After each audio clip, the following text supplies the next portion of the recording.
by somebody I work with.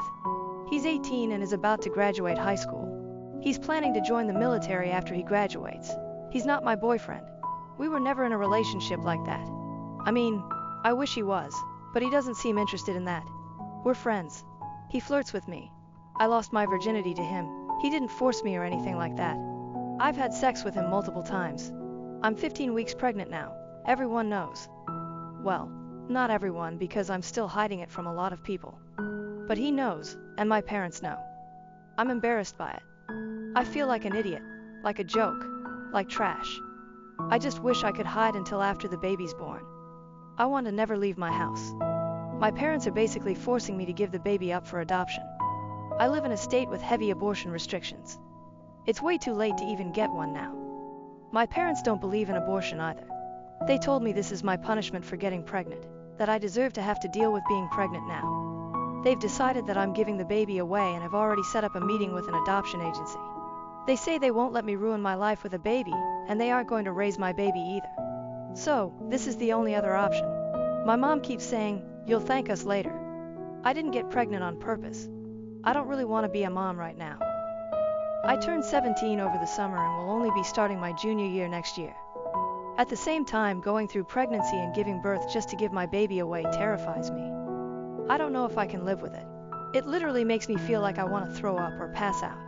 I feel like I have no choice but to go along with what my parents want. It's not like I could support myself, let alone me and a baby. I could never just do it on my own. I was too scared to get an abortion earlier on before I told my parents I was pregnant. I was so scared that I'd get in trouble, but now I realize that probably would have been the easiest thing for me. If anyone reading this has given a baby up for adoption and survived it, please let me know what it was like. Do you get over it? Do you really end up feeling like it's the best thing for them and you're able to just live with it? Relevant comments. OP on her parents and raising a baby by herself, I know, and I'm not suggesting that I raise a baby by myself. I know it's not really possible. I would need a lot of help, which is also not possible for me given how my parents feel about it. So at the end of the day, sure, it's my choice, but I'm sort of cornered into only being able to make one choice. OP on the father, and if he knew she's pregnant, he knows I'm pregnant, and he knows my parents are essentially forcing adoption. I think he's relieved that they've decided this and are going to force me into it. I think he feels bad, but at the same time he doesn't want to be a parent, so he says stuff like, "Yeah, that's probably the best thing." OP on if her parents are choosing to take a legal route against the father. I'm in the US. He just turned 18 in April. They don't really want to involve him. I thought they'd confront him in person, demand to speak to his parents and stuff like that. They didn't react like that at all. I mean, they're mad at him and they blame him for this too. But they want to keep him removed from it all probably so nobody will interfere with what they've decided the plan is. IDK. Update: I'm 20 weeks pregnant now and will turn 17 within the next few weeks. My parents are still forcing me to give my baby up for adoption. We've met with an adoption agency. The adoption counselor knows that I don't want to do adoption. She asked to speak with me privately without my parents present to ask me a series of questions. I was honest and told her I didn't want to give my baby away, but I had no other choice. She seems to feel bad about it and told me that I will ultimately have to sign the papers after the baby is born. My parents cannot sign the papers. Unfortunately, without my parents' help, I have no other options. The adoption counselor talked to us about the option of my parents adopting my baby, which I don't really want either. No worries, my parents aren't interested in raising another baby. My parents want me to look at the potential families. I'm trying to look at them. It's so weird thinking that I'm looking at parents for my own baby. I know I'm not ready to be a mom, but it's still so weird. None of this feels like it's happening to me. I've talked to the baby's father. He graduated high school and goes off to basic training later this summer. I think he'd be fine with adoption. He said he doesn't really know what other options we have. We could get married since the military would at least help pay for a place to live and we'd have medical benefits, but I can't get married without parental consent. We don't love each other. What kind of marriage would that be? But it seems like the only realistic solution. I hate the idea of being married at 17 years old and to a person who doesn't genuinely want to be married to me. So then another option which still involves marriage might be for his parents to help out, even take care of the baby and let me see him or her until I'm 18 and don't need my parents' permission to get married. That doesn't really seem fair to them. He could try to object to an adoption, but it's not guaranteed that his wishes would be respected. Plus, then what happens to the baby? His parents seem like good people. I don't know them well, but I've met them. They're worried about what this will do to his future. but they told my parents they believe it should be our decision, and that it's their job as parents to help us. My parents basically said it's their job to protect me and that all of the responsibility will fall on me and it'll be my life that's ruined. Our families met to discuss everything, but it was really just parents telling them what was going to happen, and that they and their son had no say. Relevant comments. OP on the ideal adoption situation she would like to see happening to the child. I don't have an ideal adoption situation right now, because I still can't accept adoption. But probably 2 gay guys. It's the women in these couples I look at that seem more fake than the men for the most part. Again, I know this sounds terrible to say. Something about a lot of the women is just really rubbing me the wrong way. Maybe 2 lesbians, because the few lesbian couples I've seen at least seem more genuine than the straight women. Well, in some cases the gay couples could have their own biological children, even if the children didn't share both parents' DNA. But I'm just more drawn to those couples, and the profiles I've seen just seem more genuine. But yes, it feels like nobody is good enough for my baby. I acknowledge that it might not seem rational. If you've never been in the position of having to look at families, all complete strangers, to give your baby to, you probably can't fully understand. I'm allowed to be picky. This could be the biggest, most important decision in my entire life, and this is the only part of the whole adoption thing I actually have much of a say in. I'm only 20 weeks pregnant, not 38. There's no rule stating I have to have a family picked out yet. Some people take longer picking out a new car to buy. It's not as if adoption was a choice I came to on my own and even feel positive about. So yeah, looking at potential adoptive families is going to give me some feelings. As I stated, it's not a matter of thinking I can or cannot provide a better life. It's a totally bizarre and heartbreaking thing to do, to read through the profiles of families to give your baby to. And there are a ton of families. Update: having a boy. I don't know why I'm suddenly getting a ton of responses on my post from a week ago, but I figured I'd post an update because a few things have changed. I had an ultrasound on Friday and found out I'm having a baby boy.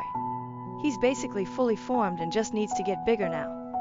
I saw his head and his nose, and they even got a picture of the bottom of his 2 feet together because he was sort of sideways at first and we had to get him to move. It looks sort of like footprints. I could clearly see his little hands and everything. So I already said it in my previous post, but people are still sending my info about abortion. I know those people are trying to help, and I wish I had maybe reached out here when I first found out I was pregnant, since I didn't know I could get pills mailed to my house. I just can't get an abortion now. It's a fully formed baby. I even named him. It won't solve my problem at this point, because my biggest problem with adoption is how I'm going to live with it mentally for the rest of my life. Now that I know it's a baby moving around in there and stuff, I think I would also not mentally be able to handle an abortion now. If it was still just a lump of cells, I'd feel different, but I was too scared to do anything then. After the ultrasound, I sent the baby's father the pics. He wasn't there. My parents don't want him or his family involved now, probably because I told them he offered to marry me, and they yelled at me for even considering that. I told him I can't give the baby away and asked if his parents were really serious about helping and if he'd hate me for keeping it. He said he won't hate me. I still think he'll blame me for ruining his life. He already told me he thinks adoption is the best choice. If we got married and he got caught cheating on me, even if I was okay with it, he could get in a lot of trouble. He said, "Why would I cheat on you?" He said he likes me. He wouldn't have sex with me if he didn't like me. He just didn't see the point in us being in a relationship since he was leaving anyway. It was just easier that way. The thing is, I know I'm not the only girl he's been with during that time. I'm not stupid enough to think I'm special to him or he loves me. And we both know it's sort of ridiculous to imagine us being married or acting like adults, but I guess that's what you have to do if you have a baby. I can't really imagine being a wife, but maybe it wouldn't be too bad and I'd get to move away from my parents. He said it's really weird to think about, but I have very few options and he doesn't know what else he's supposed to offer, but he's going to talk to his parents since I'm too shy to. I guess I'm assuming they were just saying it to be nice, but are probably happy my parents are making me do the adoption. He says his parents aren't like that. I'm really just an inconvenience to everyone, and if I keep my baby, he might end up not liking me too. I don't want to screw up my baby's life. I would do everything I could to be a good mom. I would grow up and learn how to be a wife and mom and an adult. I can't imagine living after giving my baby to somebody else. Also, if you're looking to adopt a baby, please do not message me here. Many people already have, and I just delete those messages. It's creepy. If I do put my son up for adoption, it will not be to somebody I met through Reddit. I'm sorry. It's just very creepy to be messaged by adults here who want to adopt my baby. There was a comment full of hard truths left on this update. I feel horrible for you. You're in a terrible position. But your current plan does not make sense, and is not healthy for the baby. You want to marry the father who really doesn't want to be a father, because you'll have access to military housing and benefits. Being a military spouse is incredibly difficult. You will have to go where he goes, which means you will not really have support from his parents, because they will not pack up and follow you every time he is relocated. So no real support from your family or his. It will be difficult for you to build your own career because your jobs will have to be accessible to where he is based out of. He will resent you for pushing for this marriage that you admit is loveless and would be out of convenience. So your plan right now means your baby will grow up with a dad who doesn't want him, a strained and/or distant relationship with grandparents, parents with an unhealthy relationship, and financial hardship.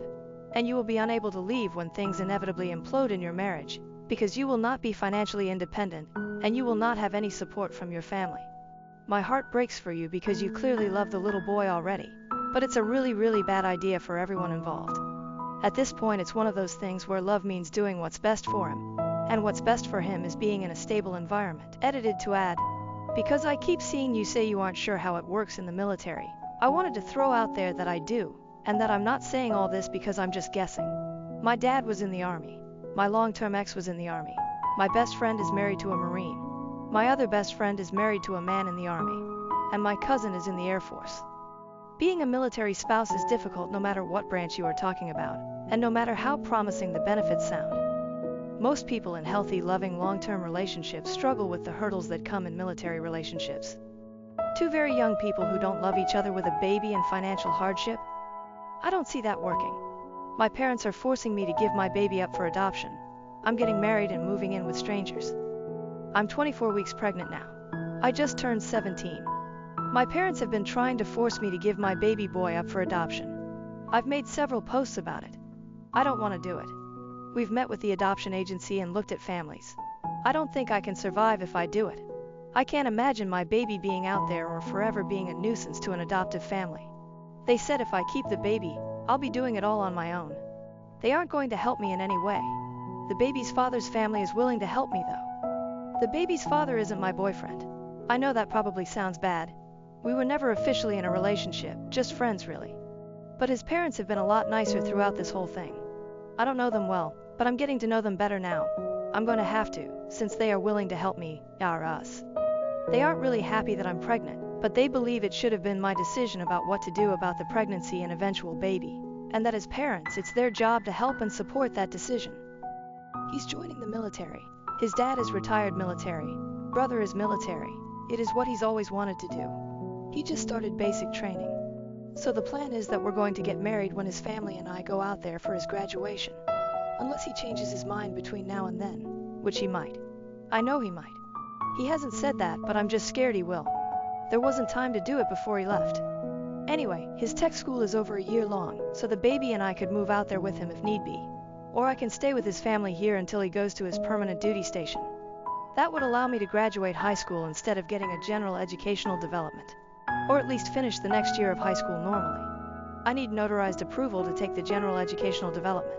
At 17 and my parents refused, but they've agreed to sign paperwork to allow me to get married. I don't understand them. I don't understand how they'd rather allow me to get married and go live with another family instead of just allowing me and my baby to live at home until I finished school and turned 18. It makes no sense. I'm not even a parent yet and I wouldn't let my 17-year-old get married. If it was between my 17-year-old getting married and moving across the country or supporting her decision to keep her baby and assisting her with finding resources to enable her to parent, I know which option I'd choose as the parent, and it wouldn't be marriage. It hurts so bad. They've essentially said if he's going to marry me and his family is going to help us, then I'm not their problem now, so they'll sign off on that. They yelled at me, called me names, and locked me in my room. I could go back to being the daughter they love if I would just go along with their plan, but these things will never be the same between us again. His parents were the ones who convinced them to approve of the marriage. They met with my parents. Actually, we all met together. They've been the only ones advocating for me at all. They want me to finish school. They're going to help me arrange childcare and I'm going to move in with them before the baby is born. I will take my newborn baby home to their house. I don't even know these people. It's strange and uncomfortable for me, but I'm at the point where I can't be picky about what help is offered. Luckily, the baby will be covered by his dad's insurance no matter what, and I will be covered by insurance once we're married. I'm not planning to depend on military benefits to address all our needs. It's just one piece of the puzzle. After I graduate, I plan to get certified for something that has good career prospects and pays well. I'm going to be smart about what field I select, and I will use any opportunity to find grants or scholarships to help pay. My parents want me to go straight to a traditional 4-year college. I'm in honors classes now. I get really good grades.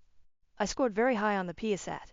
I should go to college, but I'm not really interested in any of the career fields that make college worth it, financially, in my eyes. Unless I got a huge scholarship, I'd be paying mostly with student loans. So I'm looking into other avenues where I can enter my chosen career field much sooner and start making good money quicker without incurring so much debt. I'm really scared about everything. I've never had to do any adult things. I've blown up my whole life by getting pregnant and not going along with my parents' plan. I don't even feel like I have parents now. I never thought my family would end up this way. I sort of just want to go along with their plan because in many ways it'd be a lot easier. I could go back to my life and still be accepted by my parents and have their love and support again, but my life will never be the same. I think I'd regret taking the easy way out. I don't think adoption would be easy for me at all, but as far as day-to-day life struggles, it'd probably help easier. I think I'd grow up and hate myself for doing it, and I'd never be able to undo it. What I'm doing now is the only option that I don't think I'll spend my whole life regretting. At least it won't make me feel like a coward. I still feel sick to my stomach when I think about everything that's happening. That I'm going to live with virtual strangers. That I'm going to get married. That I will eventually move across the country and be a mom and a wife before I can even legally drink alcohol. Although moving across the country doesn't sound too bad right now. I just don't know what I'm doing. I think I'm probably taking on too much, but it still makes me happier than when I thought I'd have no choice but to sign adoption papers. Relevant comments: Maroon Sweater, 1 in 23. Setting aside the fact that this nightmare situation should not exist and a shotgun contract marriage is probably not a great solution.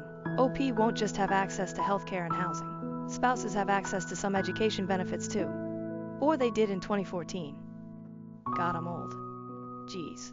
Honestly hoping this is a military recruiter troll or a pro-abortion troll because this poor fucking kid. Swim Sweater. She'll have access to some education benefits right away. But there are people who prey on those and scam you out of them for utterly useless certificates. My heart breaks for her because she and her baby daddy are going to be miserable. I don't think she realizes how tough it's going to be financially on top of emotionally. I really hope his family helps her sign up for whatever aid they'll qualify for, like women, infants and children, and use the Army Emergency Relief Car Seat program to get one for free. Creepy. Snow 8166. Unfortunately, there's no optimal solution for OP. Even if she decided to abort, it's too late for her now. I imagine it would be very difficult to go through pregnancy and birth, then give your own flesh and blood away to strangers. I can't blame her for not choosing that route, but it also sucks that she will need to sacrifice so much and be in an unwanted marriage and living arrangement in order to keep her baby. OP has to choose between two shitty choices. I messaged her about a government program that houses pregnant teens and helps them find housing arrangements and educational job opportunities. But since she's been getting a deluge of messages, she probably skipped over mine. In my humble opinion, something like that would have been a great third choice. Cathouse Chicken. I think the saddest thing about something like this is the type of people to talk her out of an abortion are the same type of people that wouldn't want to allocate funds for helping a young single mother. Our anti-abortion policies, coupled with lack of public funds to help new mothers who don't get abortions, really reiterate the purpose of anti-abortion policy, and that's to create a baby pipeline for adopters. My church banned our youth worship leader for condemning Christian nationalism. The band plans to walk out during their next performance. My church's youth group has a youth band that leads worship during youth, but the church also has them lead worship on Sunday mornings every few weeks to promote the youth band when the usual worship team has a week off. I'm not in the band, but I often help with lyric PowerPoints along with another girl, but not when the band plays on Sundays. The main singer of the youth band is the daughter of a youth assistant, and the daughter is an assistant too. We'll call her Emma. She's 20. I'm writing because of what happened the last time the youth band led Sunday worship on 6/30. That led to Emma and her family leaving the church. In between one of the songs, Emma said she felt led to say that Christian nationalism wasn't of God, because forcing people to believe went against the basis of Christianity because God gave free will and too many Christians forgot that. She also said there would be no short and narrow path if people were forced to walk it, before saying Project 2025 was advertised as Christian but resembled nothing of God, because God never forced people to believe in him. No one confronted her or anything, as it was brief, and they played a few more songs along with the closing song after the pastor finished his sermon. But when we got to youth on Friday night, Emma and her mother weren't there. And we were later informed, by the youth pastor, that Emma and her mom would no longer be helping the youth before a bunch of stuff about giving others the chance to be lead singers because Emma had left the church. However, word got out from one of the band's players that Emma told the band that she got banned during the week and that her parents left the church with her, so they already knew before we found out at youth. The reason I'm making this post is because of a conversation I had with the band and other PowerPoint girl the same Friday the youth pastor announced it, and the conversation was private from the rest of the kids. Long story short, the band is upset about what happened to Emma, and they've been throwing around ideas on what to do. The one they're heavily considering is a walkout the next time they're scheduled to play on Sunday after playing the intro song. Service opens with an intro song before someone comes on stage to welcome everyone before worship continues, and they would voice support for Emma before walking out together. They haven't told anyone not associated with the band because they don't want anyone to spill the deeds. But the main thing we're debating is repercussions from our parents and whether or not it's worth the risk. There's likely a few weeks until the band plays on Sunday again, and they still haven't decided on a new lead singer yet. I also want to add that the church didn't upload the worship portion of the service with Emma and only uploaded the sermon from that day. They always include worship on their YouTube upload of the service. Most of the concerns were around tuition punishments, as some of them have their parents helping pay, but they still want to do something. And while I'm not in the band technically, aside from coordinating PowerPoint lyrics occasionally, I figured the least I could do was get advice from other adults anonymously because we don't want to ask our parents for obvious reasons, and maybe others could see more pros and cons that we can. I appreciate any advice that anyone gives and will relay it to the band too. Thanks to anyone who read this to edit. I forgot to add this detail in my post, but the pastor of our church has used the pulpit to speak politics in the past and has even mentioned support of a presidential candidate on numerous occasions, along with other political topics on occasion too, Roe v. Wade and gay rights. So while I agree that politics probably shouldn't be spoken in church, some of the band said that Emma was tired of the often political topics being brought up during sermons, thus why she said what she said. Comments from the first post. Comment 1. OP, I am not Christian, but standing up to the tyranny of Project 2025 is the most Christian thing I've heard. That sounds exactly like what you should be doing against something that represents hate and violence. Christian nationalism is why many people are starting to make fun of or roll their eyes at Christian values. Because from what we see, Christian nationalism is the exact opposite thing Jesus would want or support. I don't believe in him, but I do think God/Jesus would be proud of you. You sound like a good person. Comment 2. Hey! I hope you see this despite all of the responses. I was raised Catholic. I consider myself otherwise now, but that is how I was raised. And I was an altar server and lead singer for Mass. I was very involved in my church. My priest was an amazing human being who never brought politics into service. He was so kind and so caring to everyone in the community. When I lost my faith, he was an amazing person to talk to, and he never shamed me. That being said, other people in the church hated this about him and became vocal about it. It was exactly this political behavior that made me turn away from the church in the first place. I thought it was horrible to mix politics and faith. I strongly disagreed with it and wanted no part in it. I started exploring the history of my faith and other faiths. I wanted to know why. Why were we trying to dictate people's lives when Jesus told us not to? Why were we cruel to the poor and the sinful when Jesus' message was to forgive? Why, when the church had so much wealth and power, did they wield that power like a club, forcing themselves onto the vulnerable and desperate? In the end, it is all about control. Whether you believe in God or not is one thing, but believing in the church is to believe in a man-made organization. Flawed people created these institutions, and like people, they are flawed too. A community organization has the power to uplift as much as it has the power to control and beat down. And that is what it all comes down to, doesn't it? Your friend could not be controlled, so they kicked her out. And now here comes the big question. Knowing all of this, can your conscience be at peace if you stay silent? When I was your age, I could not. Do what you believe is truly right, even if it's hard, even if it's uncomfortable. You will always become better for it. Edit. Wow, thanks for the awards, guys. And OP, if you see this, please update us. I would love to know how this update. I want to thank to everyone who commented on my original post because it was way more than I expected, and many of you had really helpful advice. This is a small update with some really surprising things that happened since. First, the band is still going through with the walkout, and they're keeping it within the band so that no other kids tell their parents who might tell leaders. It would have been awesome to include others, but the risk of the church catching wind was too great. Second, we have a date of 8 quarters when the youth band will do worship for the adults again. Third, the youth pastor appointed a singer from within the group who will take turns singing on Sundays with future participants in the coming weeks. Fourth, the new singer agreed that the church's handling of Emma was BS.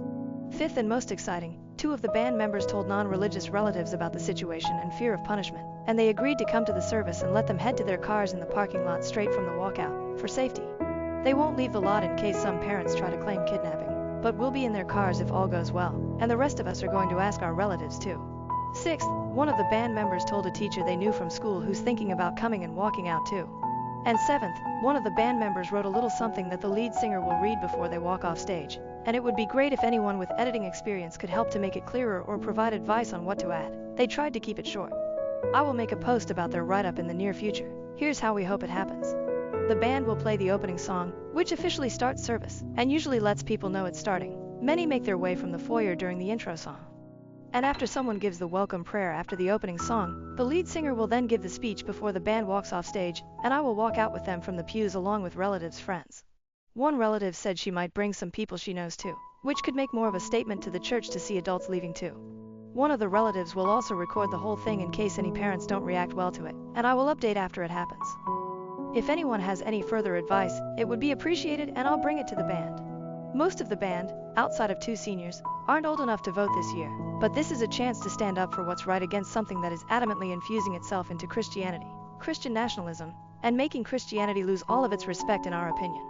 We don't expect change to happen in the church as a result of our walkout, but it's a small thing we can do to say we did our part when faced with it ourselves.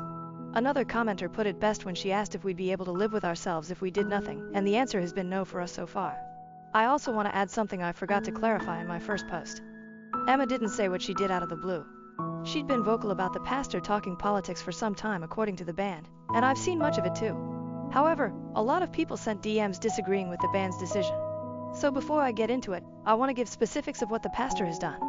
The pastor mentioned Trump from the pulpit numerous times, including the aftermath of the 2020 election, to voice discontent over the results. He has also celebrated Roe v. Wade's overturning from the pulpit, Pride Month during June, and even compared Trump's legal trial to how Jesus was persecuted leading up to his crucifixion. Things that have no place being vented about from the pulpit. And this has happened over the course of a few years. I received a few DMs in the aftermath of my first post, and some were encouraging while others not so much. A few people, who said they were Christians, said that Emma was wrong to use the microphone to hijack the service, with her words, because she should have talked to the pastor first while calling her actions immature.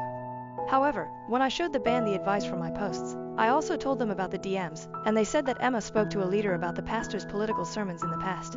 But nothing came from it as he continued to speak politics from the pulpit frequently. Some people also said that our walkout wasn't godly, because we, like Emma, would be hijacking the service for a publicity stunt when church was supposed to be about God. Some people called us immature among harsher things, but we disagree for 2 reasons. First, who is supposed to call out the misuse of the pulpit if not people who attend the same church where it's misused? A few DMs said to do nothing and pray for God to change the pastor's heart, but he's been doing this for years. And second, the Bible gives guidance on how to call out improper behavior in the church in Matthew 18:15, 17, dealing with sin in the church. 15, if your brother or sister sins, go and point out their fault, just between the 2 of you. If they listen to you, you have won them over. 16, but if they will not listen, take 1 or 2 others along, so that every matter may be established by the testimony of 2 or 3 witnesses. 17, if they still refuse to listen, tell it to the church. And if they refuse to listen even to the church, treat them as you would a pagan or a tax collector. Emma has already talked to a leader one-on-one, and the band has voiced displeasure about Emma's ban to the youth pastor, only for him to disagree and say that Emma was out of line. Regarding the part about tell it to the church, I suppose the how might be up to interpretation. Maybe telling the church means telling a church leader instead of the congregation on stage. But Emma and the band have talked to various leaders, including an elder too, aside from our youth leader, only for years of political rants from the pulpit to continue. When Jesus flipped tables in Matthew 21:12, we believe he did it because people were using the temple to sell things that had nothing to do with God, and we believe that politics falls into the same boat. Someone commented a link in the comments of my first post that I never saw. But I showed the band, and we couldn't agree more. Pastor Loran Livingston talked about the role of politics in the church and how politics shouldn't be combined with Christianity. I still plan to speak with my parents ahead of 8 quarters, and I'll share the write-up the band is working on really soon. I really appreciate everyone who commented too. Lastly, I want to clarify that the walkout is the band's decision entirely. I am not a member of the band, I just do PowerPoint lyrics during youth, and I'm not even in the band's group chat with Emma. As some of the band members are contemplating punishments from parents, 2 seniors who are concerned with their parents removing tuition help. I will support whatever they decide while understanding that they have to take care of their future too, as many commented. If they decide to continue with the walkout, I will support them and walk out from the pews. But if they change their mind because the repercussions are too great, I will respect that and continue to support them. Comments from the update. Comment 1. My views on religion and churches are a whole other thing. I'm impressed by the conviction to your sense of right and wrong and your need to not sit by while someone spews falsehoods from their platform. A platform which Christians will claim is supposedly a place from which love and truth emanate. Much respect to you and yours. Those telling you to pray on it and that it isn't your place are cowards. Being afraid to rock the boat is how religions get twisted. It sounds like your church is well down the slippery slope of becoming a cult to a guy who, when asked about his favorite Bible verse, responded vaguely, like he hasn't read the book. OP. I was a little surprised when a few of the people who called themselves Christians in the DMs even used profanity against my first post, but change doesn't happen unless it's addressed, and it's not like Emma and the others haven't addressed it with numerous leaders over the years. Comment 2. It is worth remembering that the original idea behind separating church and state was to protect religion from being tarnished by politics. The underlying idea was that religion is a garden that must be protected from the wilderness of the world. This church seems to be a prime example of that necessity. Comment 3. I have a lot of respect for all of you for taking this stand. Christian nationalism has no place in the church. It is completely against the teachings of the Bible. Stand strong in what you are undertaking. You are biblically grounded in your stand. The church was given its mission by Jesus, to preach the good news in order to bring people to Christ. The church is not, nor should it ever be, a mouthpiece for politics. I will keep all of you in my prayers. You are doing the right thing, even though it may feel scary. Standing up against power is never easy. Comment 4. Hey, Christian over here. First, I love that you have biblical references for what you guys are doing. Second, the idea of comparing Trump to Jesus, no matter the political views of yourself or the pastor, is quite honestly blasphemous. So you're 100% doing the right thing. And third, you might not be old enough to vote yet, but here's the thing, if you have conviction about anything, get passionate. In this case, get mad, rock the boat and use your voice. It's what we're called to do. Will it be difficult and scary sometimes? Yeah, absolutely, but things that matter often are. So what I'm saying is, you kids absolutely rock. You're far better examples of Christ-like behavior than your pastor is giving out right now, and mad respect for that. Remember Joshua 1:9 and God's command, as you kids do this, have I not commanded you? Be strong and courageous. Do not be afraid. Do not be discouraged, for the Lord your God will be with you wherever you go. Am I the A for getting upset with my wife for secretly having an abortion after I clearly stated I didn't want children? I have been happily married to my wife, Clara, for around 3 years now. I love this woman to pieces. I don't want to get sentimental, but she truly is my other half, and I cannot see myself with another woman, even now. Before we got married, I made my stance on children clear. I didn't want any. She agreed at the moment, and I thought that was that. About a year and a half into our marriage, she brings up the question of children again. She asks me if I want kids. I say no, I don't. She hums and we go back to doing what we did before. It wasn't a conversation so much as it was an odd question this time around, but I didn't think anything of it. We had a very robust sex life, but always took the necessary precautions. She has the implant and I use a condom around 90% of the time, so I wasn't worried. Her bookshelf recently broke, so I ordered a new one. I had wanted to build it as a surprise and put her books up on it for when she came home. While going through them, I noticed an old journal of hers. I immediately smiled and flipped through it. When we were in college, she'd carry it around. It was a future planning notebook of sorts. If she wanted something in life, she'd draw out exactly what she envisioned, add clip-ins, the whole 9 yards. Manifestation, if you will.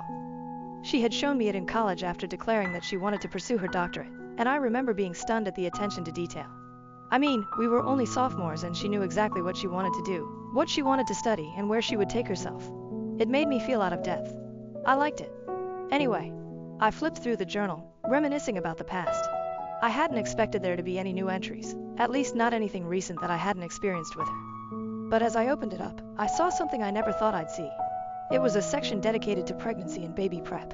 She had researched prenatal vitamins, OB/GYNs in our area, had images of cradles, etc.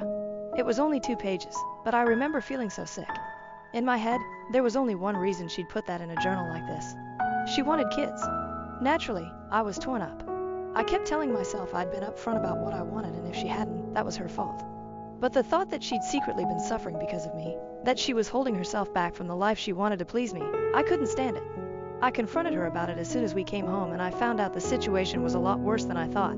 Clara did indeed want kids, but claimed she wanted our relationship more and was okay with compromise. I asked her a million times if she was sure. I really wanted her to be honest and not feel like she had to hold anything back. She insisted that not having children wasn't a deal breaker for her, but I kept pushing. I couldn't understand why she'd put something that wasn't that important to her in that journal. In the midst of our conversation, she dropped the bomb. She told me she had an abortion a year and a half ago. Offered up the information like I should have been relieved. Like it was the proof she needed to convince me that she meant what she had said about children not being a deal breaker. I can't describe what I felt at that moment. what I'm still feeling. What I can say is that I have never blown up at my wife the way I did that night. I didn't put my hands on her. I would never put my hands on her, but it was not a pretty exchange. I just remember feeling hurt that she hadn't consulted me on such an important decision. That she went and had such a life-altering procedure without discussing it with me. That I didn't even fucking notice that it happened.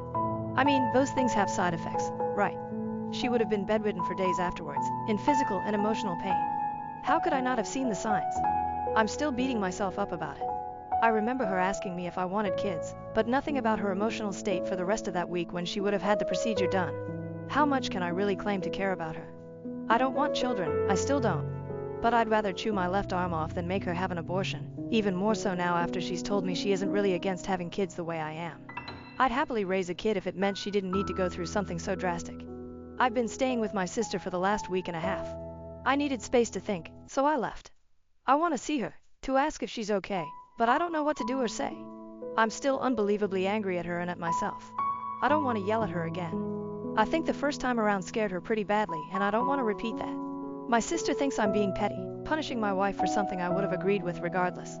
But I wouldn't have fucking agreed. I don't know. Relevant comments. OP on not considering of prioritizing his wife's preferences when she is prioritizing his decisions. Comment 1. OP. To clarify, I never once said this. If that's how my post came across, let me clear it up. If she came to me as asked to start trying for a kid, in other words, to go off birth control and stop using condoms, my answer would be no. I've always been firm in that. She's never pushed the issue, but no amount of begging would entice me to plan to have a child. Having an unplanned child, on the other hand, wasn't something we discussed. Obviously, hindsight is 20/20, but that doesn't help much here. Update. I woke up to lots amount of comments and outright hate, so I thought I'd clear a few things up. A lot of you were concerned about me snoping in Clara's journal. I met this woman when I was 6 years old. We had experienced over half of what she had written down in that notebook together. She's been letting me read her entries routinely since college, though I would read them more often back then. Like I said, I found her decisiveness incredibly attractive. But college was 7 years ago and times have changed. I'm not sure if she has other journals, but her use of this specific one died down as we got older, and so did my readership. I felt no qualms about picking it up and reading it that day because I quite frankly never have. This was not the first time I read that journal without her present, as I've been given express permission to do so. It was meant to be a quick trip down memory lane. I had no idea she had added more things, let alone pregnancy planning. She keeps all her old journals, sketchbooks, etc. in the same area, and this book was in that pile. You should have gotten a vasectomy. I'm not discussing my reasons for not wanting kids here, but I did discuss them thoroughly with Clara before we got married. Our reasons for not wanting children were very similar based on that initial conversation, but I guess hers wavered as time went on. How that turned me into an evil dictator that refused to hear her opinions out, I'll never understand. But I guess that's Reddit for you? I didn't get a vasectomy because I'm not sure that I won't want kids 10, 15 years down the line. I am positive I don't want them at the current moment, but I'm 27. Opinions and circumstances change. Regardless of its reversibility, it's marketed as a permanent surgery. Vasectomies are covered by my health insurance, but reversals are not. It simply made no sense to invest in something I wasn't sure could be undone if I didn't want it anymore, not when Clara and I were taking the necessary precautions to avoid pregnancy otherwise. She got on birth control way before we started having sex. I had absolutely nothing to do with that decision. As far as I know, she's quite happy with it.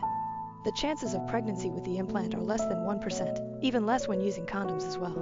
We talked about the decision together and ultimately decided a vasectomy wasn't the right choice. Someone actually went as far as to say that because I didn't get my vas deferens cinched, an unexpected pregnancy was inevitable. A 0.5% chance and inevitable are two vastly different things. You guys do realize that vasectomies aren't 100% effective either, right? Unless you're pushing for abstinence, I really don't want to hear it. We also don't go raw unless we both agree to it, which I would never pressure her to do. You verbally abused her. Clara and I both grew up in shitty homes. Our parents yelled and were extremely combative. After growing up in that environment, we agreed to avoid that kind of behavior in our relationship, and we do our best to keep to that. I have never raised my voice at her before this argument.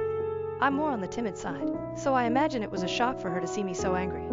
She also just doesn't do well with yelling in general. It wasn't my words, so much as it was my tone. Should I have raised my voice? No, but I'm not an infallible robot. My comment about not putting my hands on her was to draw conclusions away from physical violence. Clearly it wasn't taken that way and had the opposite effect. The exchange was heated on both sides. Lots of things were said. It was the worst disagreement we have ever had, and we have been together for close to a decade, close friends for even longer.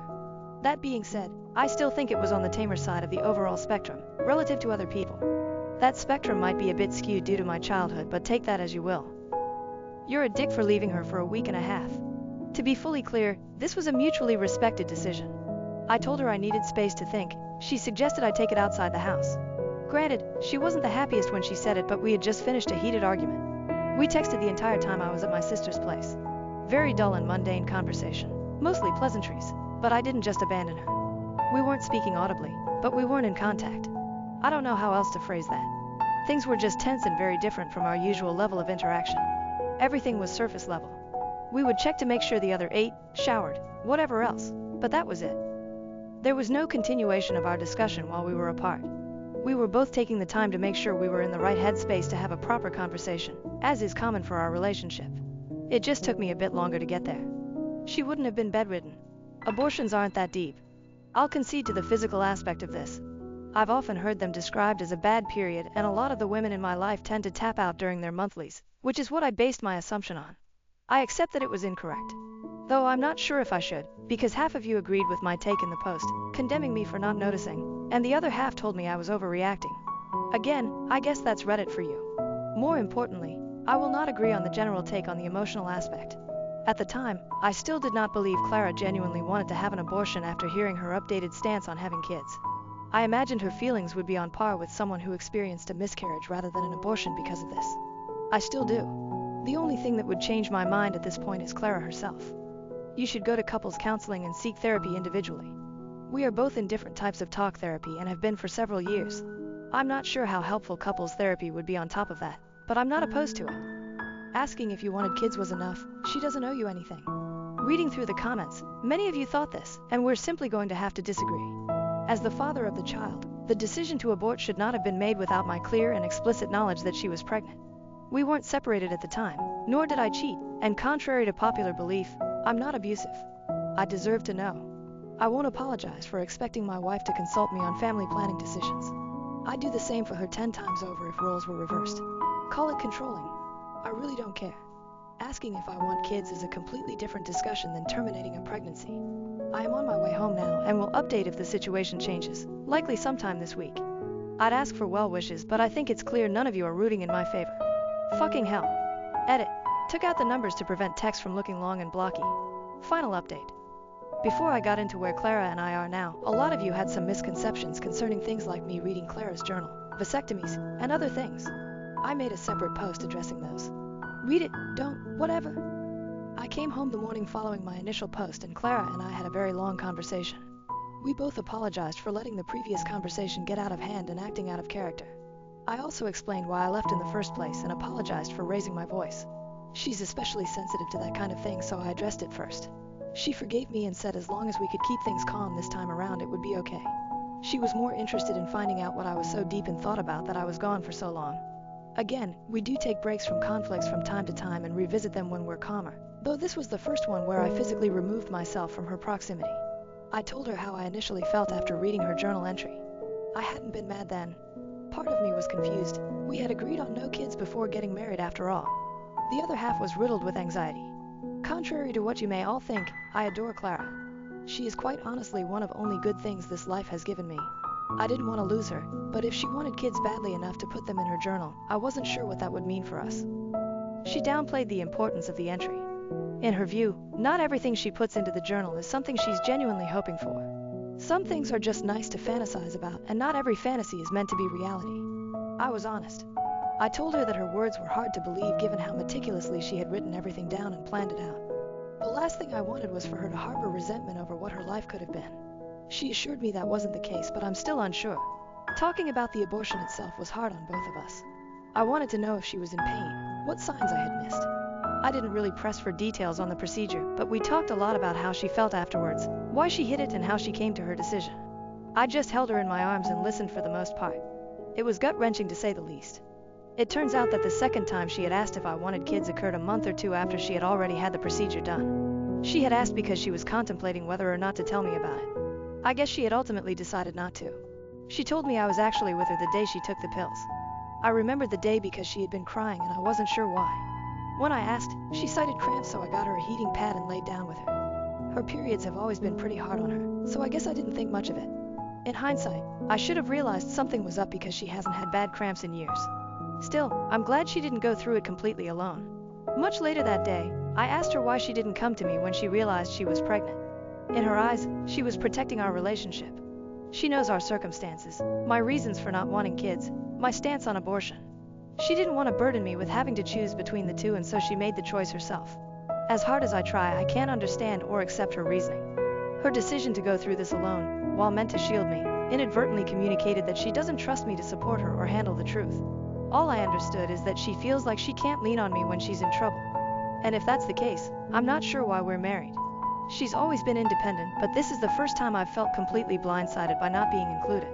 I asked up and down if I'd given her a reason to doubt me, to doubt my commitment to her, if she felt I wasn't a reliable partner, etc. She said no, but that just makes all this harder to grasp. She said she was afraid saying anything would change how I viewed her, our relationship, but I'm having a hard time distinguishing insecurity, anxiety from reasonable doubt. I asked her if she knew I loved her, how much I care for her, the lengths I would go to make her happy, etc. She laughed a little and reminded me of a line from my wedding vows.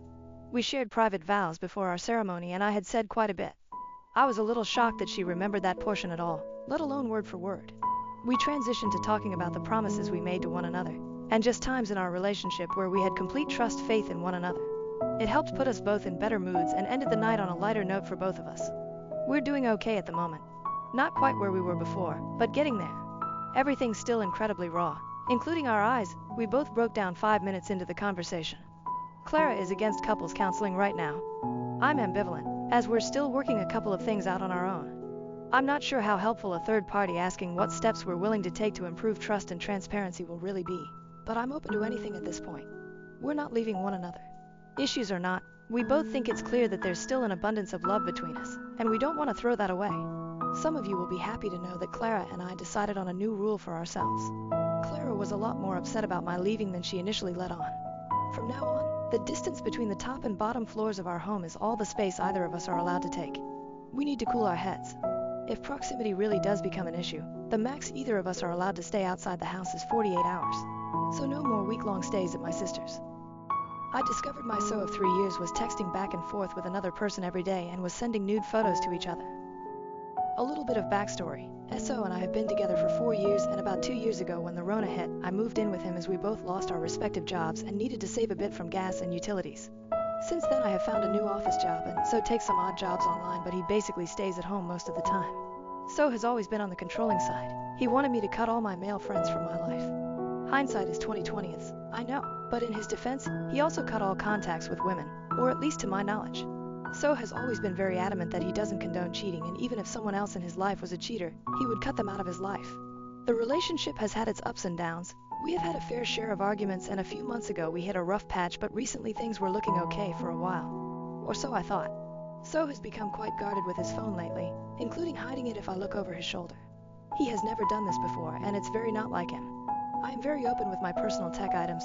He's always welcome to look through my phone and laptop because I have nothing to hide. We even know each other's phone passwords. My gut feeling kept telling me that something was wrong, so when I got up for work this morning while he was still sleeping, I admit, I shouldn't have done what I did. I took his phone from the nightstand and checked out his conversations. So has been chatting with a girl he met online, 25. I only skimmed through the last few messages as I didn't want him to wake up and catch me snooping, but they have been texting back and forth every day while I was at work and sending each other nudes. I was so shaken and disgusted. I don't know when it all started, but I assume it's been at least a month because that's when I first noticed the suspicious phone guarding behavior. Honestly, no matter how much I look for a solution, there's no coming back from this. I know I have to leave. I haven't confronted him yet because I don't want him to try and persuade me to stay or spin it that it's my fault. I also don't believe in closure, so there's really no use in telling him that I know. Here's where I need advice. I have a place to move to and I have to move all my stuff. I don't want to have him damage my stuff to spite me or something. He has a history of throwing my possessions when angry, so I'll have people come help me move when he's not in the house. We have separate finances, so that's not an issue. The problem is, we have a dog. I adopted him with his approval when I moved in with him. I'm saying it's technically my dog since I do 90% of the dog activities. He rarely takes him out and I buy all the dog toys and dog food. Basically, he's the fun parent that gets only the pets and hugs. I know he loves the dog and the dog loves him, but I don't think he'd be able to take care of him and get up at 6 a.m. to walk him. My baby is also too used to the house and us, and he'll probably be stressed out if I move him. Should I take the dog with me without telling my soon-to-be ex, or should I leave the dog with him? Another thing I need advice for is, should I leave him a note or a message with any explanation? Update 1. First, I'd like to thank everyone who commented on my previous post. It really helped put things in perspective for me. A few people asked for an update. It will be a lengthy one, so brace yourselves. One particular comment stuck out to me, that my pet doesn't know what's best for them and they could roll in literal shit and be happy, which really solidified my decision. As a preface, I'd like to apologize. I was paranoid that I could be found out, so I altered a couple of details in the original, one of which was that we owned a cat, not a dog. However, I was still doing 90% of the caring for the cat. On to the update. After reading all the comments and making the decision to take the cat, I called my best friend, her boyfriend and my parents to tell them I'm breaking up and discuss logistics. I also told them to not mention anything in writing on the off chances that SO sees the messages. It took me quite some time to put everything in motion, 3 weeks to be precise, in which time I was doing my best to act like everything was okay while secretly moving some of my stuff to my parents' place to ease the final load. Finally, last Friday morning, my best friend, her boyfriend and my dad came. We loaded up everything on my father's truck and left. The whole ordeal took 1.5 HRS. I was honestly amazed how much stuff I managed to accumulate for just 2 years. I took everything that I paid for out of my pocket, including a monitor and a headset that I lent him due to his equipment breaking, and he never bought new ones. The only thing I left was a queen-size bed I bought shortly after moving in. I also made sure to log into X's World of Warcraft account to cancel his subscription, which was paid from my bank account. I left a note on his desk that basically said, "Do not panic, you have not been robbed." I just took all my stuff and left. I'm taking the cat with me because I don't trust you to take care of her properly. Do not call me, my friends or my family. We have already had the talk, so there's nothing else to say. Have a nice life, your ex. I didn't tell him I knew about the cheating because at this point it was irrelevant. In retrospect, it was just the last straw on top of many other problems. But hindsight is always 20/20. I blocked his number and never looked back. Sure enough, he messaged me on WhatsApp as soon as he came back to the empty flat. The gist of the messages was that we could have done it the Civil War. LMAO. And why did I take the cat this way? We raised her together and he loved her. He also tried to call 3 times but gave up soon after. I then blocked him on WhatsApp as well. The next few days were pretty uneventful. Yesterday, he showed up at my workplace unannounced. I was pretty annoyed but didn't want to make a scene in front of the colleges, so I took a break and went out with him to the park across the street. Knowing him, he wouldn't just fuck off and leave me alone. He said he wanted closure and that I owed it to him after all these years. The conversation was mostly boring, so I'll highlight the important details. He said he wanted his monitor back and that he's willing to pay for it or trade me his new one, which is better, but wasn't with the same curvet that he was used to. I told him that I like my monitor and tough luck. The best part is he went out, bought a new monitor, set it up to play WoW, but realized that I also took the headset. He then asked his mother to buy him one and she bought headphones without a mic. Pity. He asked to have the cat back. He offered me money, offered me all his crypto savings and even offered me 60k gold and WoW LMAO. I told him some things can't be bought with money. He then asked to co-parent, and when I said no to that too, he asked to at least say goodbye to her in person, also denied. I brought up that I'm the cat's primary caregiver and he can't even clean her shit. He replied he could, when push comes to shove, but didn't since I was doing those things anyway, despite him being in the flat almost 24/7.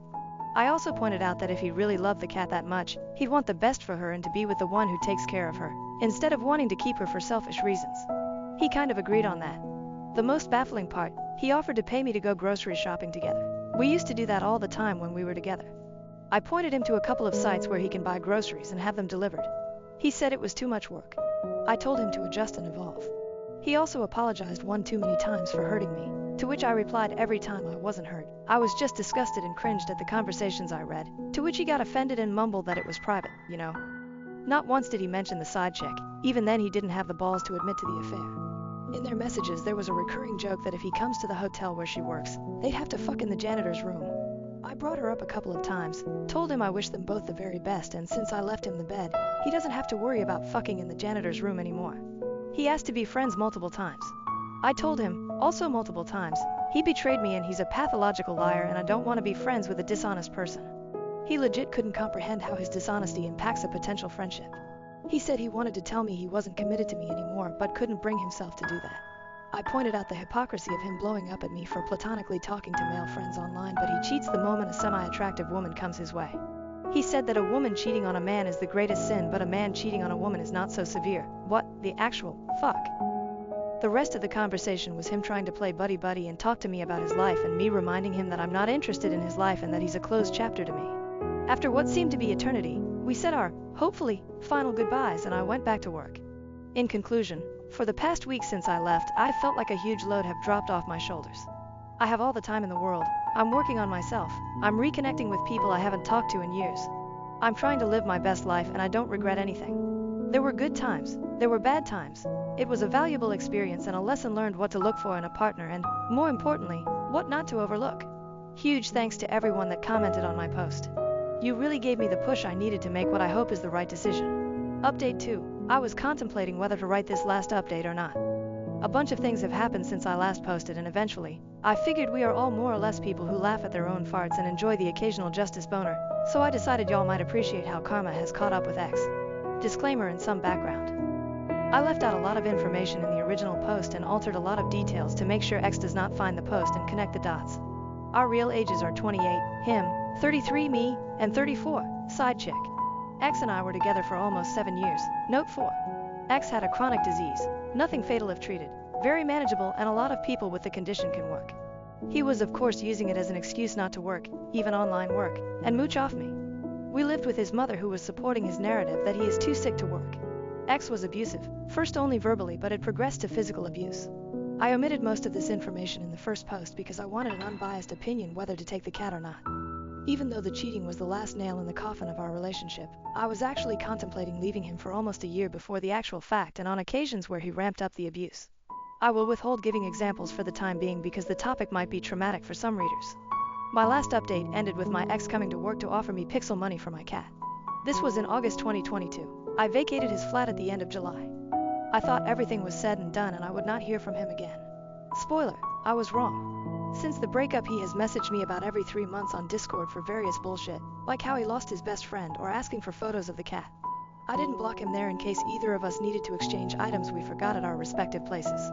Sometime in March I found out by chance that he's still using my old League account. He has been banned on 3 different accounts for toxicity. I gave him the password while we were dating but I did not think he would have the audacity to continue using it after we broke up. The kicker is, all it would take would be to ask me to use it and I would have no problems with it. It really rubbed me the wrong way that he could message me with his woe is me crap on 4 different occasions but conveniently forgot to mention that he is still playing on my account.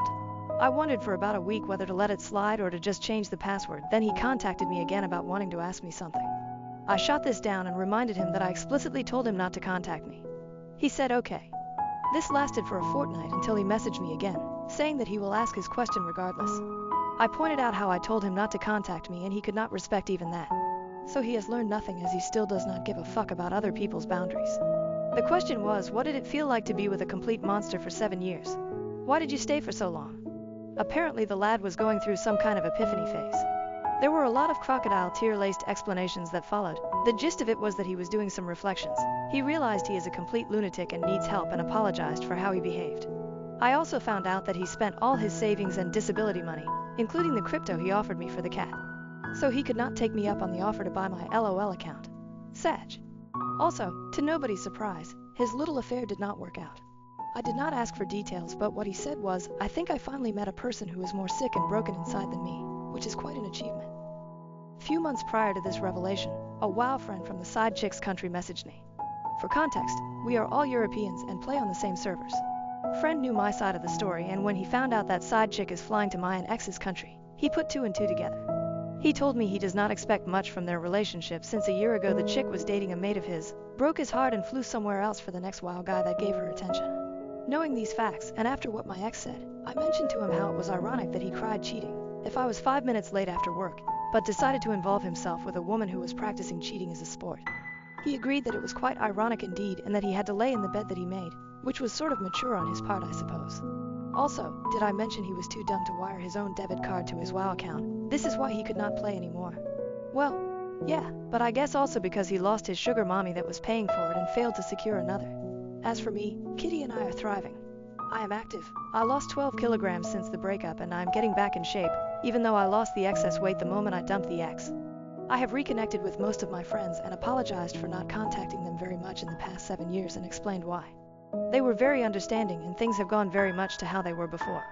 I have also met the most decent, kind and compassionate man out there. So, life is looking good.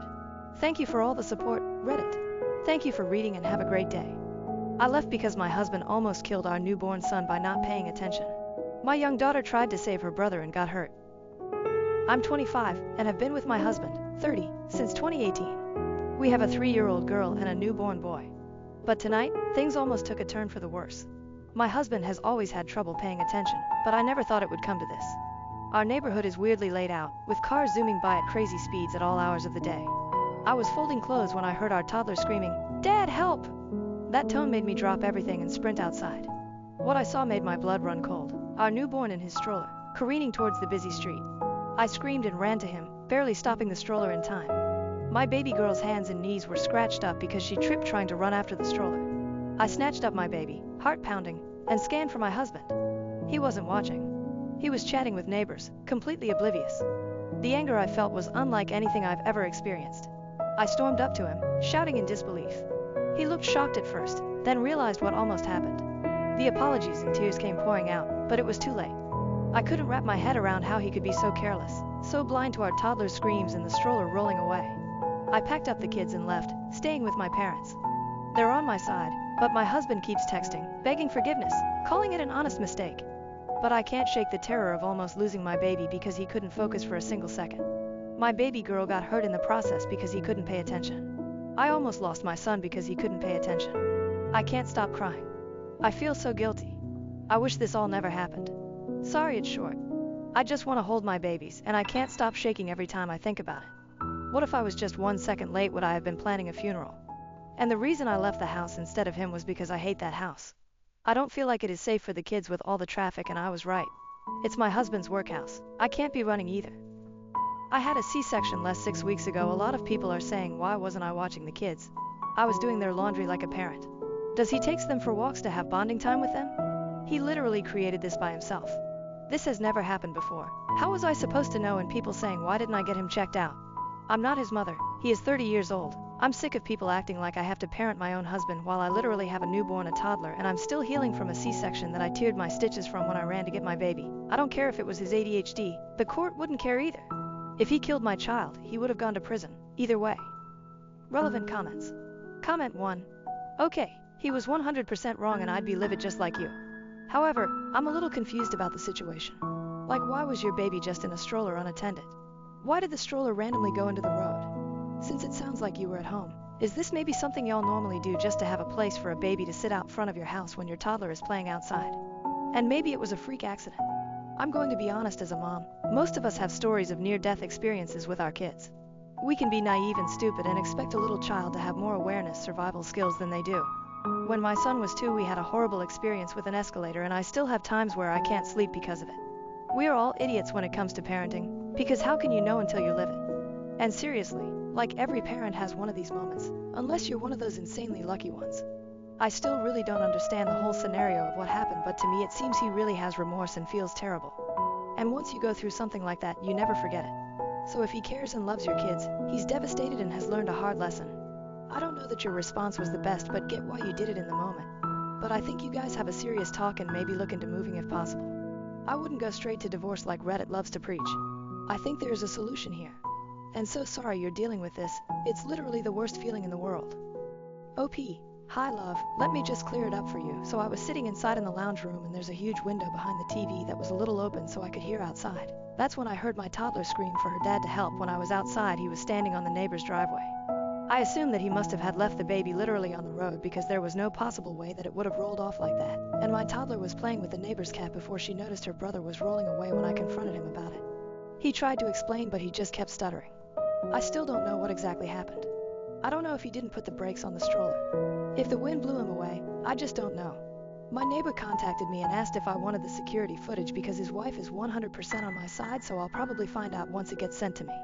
Comment 2. I want to acknowledge that this is a horrific situation, but saying I don't care if it was his ADHD isn't going to fix anything and will probably only make things worse. Talking and thinking about it like he intentionally tried to kill your child isn't either. With ADHD, you actually do not register things like this at all sometimes.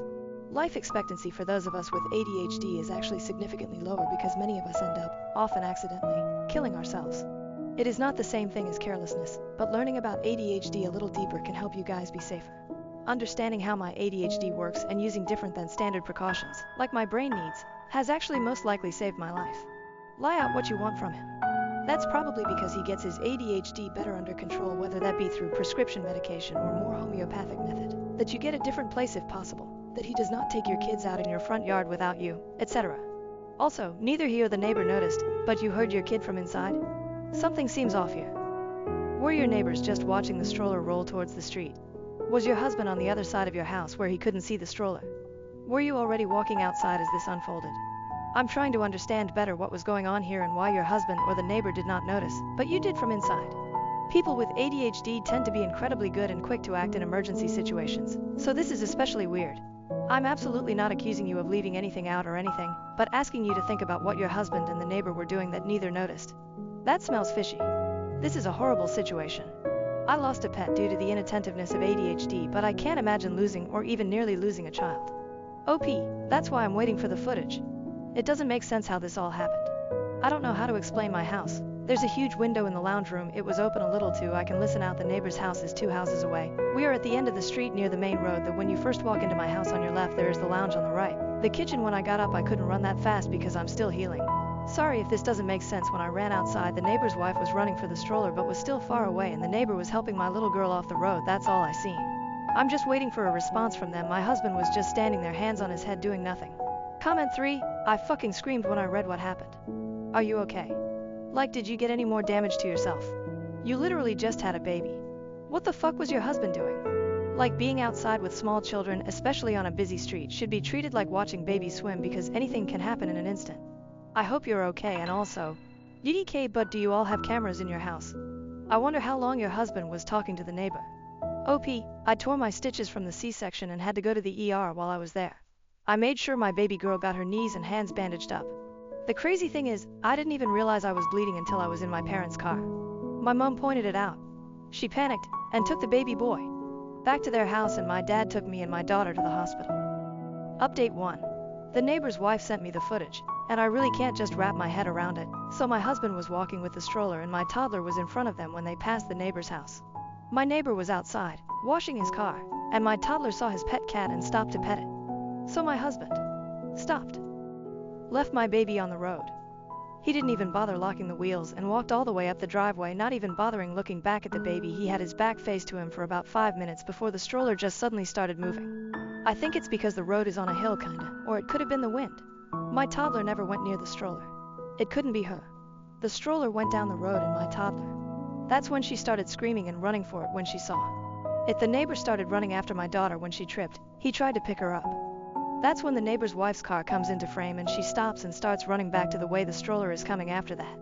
You can't really see anything because it's all out of frame, but you can hear all the commotion. My husband just stood there the whole time, hand on his head with a blank stare on his face. He didn't even do anything when our toddler was crying from hurting herself. He only started crying when I confronted him. What should I do? I genuinely do not know what to do. I'm panicking. This was never the life I wanted for my kids.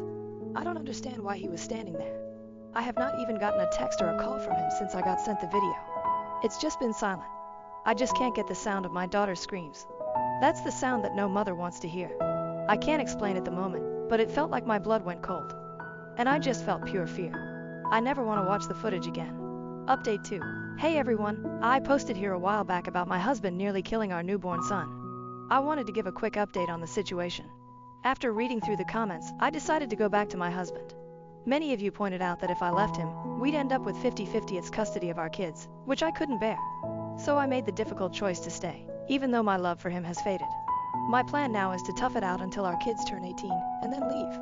I'm terrified of getting pregnant again, especially since I'm not allowed to use birth control or get my tubes tied. My parents, who could offer support, are moving away, leaving me feeling trapped. Despite everything, my husband tries hard to make things right. He still treats me with affection and goes out of his way to create special moments for our family. Seeing him bond with our newborn and our daughter fills me with conflicting emotions. I know I can't stand being with him, but I can't bear to separate him from our kids either. He was so happy when we came back home, but I can't stand even looking at him. I feel some quilt because he still calls me by my nickname. Looks at me like I'm the only girl in the world, besides our daughter. And he still continues our traditions, like when the kids are sleeping he will go get ice cream and our favorite snacks and sets up a fort on our bed to watch movies on our laptop. Even though I'm sacrificing my happiness, my priority is ensuring my children's safety and well-being. It's a tough situation, but I'm doing my best to navigate it for the sake of my family. This is a throwaway, so I'm gonna log out. By update 3. As you can see from my previous post, I did go back to him and it was quite literally the biggest mistake I've ever made, but I felt like I really had no choice. No money, family moved out of state, a lot has happened the past couple of months, so it turns out my husband started taking meds for his ADHD. A couple of weeks before I was due to give birth to our son, he took my kids on a walk to cover up the fact that he was also on meth. He took my kids to meet his dealer apparently every time they went for a walk. Looking back at the footage now, it makes so much sense because of the way he was talking to the neighbor before everything happened. He was kind of leaning to the side. I talked to my neighbor, and I asked him if he knew that my husband was on drugs. He said he didn't, but he noticed that my husband looked a bit off recently. His wife works at a rehab clinic after a fight where I had to flee with the kids to the neighbor's house. She pointed out that the way he was acting was the way that people acted with drug withdrawal. My neighbor and his wife ended up helping me book a flight to my parents.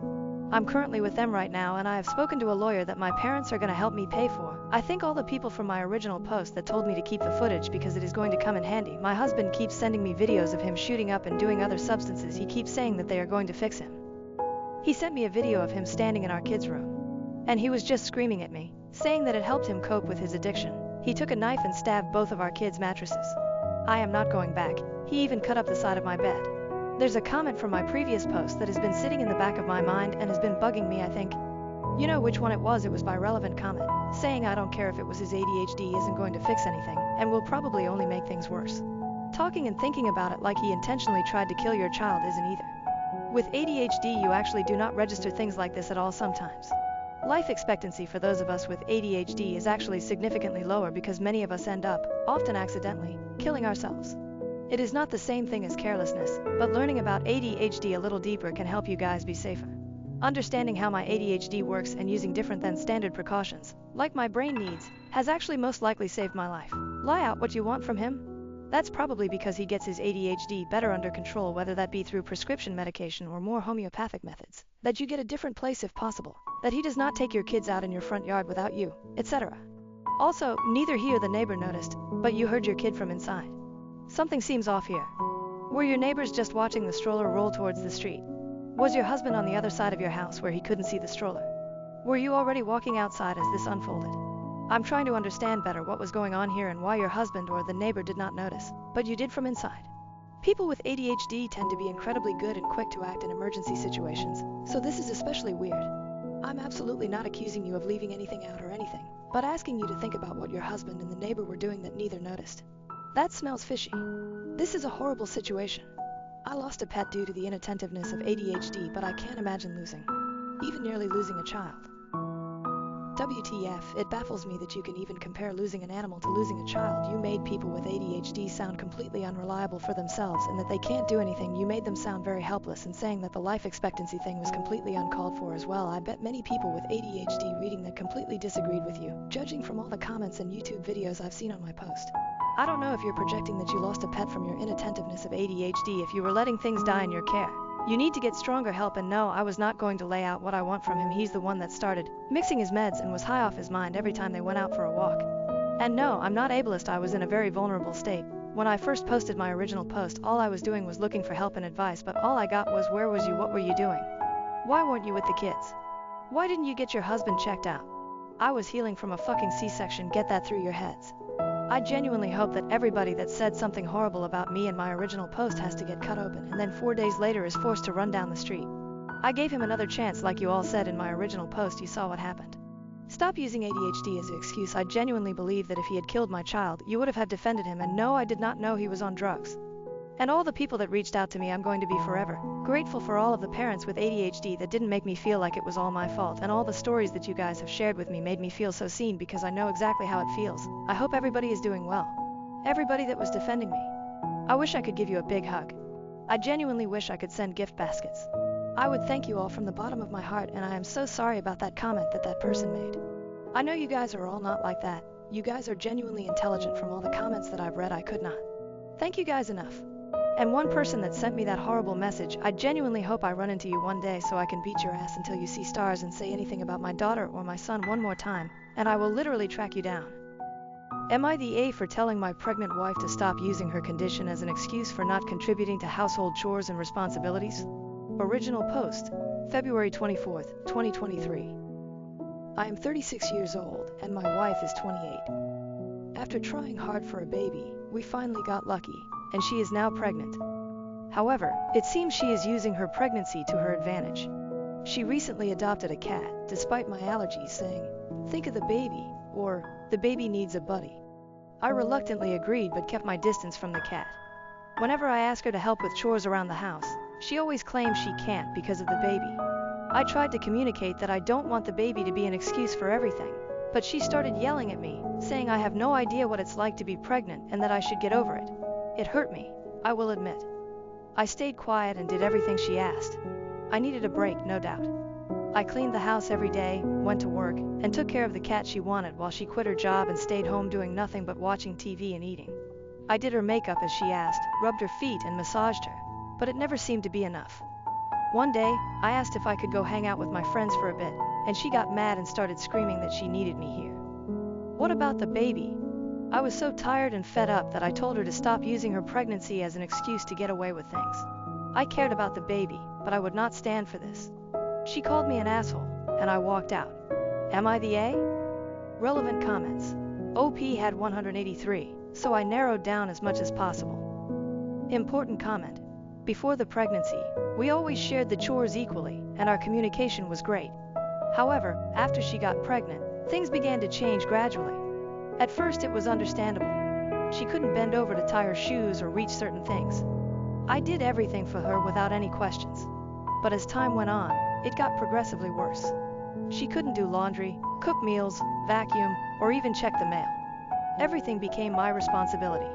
I didn't have time to visit friends or do anything for myself outside of earning money, taking care of the baby and my wife, and managing the household. It felt overwhelming as she no longer contributed. She continuously used the baby or her pregnancy as an excuse. I would have understood if she had complications or if it was a high-risk pregnancy, but the doctors never indicated any such issues. It reached a point where I had to give her massages, do her makeup and nails, and buy her expensive maternity clothes because she still wanted to look good. I understood her desire to feel pretty, possibly due to insecurities, but it was draining our finances. For instance, she wanted a robe she saw on TikTok that cost $160. Meanwhile, we hadn't spent nearly as much on the baby, only having a week's worth of clothes, while she accumulated much more. She has been acting on impulses like buying a cat despite knowing I am allergic.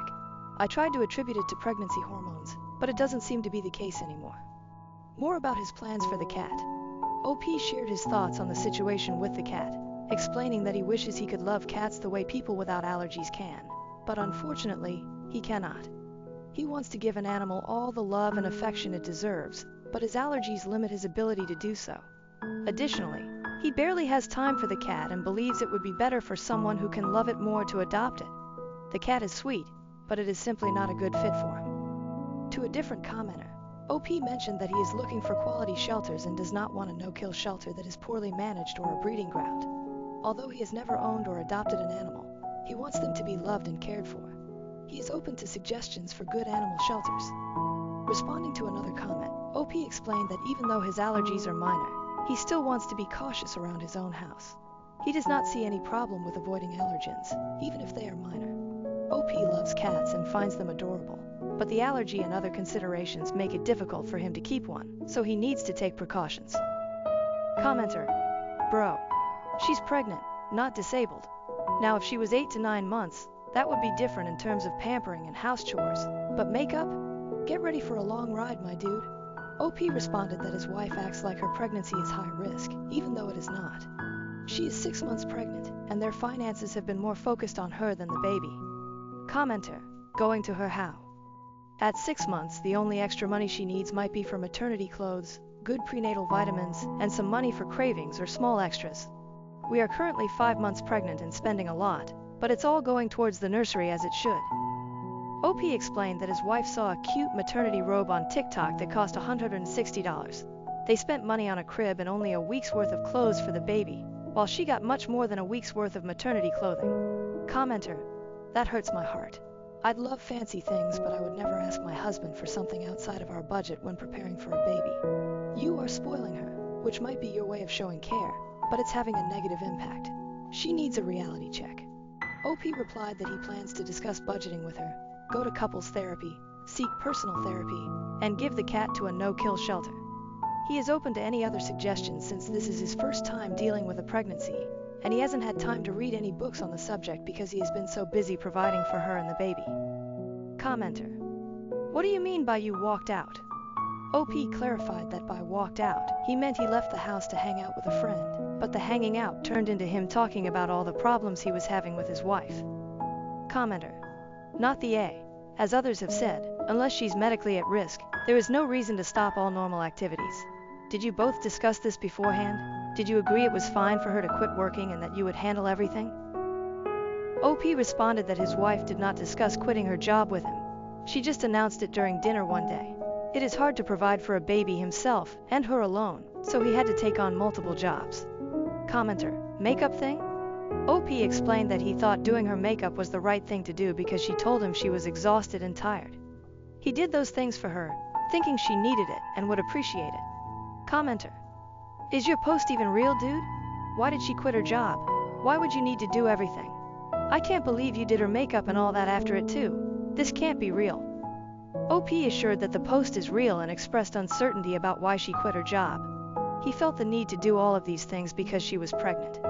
He wanted to make her happy and comfortable during this time. Having never been around pregnant people, he relied on what she said and trusted her. However, over time, it became more difficult and demanding, making it hard for him to be happy. He is now seeking personal therapy and has an appointment scheduled for the following week. Update in comments. Later that night, I recently discussed with my wife the possibility of both couples and personal therapy. She agreed that personal therapy was essential since, according to her, I have been the one experiencing all the issues in our relationship since she became pregnant. However, she was opposed to the idea of couples therapy. When I asked her why, she simply said, "Too much stress for me and the baby. Why are you making this such a big deal?" When I tried to explain that other mothers had suggested it as beneficial and healthy, she became angry and questioned, "Why are you talking to other girls? Do you not trust me?" I was baffled by how the conversation shifted so suddenly. I was insistent about the importance of couples therapy because I wanted us to raise our child together and not let our relationship fail. To this, she replied, "I'm afraid our relationship is too far from saving."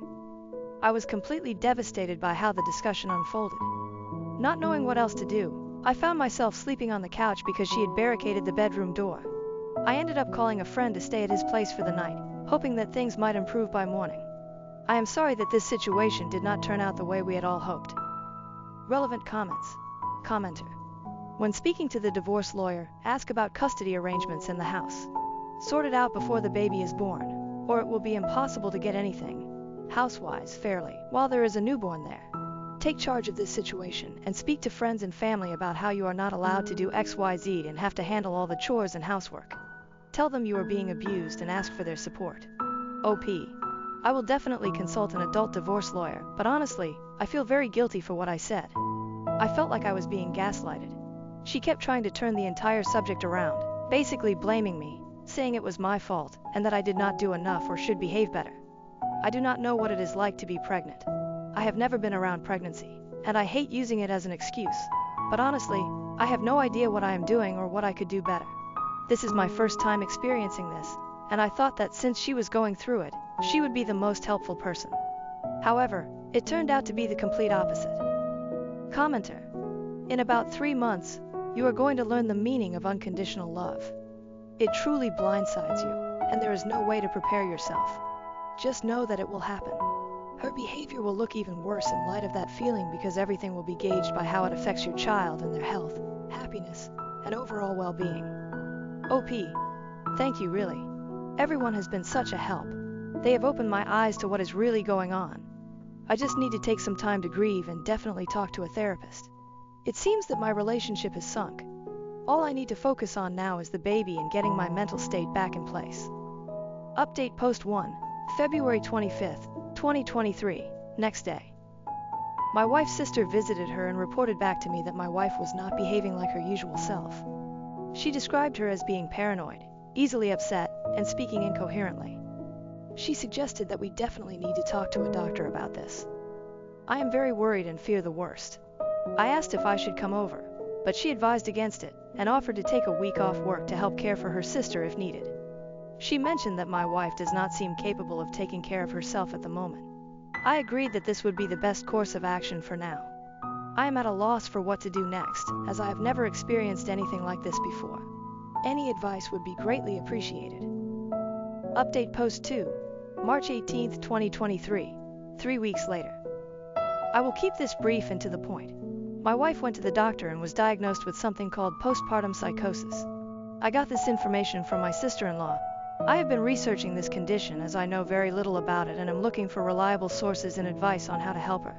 Any assistance would be appreciated, whether you have been through it, have experience with it, or just know about it. I thought postpartum issues occurred after pregnancy, but this is a completely new concept for me. Relevant comment. Commenter. You need to get in contact with a doctor before she becomes a risk to herself or the baby. Call the damn paramedics if you need to if she becomes completely resistant to speaking with medical professionals. In DMS I mentioned how she might be suffering from a prenatal form of PPD or PPA, and I know you can't get in contact with her OB, but any doctor you speak to will be able to contact them for you if you know their name. There's nothing more you can do but get her help. OP. I'll definitely see if her sister can help me get in contact. Since she is there, I'll ask her to send me contact information and I'll call them immediately. Update Post 3, March 25, 2023, 1 week later, 1 month from original post. Based on numerous comments and chat messages, I have learned that the correct term for my wife's condition is prepartum psychosis. I am very grateful for this correction, as I was not present in the doctor's office when this was initially discussed and had been relying on the information provided by my sister-in-law. Now that I have the accurate term, I will be doing even more research on this diagnosis. Thank you all for your support, helpful resources and guidance. I also realized that my previous posts contained many typos, making my story seem a bit unbelievable. I do not blame anyone for questioning it. Honestly, I never proofread, so there are a lot of errors. I am trying to fix these typos as much as I can to make my story clearer, but some might still be present. Additionally, if you see some letters spaced together incorrectly, it is because I was trying to save space, as I am limited to a certain amount of characters. I apologize for any confusion this has caused. I appreciate everyone who has been helping me. Update Post 4, February 28, 2024. 11 months later, 1 year from original post. It is over. Officially over. We have finalized our divorce, and I want to express my immense gratitude for all the support I have received. The divorce and custody process was extremely challenging, but we managed to get through it. I desperately wanted everything to work out for the best, but there was too much damage and conflict. The stress and fighting took a heavy toll. I am committed to doing whatever I can as a father to protect and raise my child. Thank you to everyone who has been with me throughout this journey. I am grateful to say that I am now in a happier place. Editor's note. I noticed some discussion the other day about the new update tag being confusing. It technically means that there is a new update to this specific sub that has not been posted before, not that the update itself is new. This update is 5 months old but is new to the sub. That said, I can change the tag to concluded if people would prefer. In my opinion, this story highlights several significant aspects of life that many people can relate to. The primary themes include mental health care, family responsibilities and burdens, communication and relationship struggles, divorce and parenting, as well as community support. Firstly, the story begins with the wife exhibiting unusual behaviors and later being diagnosed with prepartum psychosis.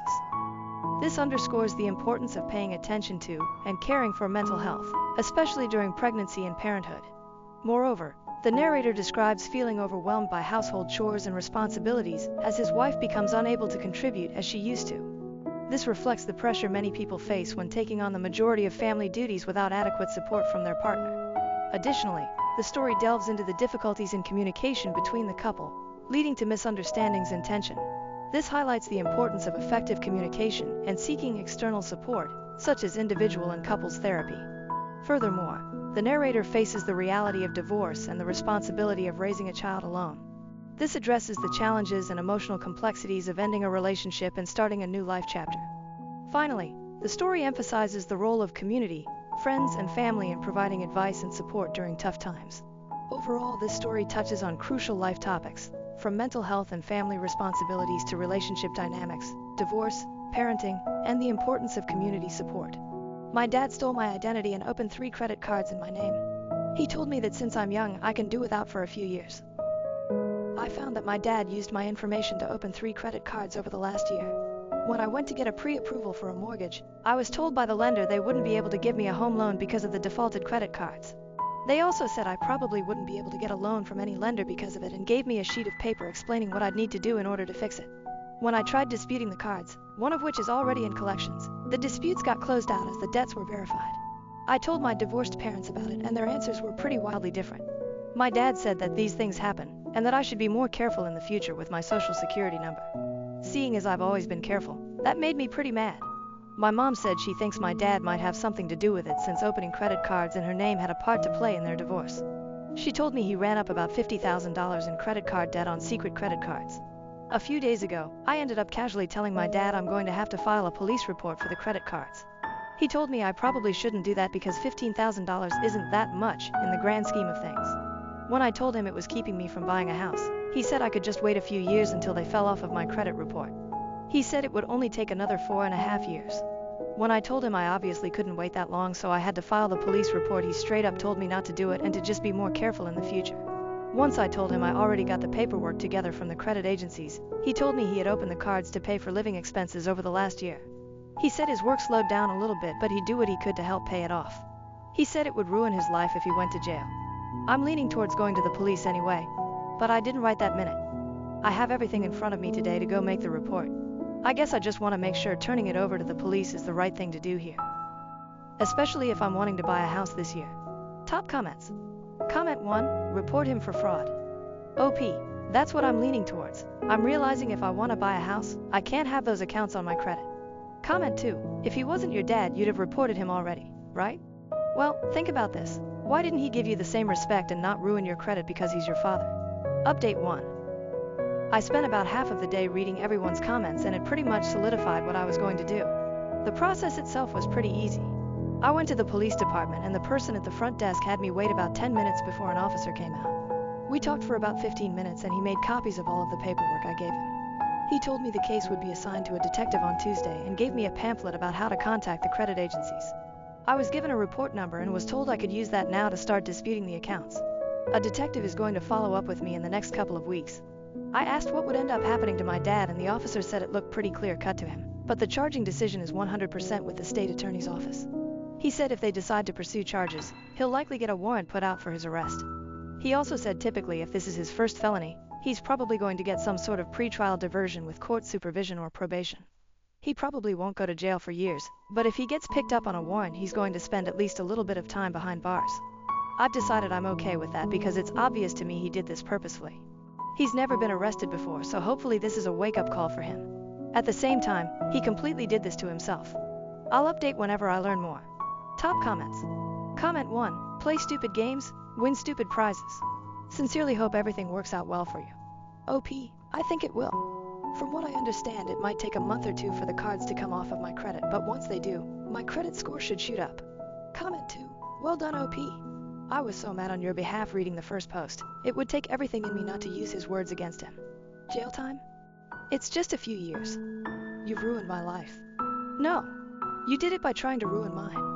I hope the marks come off your credit report like it's made of Teflon. Good luck on your home ownership journey. Update 2. There's been some good, a little bad, and a little real bad progress the past few days.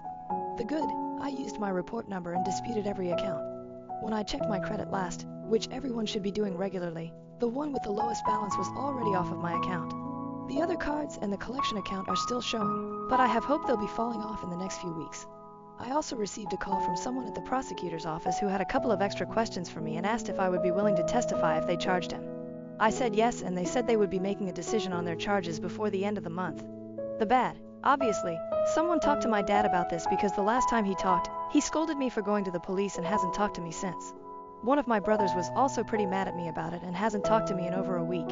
The rest of my siblings and my mom understood where I was coming from. The real bad, one of my other brothers, not the one who was pissed, found 2 opened credit cards on his credit which weren't his.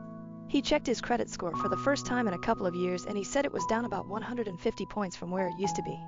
He's now in the process of dealing with that. He doesn't have any positive proof, yet, that it was our dad. But the fingers are pointing in that direction.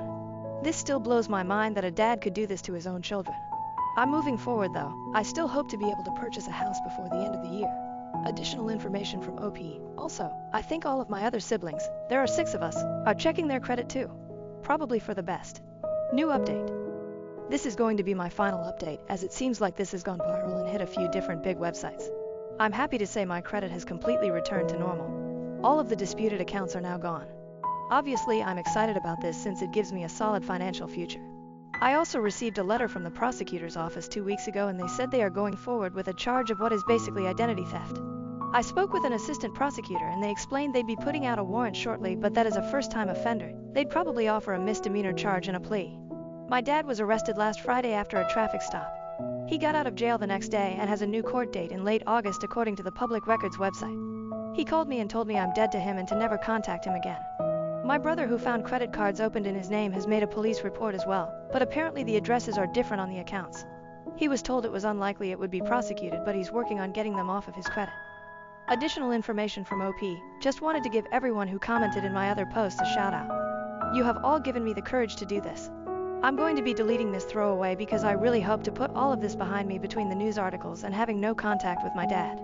Don't let things like this sneak up on you. It breaks my heart to do this to my dad, but he did this to himself. My parents told my brother he could have my house, and I should live in the camper in the backyard since I'm single and he has a family. 1 hour story. Post on January 23, 2023. Begins in 2020. November 2022. I'll warn everyone here that this is going to be very long. So long that I'm splitting it into 2 posts and including a summary for each. I don't really care who believes this.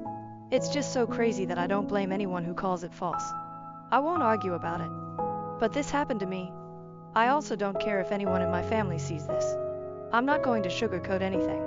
But I'm also not going to reveal any details that would clue anyone into who I am that doesn't already know me. I'm a single man in my early 30s. I have a brother who's 29, and he's already got 4 kids now. He had his first at 22, and the second followed a year later. Then the third 2 years after that. And the fourth was born a couple of months ago. His wife, my sister-in-law, and I do not get along, as she always tries to provoke me by acting superior. Then she turns into an extreme self-victimizing drama queen if I retaliate in any way. She can cry in an instant and put on a very convincing show to get sympathy from just about anyone. My parents and brother adore her, even though they know exactly how she really is and just don't care. She's very good looking, I'll give her that. But she's so awful that I could never be attracted to her. She also refuses to get any sort of job, even though she has a college degree, and my mother willingly helps with the kids all day. So their finances are entirely dependent on my brother. This also means they can't afford to live anywhere but my parents' house. And privacy is a bit of an issue with all of them under one roof in a 3-bedroom house that was built in the 60s. Growing up, my younger brother was also the obvious favorite. We're 3 years apart in age, but he developed a superiority complex because I was badly punished if I retaliated against his antics in any way back then. It was obvious my parents cared for him a lot more because he got the lion's share of everything unless people called them out on it, which did happen a fair bit by other family members. This is why my parents packed us all up and moved us about 150 miles away from them, so they generally would only see us on holidays since it was a 3-hour drive. My brother got physically abusive towards me on a number of occasions, flirted relentlessly with my first girlfriend to the point she broke up with me, and laughed at any misfortune I had. And my parents just told me to suck it up whenever I was upset about it. I only got equal treatment when my parents wanted to keep up appearances. I admit it was rather funny to see the looks on their faces whenever they had to treat me equally to my brother on birthdays and Christmas because other people were present. We had relatives that were very nosy and loved gossiping and drama. So my parents did their best to hide what was really going on and threatened to take all my stuff away if I didn't keep my mouth shut. If anything, it just made my parents celebrate more when I turned 18 and moved out because it meant they no longer had to provide for me. I wasn't even done with high school yet when I moved out. But couch surfing was far better than living with them. I was in low contact ever since leaving home. They didn't even show up for my high school graduation. But I didn't care. From that point on, I would usually only see my parents and brother on holidays like the rest of the family. The start of the 2020 pandemic was not kind to me. I lost my job and couldn't renew the lease on my condo because my roommate also lost his job and neither of us could afford the place on unemployment money. It was a rented 2-bedroom condo that I really loved. As the lease was ending, my roommate left early to move back in with relatives, and I had to sell nearly all of my stuff because I was soon going to be homeless if I didn't downsize to an extreme. I really shouldn't have rented a place that was so expensive, but I liked living the high life. Until then, life wasn't kind to me, and I realized I should have been living somewhere far cheaper so I could have saved more money to fall back on. But I had a plan. I own a truck simply because I've always loved trucks, so I found a $1,000 camper in good shape and put it on my truck just so I could live out of it for a while. It was supposed to be temporary, but I ended up living out of it far longer than I ever thought. I originally hoped to be able to live out of the camper at my parents' house, where my brother and his family still reside as well. But when I asked my parents to let me stay for a while, they told me they had a full house and didn't want me there. Plus, we hadn't exactly gotten along in the past decade. They said they'd only agree to let me park my camper there if I paid them basically what it had cost to rent an apartment in my area. That was way too much just to park my camper. I was jobless and trying to save as much of my unemployment money as I could until I could find a new job. I may as well be living in an apartment with that rent price they were asking. My parents called my camper an eyesore and told me to take a hike since we couldn't come to an agreement. And sister-in-law thought it was absolutely hilarious that I had to live in a camper. My brother joined her in pointing and mocking me while calling me a homeless bum. I parked my truck/camper in a store parking lot to sleep on the first night that I had nowhere else to go. I felt scared out of my mind that someone might try to break in. Suffice to say, I didn't sleep well that night. There was nowhere else I could go as any other relatives that owned houses were fairly far away, and all my friends were apartment people. And I was pretty attached to my area as well, so I didn't want to just leave. I'd also had my mail forwarded to a friend's apartment. It was the only way I could still get my mail anymore. Finding a stable place to park was pretty difficult. I went looking around to try and find a job similar to my old one. It took months of living the nomadic camper life. At that time, I had to deal with a lot. Everything from beggars and drug addicts to people demanding I leave because my camper was an eyesore. At one point, someone who told me to move claimed to be with a homeowners association. I wasn't even parked on a street with houses. And when I questioned what homeowners association, they got incredibly belligerent and threatened me. I moved my camper anyway just to avoid the trouble. To have a steady supply of electricity, I learned to use a long extension cord to plug in anywhere I could to recharge my camper batteries. This meant sneaking around and plugging it into an outside outlet of a random building while parked on a street. I know that's a crummy thing to do, but I had to keep my batteries charged so my refrigerator would stay cold. I had a small solar power bank for recharging my phone, but I didn't have anything like a generator. And generators are noisy and require fuel anyway. So I did what I had to do. After months of living like that, I finally managed to get a new job. I had to move to the neighboring city to find a job that didn't involve retail. I worked retail while in college and promised myself never again. Though I was nearly ready to break that promise. I was still getting unemployment money, but I had no stable place to live while receiving it. And I didn't want to still be jobless when it ran out. Plus, I was bored out of my mind. I had little else to do but read, watch movies on a small portable DVD player, use my phone or laptop, and keep note of where I could park and what local public bathrooms I could use. I kind of envy that the Japanese have public bathhouses. We could really use stuff like that over here. When I finally landed a new job, I practically lived in the back lot of the building by the warehouse in old employee parking spaces literally no one else seemed to bother using because they were so far in the back that the area was borderline forgotten. My boss company owner actually liked this arrangement because I was willingly available to take any shift I could get as long as I had enough sleep. He even let me take the camper off my truck and set it up in one of the spaces so I could drive around without it. Not exactly sure if this was legal, but no one bothered us about it. The entire time I lived back there, I didn't have to deal with many trespassers. There were a few, but the security guards escorted them out. I was pretty much on call almost all the time when they needed me, and was working virtually every day of the week. My boss let me plug my camper into the building for power and water, and I paid a small amount of rent by working for free on Sundays when no one else was in the office but the janitor and security guard. Beyond that, I usually had to shower at a friend's apartment, or at my local gym as the camper didn't have a shower in it, and only a portable toilet. And I didn't want to fill it because emptying it is a nasty chore. So I used other bathrooms as often as I could. I had a key to the warehouse, and could go in to use the bathroom there at any hour. I was even on a first-name basis with the night security guard. He's since become one of my closest friends. The camper was easy to heat in the winter with a small electric heater. Summers were not fun though. The camper didn't have air conditioning, so I had to get a used portable air conditioner just to make it bearable. I made a lot of overtime pay and learned some new skills from other employees. Eventually, midway into this year, I landed a better position in the company as a supervisor, and started making a better salary than my old job. That's when I decided I wanted a house. The scare I'd gotten from losing my condo made me realize I needed something much more stable for the long term. I looked around for something close to my work, and just 2 miles away found a 3-bedroom manufactured home on a small property. But I managed to get it for $10,000 less than the asking price somehow. I used nearly my entire savings for a down payment and got approved for a home loan. I finally didn't have to live in a camper anymore.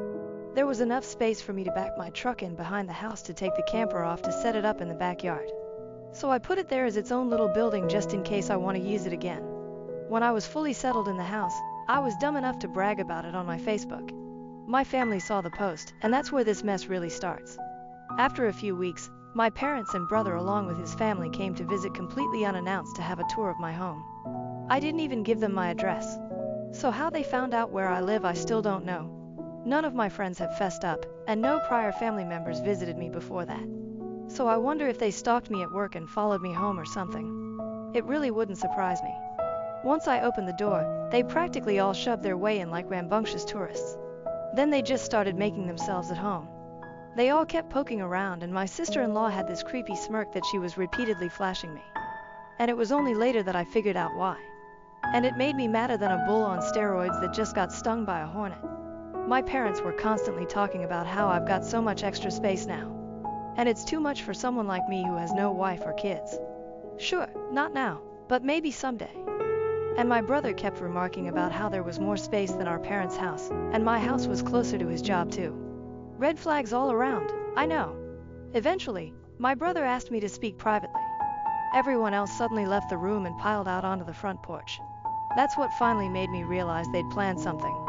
My brother, let's call him Dan for the sake of simplicity, said the house was too much for me alone. And I should let him move in with his family because his wife is pregnant with kid number 4.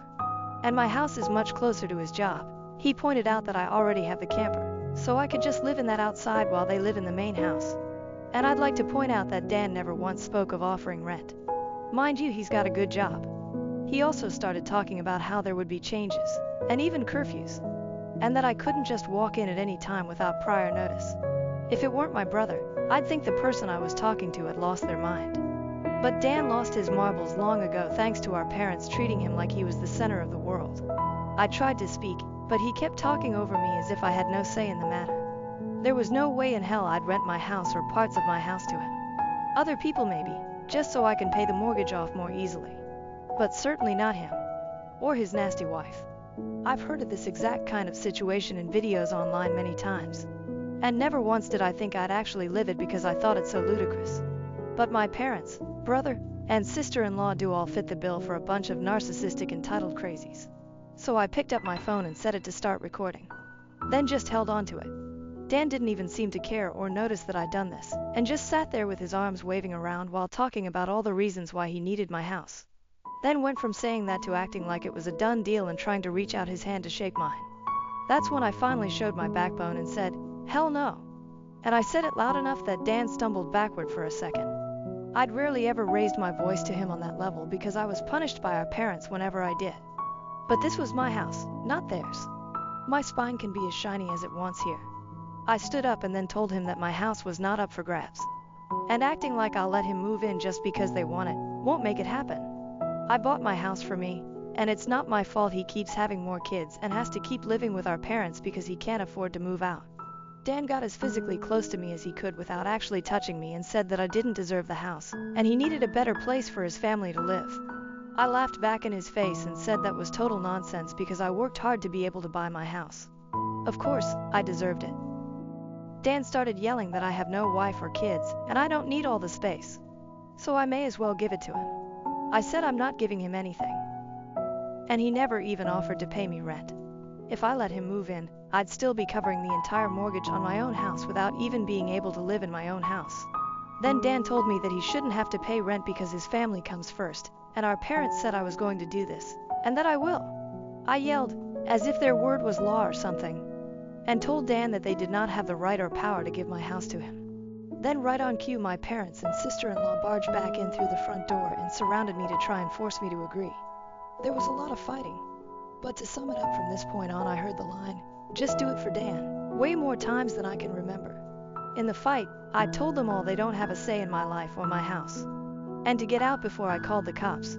My sister-in-law screamed the loudest at me about how she was pregnant again, and I can't do this to her. I said I did nothing to her. She just assumed she could take from me like I would just allow it. I had no obligation to her or her family.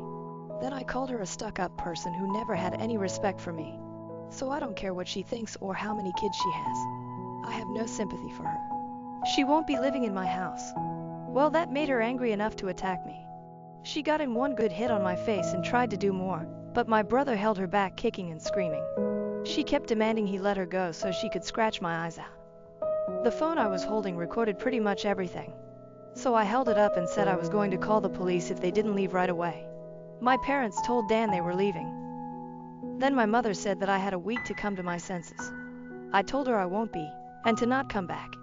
Then I told sister-in-law that my phone recorded everything, and if she tries anything, I'll press charges for assault.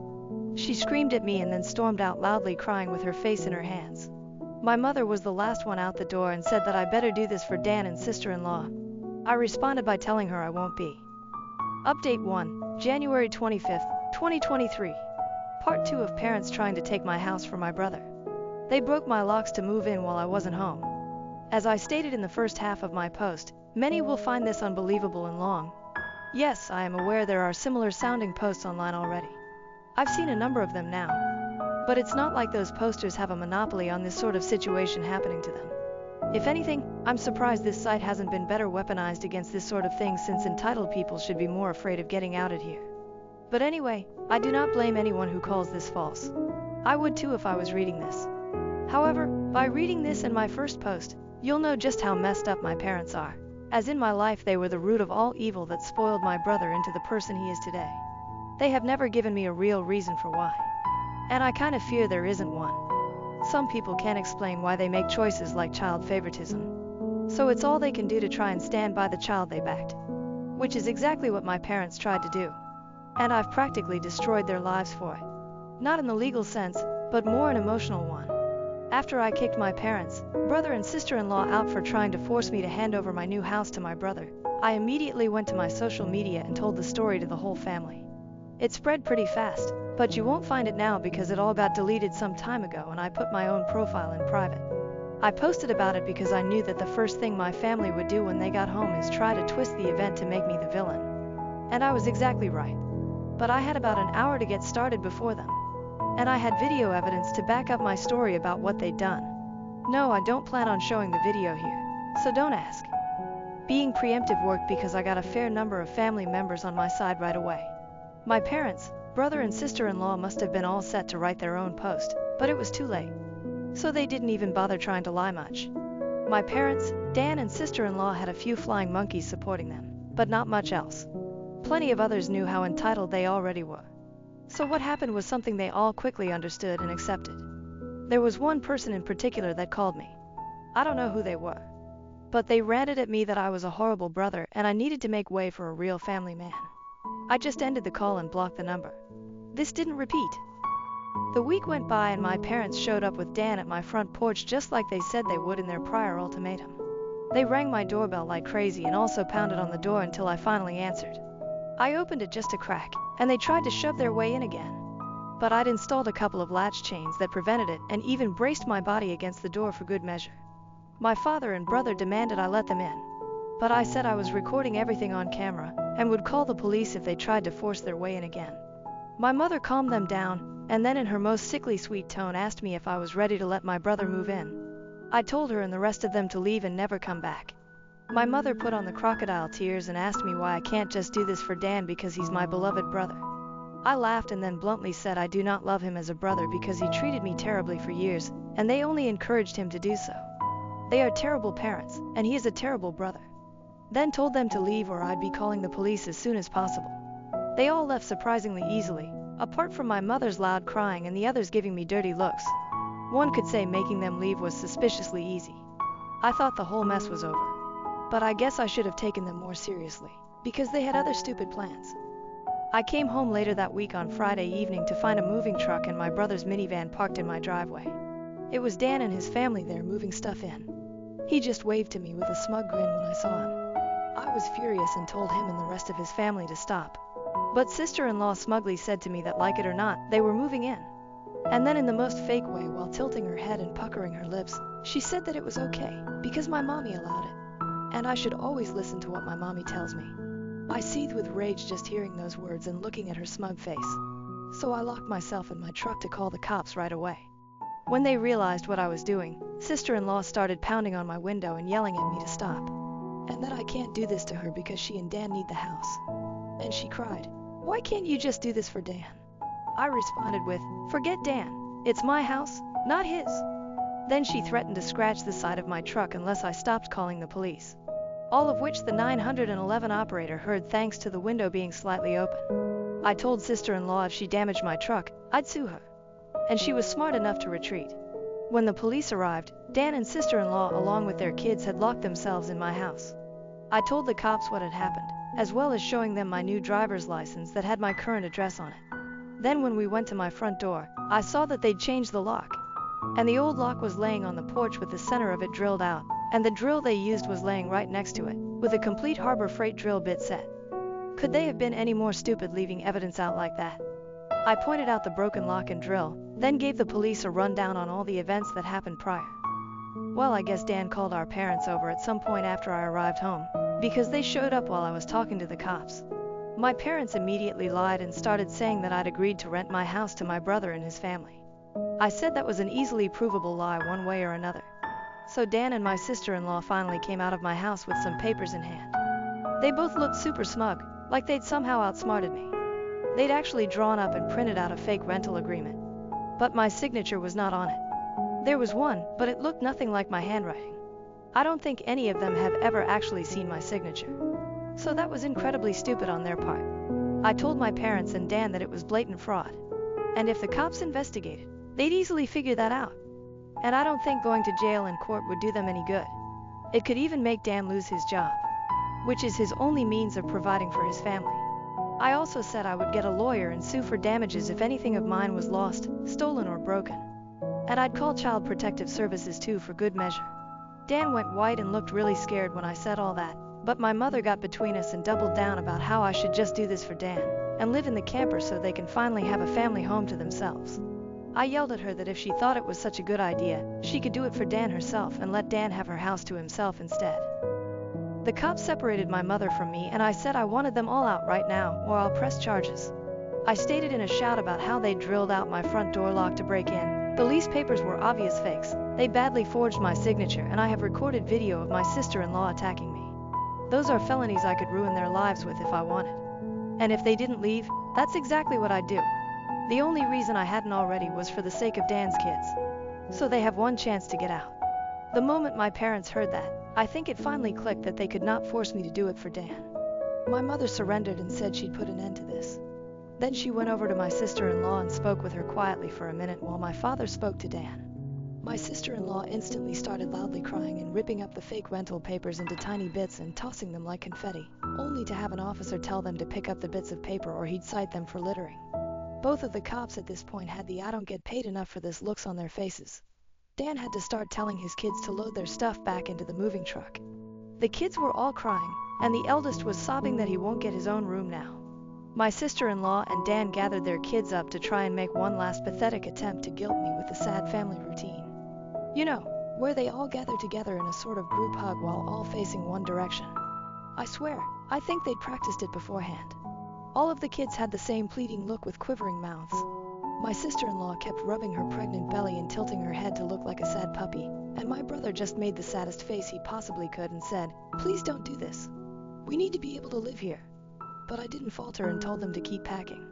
All the kids and my sister-in-law turned the crying up to 11, and Dan yelled at me, "Are you satisfied with yourself? You've denied us a home because you're too selfish to share and help our family." I ended up laughing like a maniac and retorting that what he was trying to do was taking, not sharing. And no amount of crying will make me let his family move in because he's no brother of mine anymore. He's just an entitled person who thinks he can take whatever he wants from me like when we were kids. Dan started cursing at me until the cops told him to cool it or he'd be in cuffs regardless if I wanted to press charges. He sucked in his lips and looked a mix of afraid and supremely pissed off. I asked the cops if they could stick around until my parents, brother and sister-in-law had all left. And they said they had no intention of going anywhere until this had been resolved. In fact, in the next few minutes 2 cops became 4 as more drove in for whatever reason. That gave my parents some extra incentive to get moving. I made Dan give me the keys to the new lock he'd put on my front door, though I got another lock the next day anyway because I didn't know if he had copies of the keys or not. He was really reluctant to hand them over. Then instead of handing them to me, he actually threw them down the street and into a storm drain while saying to go get them myself. But one of the cops scolded him for that and made him go get them. He had to pull the grate off just to get at them. And he got pretty dirty in the process. When he got the keys back, he just grumbled then slammed them down into my hand. I then told them all to leave and never come back. My mother said I'd be disowned for this, as if that were some kind of threat to me. And I voiced that to them.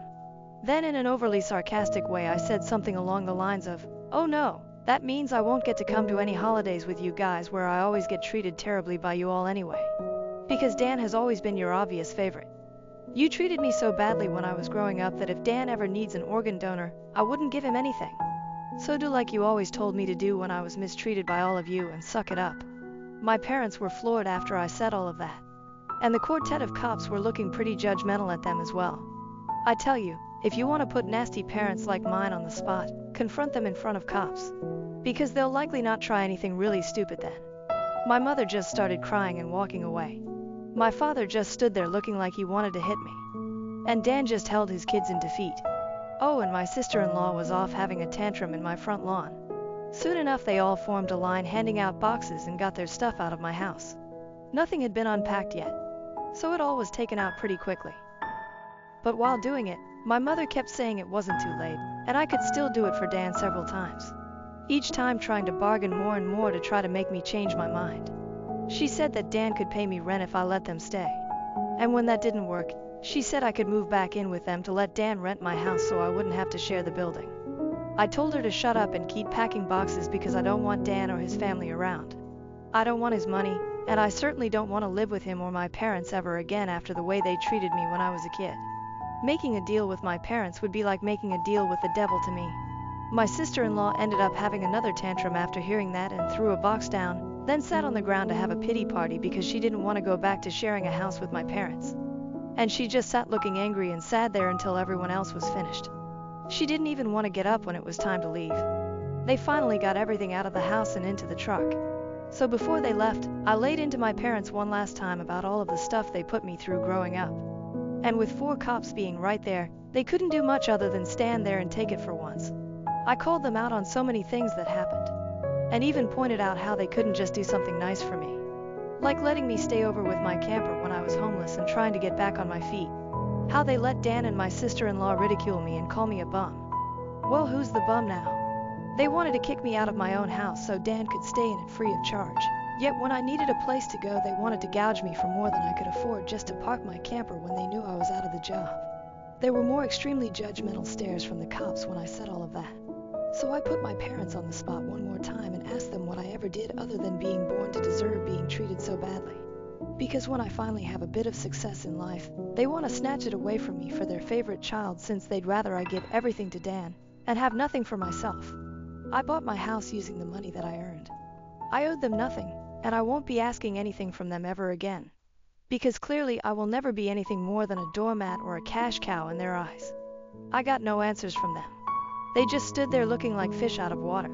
So I continued ranting and asked them what in God's name made them think they were such good parents after all of that.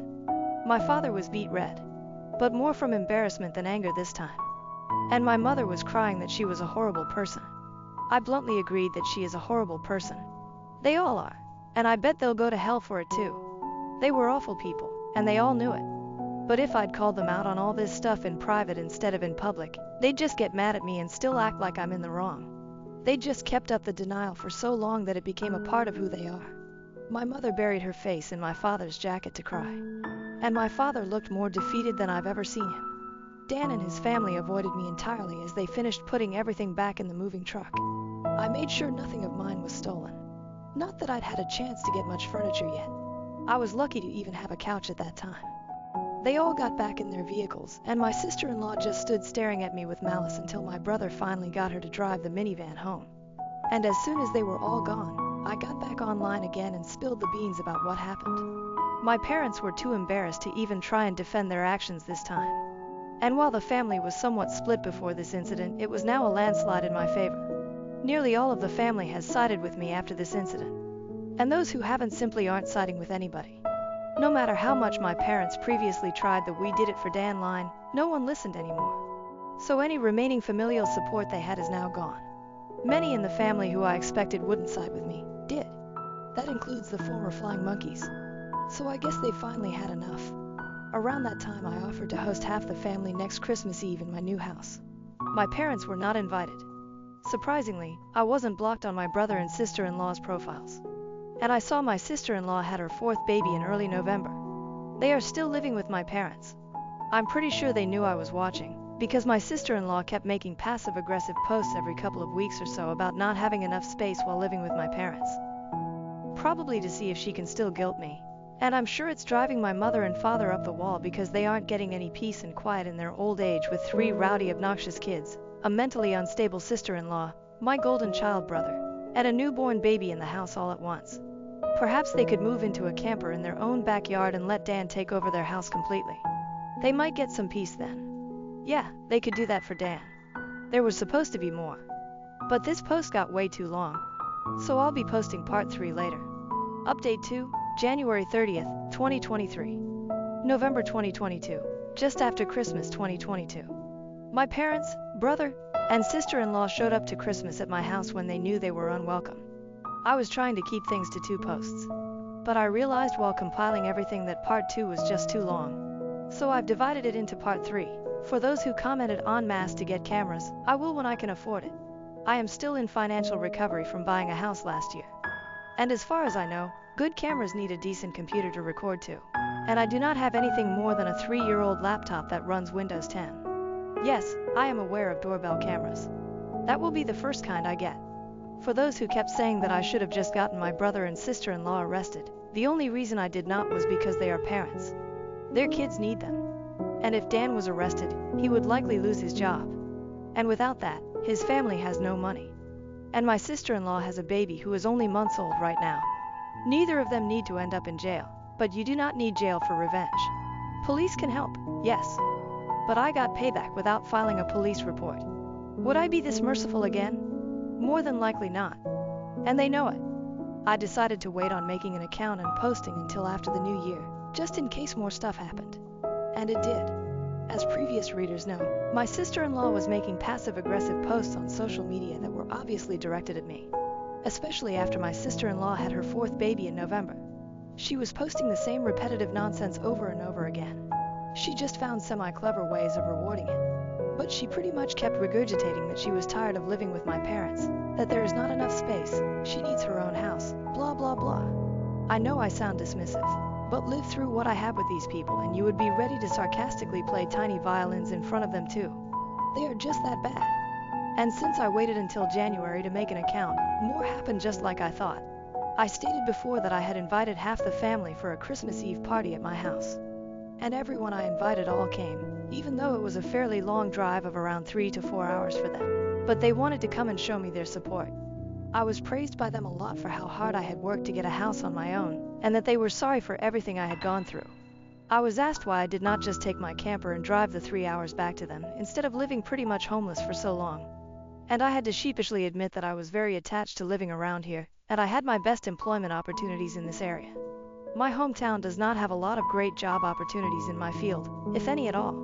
And I wanted to make my own way as much as I could. An answer they overall accepted. We moved on to having a rather nice party. The best I'd been in years. Some relatives even brought CDs of great Christmas albums. And I have to say, the one my uncle brought to Ray Charles was my favorite. He sings Christmas songs like no one else I have heard. It was a grand and happy time. I felt like for once I could just forget my past issues and enjoy the moment. But I would not be writing this if it had stayed that way. About 2 hours into the party, you know who showed up. My parents, brother, and sister-in-law popped in trying to look all smiles. They did not even knock. Just walked right in my front door like they were meant to be there. I shut off the music and told them to leave immediately. They begged to stay and said they brought gifts. One of my uncles stood up and yelled at them before I got another chance to speak. And he said they do not deserve to be in my home or my life after the shit they tried to pull months earlier. and he was backed up by several other relatives. Mind you, this guy is my mother's brother, and he used to love her to pieces until he found out about the shit that went on between me and my parents. My grandparents, mother's parents, as old as they are, hurriedly got in between us and said to my parents that if they want to make amends with me, it is far too soon. And they have never been more disappointed in them than they were this past year. They had hidden their favoritism for my brother from prying eyes for a long time, but no one was fooled anymore. And they needed to make a serious effort to try and actually treat me like a son if they ever wanted to be in my life again. Then they turned to Dan and my sister-in-law and said they have seen the repetitive nonsense my sister-in-law keeps posting about. They are tired of it and to just let it go already. My house will not become their new home. My sister-in-law went back to her old standard of crying and had a pity party about how she should be the one living here and not me. She plopped down in a chair to have a tantrum and said it was not fair I got this house to myself when I have no family of my own, and she has 4 kids that need more space. And she just wanted a better place to live in and feel like a real mom. It was petty of me, but I loudly pointed out that she sucks as a mother because she lets my mother do most of the parenting while she sits on her butt all day drinking, playing on her phone, or going out and spending all of Dan's money. And she has the nerve to complain about it. I even joked that I'm surprised her baby does not get drunk from her breast milk since she drinks so much booze, which I admit went a bit too far as I got some stares. And my sister-in-law demanded to know if I was calling her a bad mom. I said the evidence speaks for itself. And if she wants to be able to afford to move out of my parents' house someday, then she needs to put her college degree to some use, get a job, and learn to save money. My mother already does most of the childcare for my brother's kids anyway, so she will have plenty of time after her baby gets a little older. My brother's eldest kid, who is 7 years old, ran up to start kicking and screaming at me for yelling at his mom. And he kept telling me about how his mom said that I was the bad guy who made her cry and did not let them live here. That is when my brother grabbed his son to pull him away. But all the other relatives jumped back in, and this sort of turned into a family intervention against my sister-in-law and brother. She was crying. Her new baby was crying. Her kids were crying.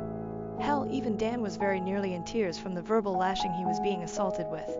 He ended up just sitting on the ottoman I keep shoes in by the front door and looking like a complete wreck. He could not look anyone in the eye. He could not even say 2 words to me.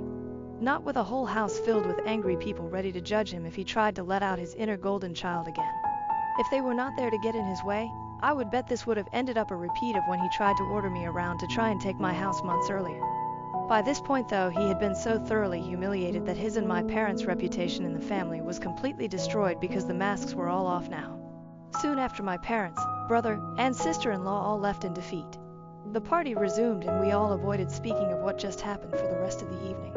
Since most of the adults had been drinking, everyone stayed the night in my house. I even let some of them sleep in the camper so there would be enough space. I admit, it also makes a good guest house. My relatives all wanted a tour of it earlier as well, and they said they could not believe I had been living in it for around 2 years. I have a lot of questions about it, like what summer and winter were like and so on. I was up earlier than everyone else on Christmas morning and had a fresh pot of coffee and some ibuprofen for those spiked eggnog hangovers a few of them had. I was complimented on being a way nicer host than my parents ever were, and we all agreed to do this again next Christmas. After Christmas, my sister-in-law did finally stop making posts that were obvious digs at me and deleted all of the old ones as well. But shortly after the new year, she more recently made a new post complaining about how she had tried to convince my parents to get a camper like I did, so it could be set up in the backyard so Dan and his family could use the whole house as their family home. Well, a taste of one's own medicine is never fun. Because my parents turned that idea down, vehemently I hear. No one is going to push them out of their own home, let alone their master bedroom. The post was only up for a couple of days before my sister-in-law removed it, and she has hardly posted anything since then. She loves to complain, but if a tree falls and no one is around to hear it, can it still complain? My sister-in-law, I guess, has realized there is no point in doing it when no one hears her anymore, and Dan cannot afford to move his family out on his salary alone anytime soon. If they end up expecting another child in the next few years, I will not be surprised. Things have mellowed down for me since then, and I've even invited friends over for a poker night. I suck at poker because I can never remember a damn thing about it. But so what? We get to drink beer and eat junk food while being merry idiots. We all loaded up on Whoppers from Burger King and just had at it the best way 4 grown men can when they just want to have a good, unadulterated time and get pissed drunk. I think maybe around summer I will look into possibly dating someone. I am not exactly getting younger here.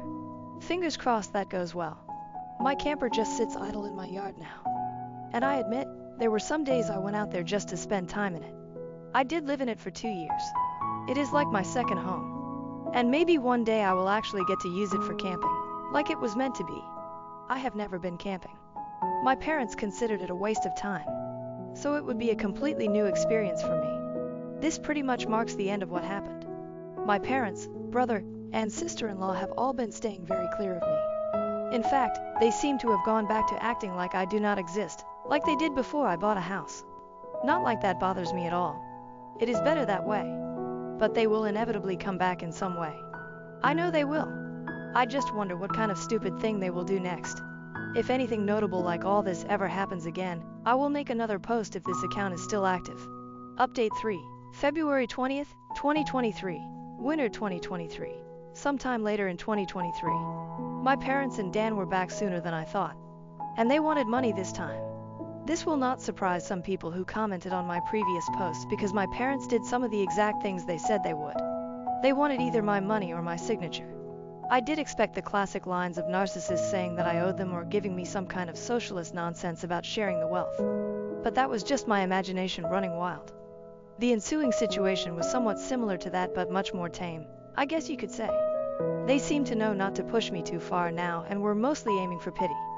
It began when my parents recently got in touch with me through social media and asked for a meeting in a public place of my choosing. It just screamed trap. But I was not afraid. In fact, I was amused. They know I'm not to be messed with anymore. So I could only wonder what they wanted this time. I picked a local restaurant that may have the name of an olive and a garden in it, and we met up there. Dan was with them, but he kept his mouth shut most of the time. We had awkward greetings, ordered some drinks, and then cut to the chase. My parents begged me to help Dan get his own apartment so he could finally move out. Apparently, Dan's credit is not so great. Gee, I wonder why. Could it be that his wife regularly puts him into a hole? Well, they asked that I help by either supplying some capital or co-signing for the apartment and helping to pay the rent for it. I simply said no to both. That is when Dan spoke up in anger and yelled at me that I have so much, and I do not have a family to support like he does. He needed my help and I should be sparing the money for his family since I do not have one myself. I laughed and asked where they were when I needed their help. Oh, that is right. They were pointing and laughing at me for being homeless. Or should we go further back to my childhood? I would love to delve into that with plenty of ears to listen in around us. My mother grabbed my hand and begged me not to speak of any of it. My father and Dan both just looked away and said nothing. Pretty sure they wanted to say something like they used to at me, but held their tongues. I asked them if they thought I was rich or something, and their looks said it all. And when I told them I do not have that kind of money, they looked at me like deer in headlights. I broke it down about how much I had managed to save for the down payment on my house and the way I had to live and work in order to save that much so fast. And then how I spent nearly all of it on the down payment of my house. I'm still in financial recovery. I did have monthly income to spare, yes, but most of it was going right into my savings. I asked Dan what his yearly salary was, and when he told me, I pointed out that it was actually a bit higher than mine. I then loosely broke things down in rough math in front of my parents on how about 70% of my income goes to my mortgage, insurance, gasoline, internet, phone, food, and other bills. And then there is maybe 30% of that left at most that I can put into savings. And I need that money saved to get back on my feet in time. And I have to make sure I have savings to fall back on. My truck is from the 1990s. If it were to break down, I would need money to either fix or replace it. And there are other things one would need a rainy day fund for, like home repairs, doctors, taxes, lawyers, or anything in general you would need quick cash for when it is a sudden unexpected expense. So as you can see, I just cannot spare money for Dan. And I also refuse to co-sign for anything as that would leave me on the hook for any bill Dan could not or would not pay. Then I pointed out that that is likely why my parents did not co-sign for Dan's apartment themselves long ago. And my mother just started crying again. I was pretty much one step ahead of them in all of this. I am not an ATM and I am not a fool, and I stated that right to their faces. I expected my father to become angry with me like he always does. But this time he just, well, did not. I have known this man to explode on me for the slightest provocation of not enabling my brother all of my life. But this time he just did not do that. There was not even a sneer on his face. The only way I could describe the look he had was regret and defeat. Maybe regret for being a terrible parent. Or maybe regret because he cannot bully me around anymore. Who knows? Either way, my parents could not really argue with me, and I was not about to give them any money. Dan just got up and said this was all just a waste of their time, and that he was leaving. My mother started apologizing for him, but Dan still wanted to leave. Then, just to kill with kindness, I offered to buy them a round of unlimited soup and salad while we were all there. I guess they could not turn down free food since we had not ordered anything but drinks yet, and they stayed. I went out of my way to talk about anything other than money. Dan remained quiet and was either eating his food or looking at his phone. But my parents just awkwardly talked with me. They brought up that they have recently joined a local Christian church, and that they had already been going for the last 2 weeks. I said good for them, and they of course started trying to advertise that they would like me to go too. I simply said no thanks, and they were smart enough not to push further. When the meal was finished, Dan left a $10 bill on the table for the tip and walked off without saying another word to me or anyone. My mother just excused his behavior and we all parted ways. That was about it. Not nearly as much drama as I thought there would be. But this is still far better than how things used to be with my parents and brother. As for my sister-in-law, well, she has been regularly complaining online about my parents. She really does not seem to like the fact that she is not the queen bee of their house. And I think her toxicity is finally getting to them. Why else would they be so desperate to come crawling back to me? My sister-in-law actually wants my parents to move into a camper like I had to do in order to make space in the house. And she is being told no, every time. She does seem to have a following of like-minded people like her though, because here and there I get messaged by someone I do not know that is intent on raging at me for not giving up my house for my sister-in-law. I do not bother to argue with these people anymore. I just block and move on. Though there was one persistent troll who had my phone number, and they call from a different number every time. Yes, it seems to be the same person who called me to say I need to make way for a real family man like Dan. But I could care less. The calls, though, seem to have slowed down, if not maybe stopped. Because I made it clear to that person that they were only amusing me by keeping this up so long. The last time they called was around the beginning of the month, and it has been silent from them since then. Update 4, October 5th, 2023. My parents and Dan were back sooner than I thought. And they wanted money this time. This will not surprise some people who commented on my previous posts because my parents did exactly what was expected. They wanted either my money or my signature. I did expect the classic lines of narcissists saying that I owed them or giving me some kind of socialist nonsense about sharing the wealth. But that was just my imagination running wild. The ensuing situation was somewhat similar to that, but much more tame, I guess you could say. They seemed to know not to push me too far now and were mostly aiming for pity. It began when my parents recently got in touch with me through social media and asked for a meeting in a public place of my choosing. It just screamed trap. But I was not afraid. In fact, I was amused. They know I am not to be messed with anymore. So I could only wonder what they wanted this time. I picked a local restaurant that may have the name of an olive and a garden in it, and we met up there. Dan was with them, but he kept his mouth shut most of the time. We had awkward greetings, ordered some drinks, and then cut to the chase. My parents begged me to help Dan get his own apartment so he could finally move out. Apparently, Dan's credit is not so great. Gee, I wonder why. Could it be that his wife regularly puts him into a hole? Well, they asked that I help by either supplying some capital or co-signing for the apartment and helping to pay the rent for it. I simply said no to both. That is when Dan spoke up in anger and yelled at me that I have so much, and I do not have a family to support like he does. He needed my help and I should be sparing the money for his family since I do not have one myself. I laughed and asked where they were when I needed their help. Oh, that is right. They were pointing and laughing at me for being homeless. Or should we go further back to my childhood? I would love to delve into that with plenty of ears to listen in around us. My mother grabbed my hand and begged me not to speak of any of it. My father and Dan both just looked away and said nothing. Pretty sure they wanted to say something like they used to at me, but held their tongues. I asked them if they thought I was rich or something, and their looks said it all. And when I told them I do not have that kind of money, they looked at me like deer in headlights. I broke it down about how much I had managed to save for the down payment on my house and the way I had to live and work in order to save that much so fast. And then how I spent nearly all of it on the down payment of my house. I am still in financial recovery. I did have monthly income to spare, yes, but most of it was going right into my savings. I asked Dan what his yearly salary was, and when he told me, I pointed out that it was actually a bit higher than mine. I then loosely broke things down in rough math in front of my parents on how about 70% of my income goes to my mortgage, insurance, gasoline, internet, phone, food, and other bills. And then there is maybe 30% of that left at most that I can put into savings. And I need that money saved to get back on my feet in time. And I have to make sure I have savings to fall back on. My truck is from the 1990s. If it were to break down, I would need money to either fix or replace it. And there are other things one would need a rainy day fund for, like home repairs, doctors, taxes, lawyers, or anything in general you would need quick cash for when it is a sudden unexpected expense. So as you can see, I just cannot spare money for Dan. And I also refuse to co-sign for anything, as that would leave me on the hook for any bill Dan could not or would not pay. Then I pointed out that that is likely why my parents did not co-sign for Dan's apartment themselves long ago. And my mother just started crying again. I was pretty much one step ahead of them in all of this. I am not an ATM, and I'm not a fool. And I stated that right to their faces. I expected my father to become angry with me like he always does, but this time he just, well, did not. I have known this man to explode on me for the slightest provocation of not enabling my brother all of my life, but this time he just did not do that. There was not even a sneer on his face.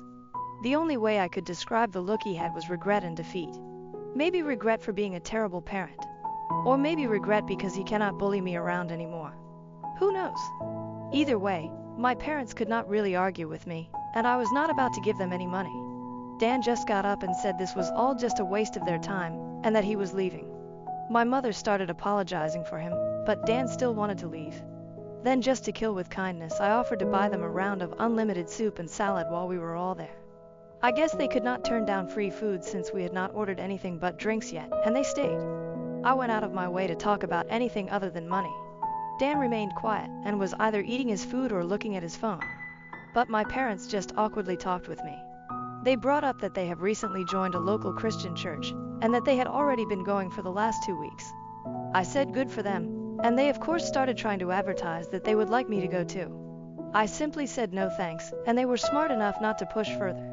When the meal was finished, Dan left a $10 bill on the table for the tip and walked off without saying another word to me or anyone. My mother just excused his behavior and we all parted ways. That was about it. Not nearly as much drama as I thought there would be.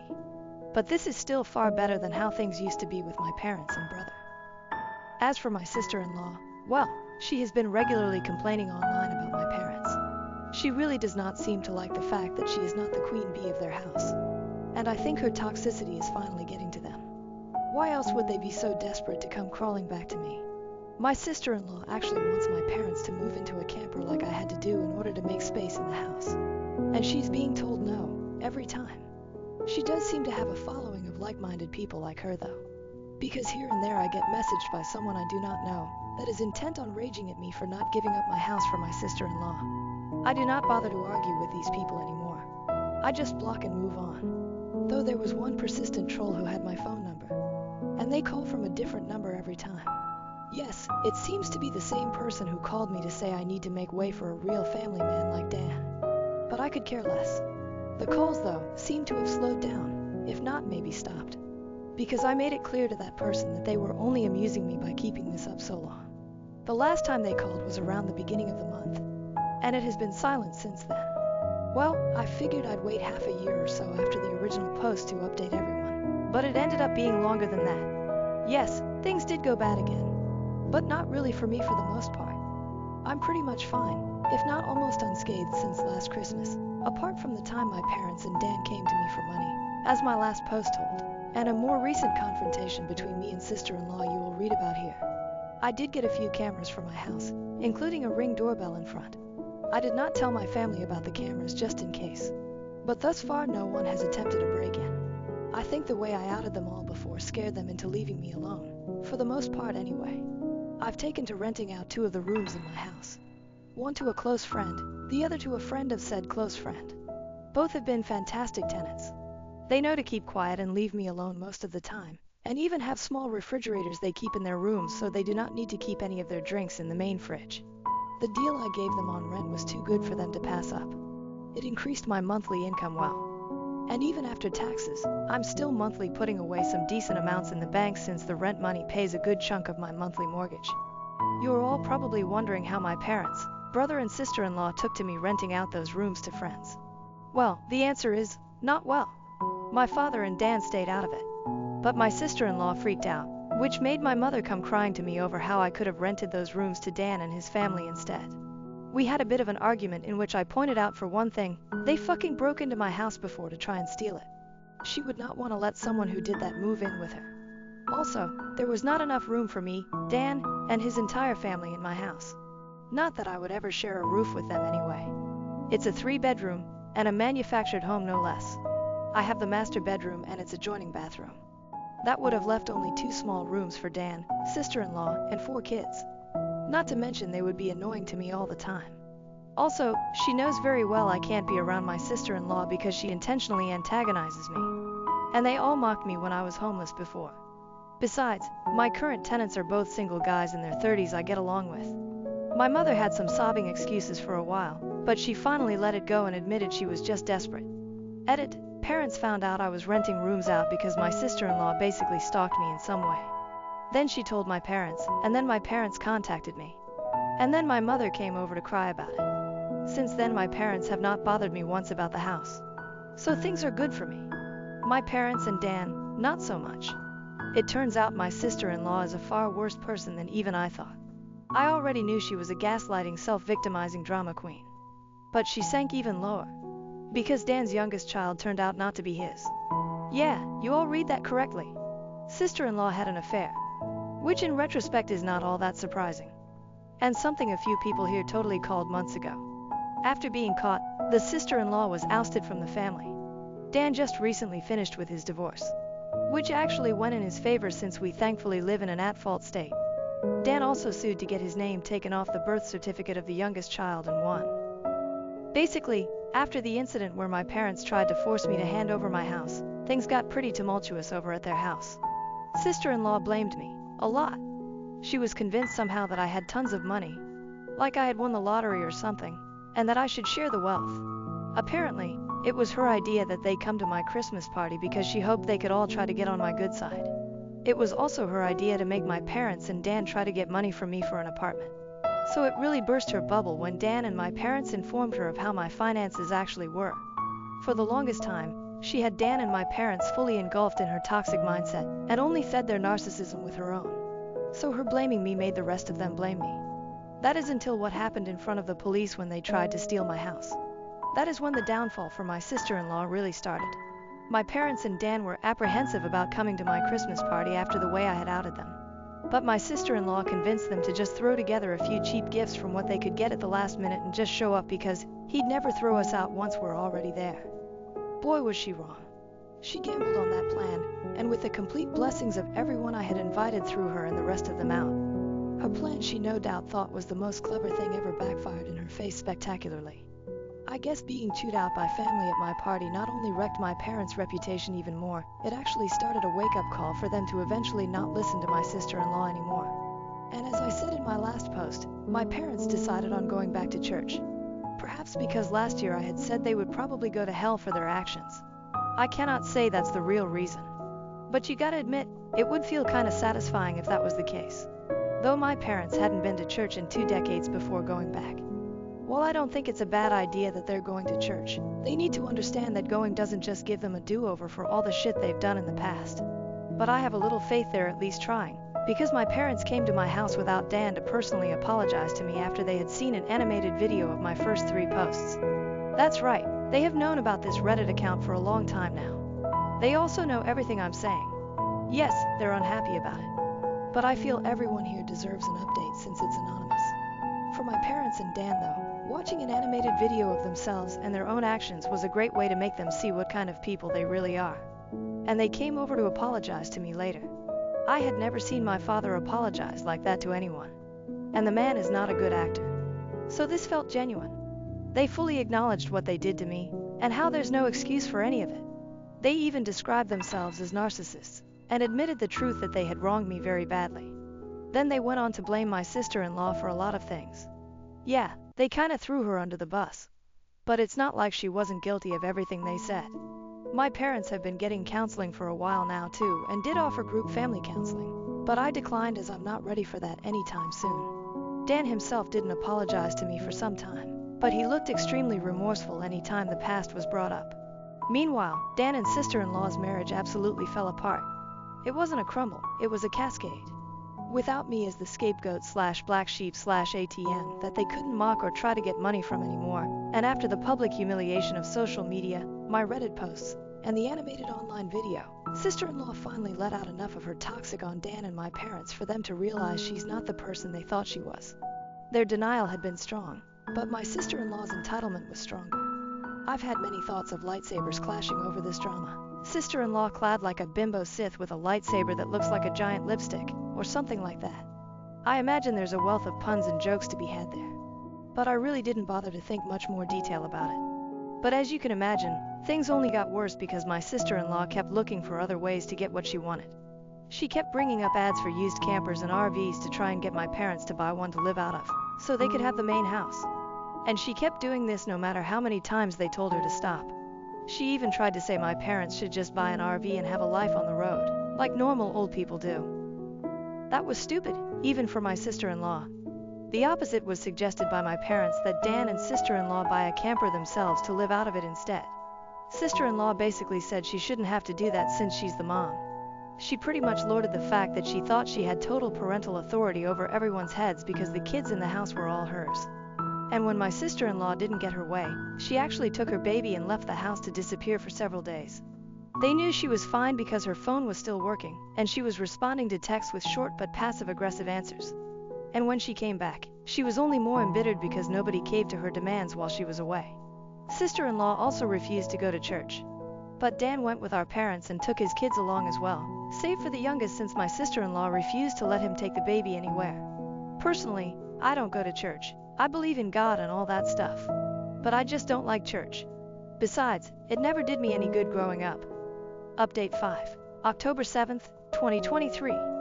Just so everyone understands, a lot of this information came from Dan and my parents. So I'm just telling what I know. Everything really hit the fan when Dan suddenly called out his wife as a cheater in March. This shocked us all because we thought he was a complete pushover to her. But no, he's not. At least not anymore. You all know how he treated me when I was on his bad side. Well, his wife wasn't spared that hire at all. He started putting pieces together about her deceit after finally pulling his head out of his ass and secretly got DNA tests for all his kids. 3 of the kids are his. But the youngest one, the baby, was not. For the record, Dan and I both have pretty dark straight hair that's almost black. Same with our parents. Sister-in-law's hair is straight and pretty dark too, but the baby's hair is lighter and a bit curly. At first, Dan just thought it was because of the baby's age. Sister-in-law kept playing it off and said that it would darken in time. But the baby's hair never got darker. I guess that was Dan's biggest clue. He confronted his wife with the DNA results in front of our parents. And she broke down sobbing that it was a mistake. Sister-in-law pulled out all the Darvo stops of denying, trickle-truthing and gaslighting. But Dan had none of it and actually had done more to find out about her affair than I would have ever thought. I knew he was smart. He just let himself be dumb. He had detailed proof of her cheating with phone records, texts he got off her phone, bank records, and the DNA test. He even identified the man she's cheating with, who is likely the father since he has much lighter colored curly hair. The evidence against her was crystal clear, and Dan said she was so bad at hiding her affair, he didn't even have a hard time figuring any of it out once he started looking. My parents demanded that my sister-in-law leave their house immediately. That's when she went psycho on them all. First in just yelling. But she quickly got physical. Police had to be called by my mother. And yeah, my sister-in-law was arrested. She scratched up Dan and my father quite a bit with her long fake nails, and even harmed her eldest kid in the crossfire by hitting him hard enough to give him a black eye and nosebleed when he tried to intervene. Dan was smart enough to have his phone recording nearby when he confronted her. So the police had all they needed to arrest her for assault. The sister-in-law's parents had to drive over to bail her out. Then they came back for the baby, sister-in-law's stuff, and her car as well. A couple of days after sister-in-law got bailed out, she showed up at my house because I was apparently next on her shit list. As soon as I opened the door, she went on a delusional rant where she called me out about posting on Reddit. Then said I was the entitled bane of her existence. I'm not sure, but I think she might have been high on something, because this felt extra crazy for her, and her eyes didn't look right. She claimed mothers with young children are the most sacred thing in the world. Then went on yelling that giving up my house shouldn't have been too much to ask for, because supporting the family was the least I could have done. And if I had, then her family would still be together. When I tried to talk while she was spewing all that out, she actually attempted to shove me and cover my mouth. She even had her hand poised like she was ready to scratch me. Well, that went about as well with me as you can expect. I'm not exactly one to be threatened and told her I'd call the police if she didn't take her hands off me right that moment. I also told her I'd got it all on my doorbell camera. She started panicking the moment she heard camera. Then I ended up verbally savaging her to the point she was backing off my porch. I told her she had some gall to call me entitled when she's exactly that. She didn't work for anything she had anymore, cheated on her husband and got pregnant from her affair partner, made my mother do most of the parenting for her children, spent Dan's money till they were in a financial hole, and acted entitled to my home to the point of trying to steal it. I called her entitled X1000 and that she's a greedy bitch who is blinded by narcissism. Then I told her to stop blaming me for her own actions and to never show up at my house again. Being told all that was pretty much all sister-in-law needed to hear before jumping back into her car, then peeling out and speeding off. This was finally the straw that broke the camel's back for me. Now that she was separated from Dan, I ended up finally going to the police and filing a report on her for harassment and the assault she'd done on me last year, and her putting her hands on me at my front porch only added to it. The police have it all on record now. And I gave copies of the video to Dan for his divorce lawyer. And yes, I did file for a restraining order against sister-in-law. It was easily granted because it was obvious the woman is unhinged. She's not made a social media post about me since that I could see, but that's just because she put her profile on private. I hope her blame ship against me has long since sailed. Either way, she's left me alone. Sister-in-law was still with her affair partner during the divorce. At the time, I had no real idea of what kind of man he was. But any person who monkeys with someone else's spouse and even has a child with them really doesn't have a lot of morals to begin with. Once the divorce was underway, sister-in-law admitted that Dan just wasn't man enough for her anymore because he couldn't afford to give her the lifestyle she wanted. She actually believed herself to be on the level of a trophy wife, and that she deserves to be with someone wealthy. Dan said he pulled a me and maniacally laughed at her. He said she was nowhere near hot enough to be a trophy wife, along with mentioning many other faults she had. Sister-in-law ended up humiliated by this and ran off like a child. Due to having to live with her parents, sister-in-law was forced to work in their family business because Dan wasn't giving her access to his bank accounts anymore. She'd already maxed out all the credit cards he previously gave her. And she griped about having to work for her parents despite having a college degree, but I think they were the only ones who'd employ her anyway since she's got a criminal record and a decade-long gap in her resume. I've heard from Dan that her parents were severely disappointed in her as well. But that was just a rumor. They could be just as bad as her for all I know. Either way, the shit show of a divorce really took off once it got going. Sister-in-law didn't walk away with much from it. Especially because she had an affair, physically hurt her father-in-law, husband, and eldest child. And it's an at-fault state, like I mentioned earlier. So she kissed any chance of getting her way goodbye. I'll go into detail about it in the final post. Update 6, October 9th, 2023. Fall 2023. This is what I know about the divorce from my brother Dan. Dan's lawyer pulled some strings to get the divorce started as fast as possible. But it cost him. I don't know the specific details or how much it all cost. They never told me. My sister-in-law, on the other hand, was financially backed into a corner very badly. And you know what can happen when you corner an animal. She fought back. But the law was not on her side, nor were her dwindling finances. Her parents had to pay for a lawyer for her. And not a very good one either. Also, she actually brought her affair partner to the divorce court to testify on her behalf. This guy was a real piece of work. He had a bronze tongue and a charming smile he tried to use to his advantage. He claimed my sister-in-law had been wronged by an incompetent husband, which is why she sought the arms of another man. He claimed he was ready to take responsibility for the child he had fathered with her, but that she would still be needing alimony to help support herself and care for said child. He remarked that because Dan at the time was still on the birth certificate, alimony should be one of his obligations. Dan said this guy used big words and a charming smile, but seemed an extra special kind of stupid. And coming from Dan, that's saying something. The judge was also not swayed in the slightest and told the bronze tongue out that he was a hypocrite for saying he was ready to take responsibility for his own child, while also holding his hand out for money from the man whose marriage he'd helped ruin. That shut him up. Dan was prepared to sue his wife's affair partner for alienation of affection too. However, that fell through. I guess it would have been on Dan to prove how much she'd loved him before the affair started. But after her mask came off and we saw the real her, we're not sure if she ever really loved him at all, or if she just loved having a meal ticket. Someone here pointed out my sister-in-law probably kept having kids to avoid getting a job. And you may have been right. Either way, she tried dragging out the divorce. But Dan's lawyer and the judge kept that from happening much. I swear, Dan must have seriously lucked out, because he got one of the meanest and most unsympathetic to cheaters judges in the state. And all the evidence we had on my sister-in-law made it easy to keep her from playing the victim. So instead she just let her real bitchy self out since there was no point in hiding it anymore. The court had all the records provided by Dan and myself, police reports, photos, and recordings to prove she was an abusive narcissist. There was a mountain against her that she had no way to climb over or hike around. She tried standing against the mountain, but that was prime avalanche territory. At the end of the divorce, my sister-in-law struck a deal to end things quickly. Dan takes 3/4 of the credit card debt, gets his name off the affair baby's birth certificate, and she walks away with only partial custody of her children.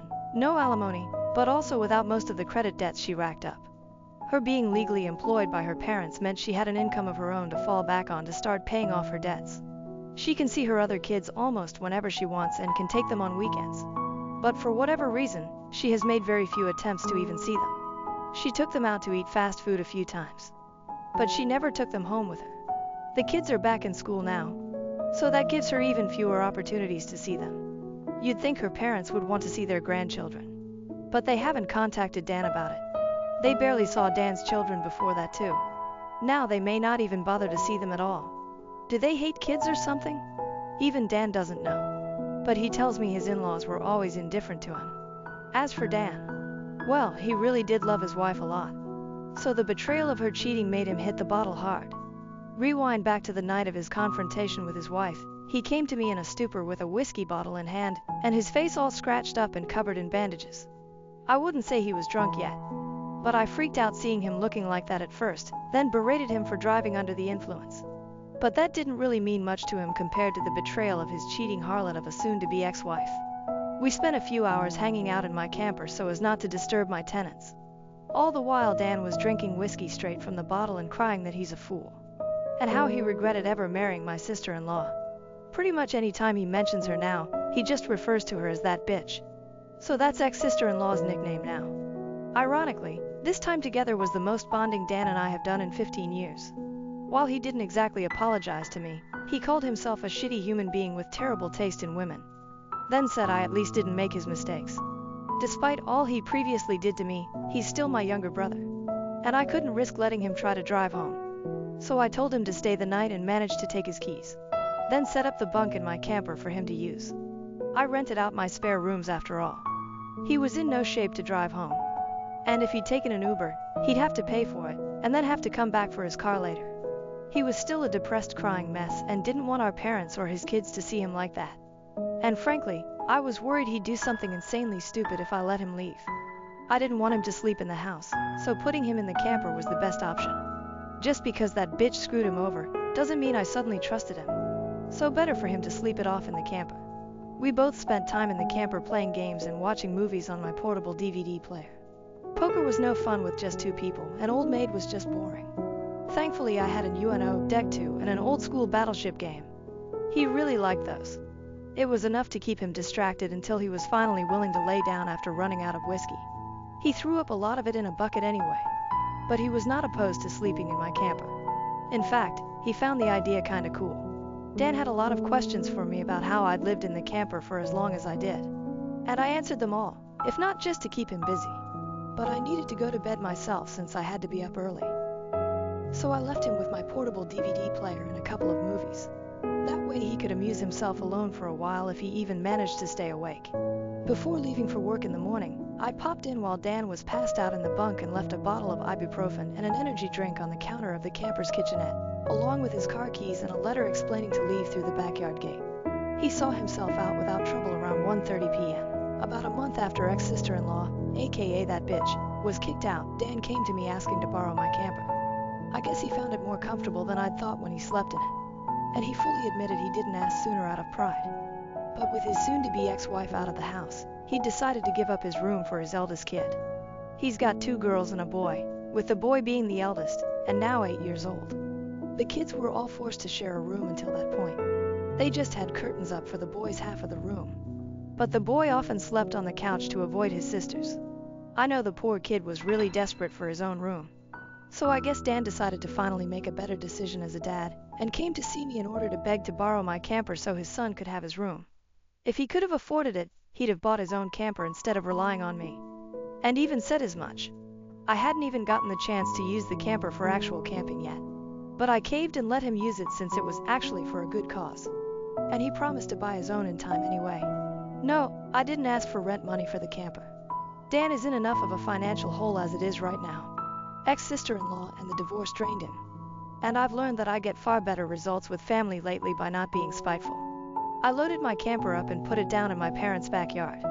And my father put in a 30-amp breaker so it'll have enough power for Dan to run heat and AC when he needs it. I do miss the camper. After all that time living in it, it kind of felt like it was a part of me. But the only reason I loaned it out was for the sake of Dan's kids. Pretty much the only reason I still do anything for my parents or Dan is for the sake of those kids, as I've bonded with them.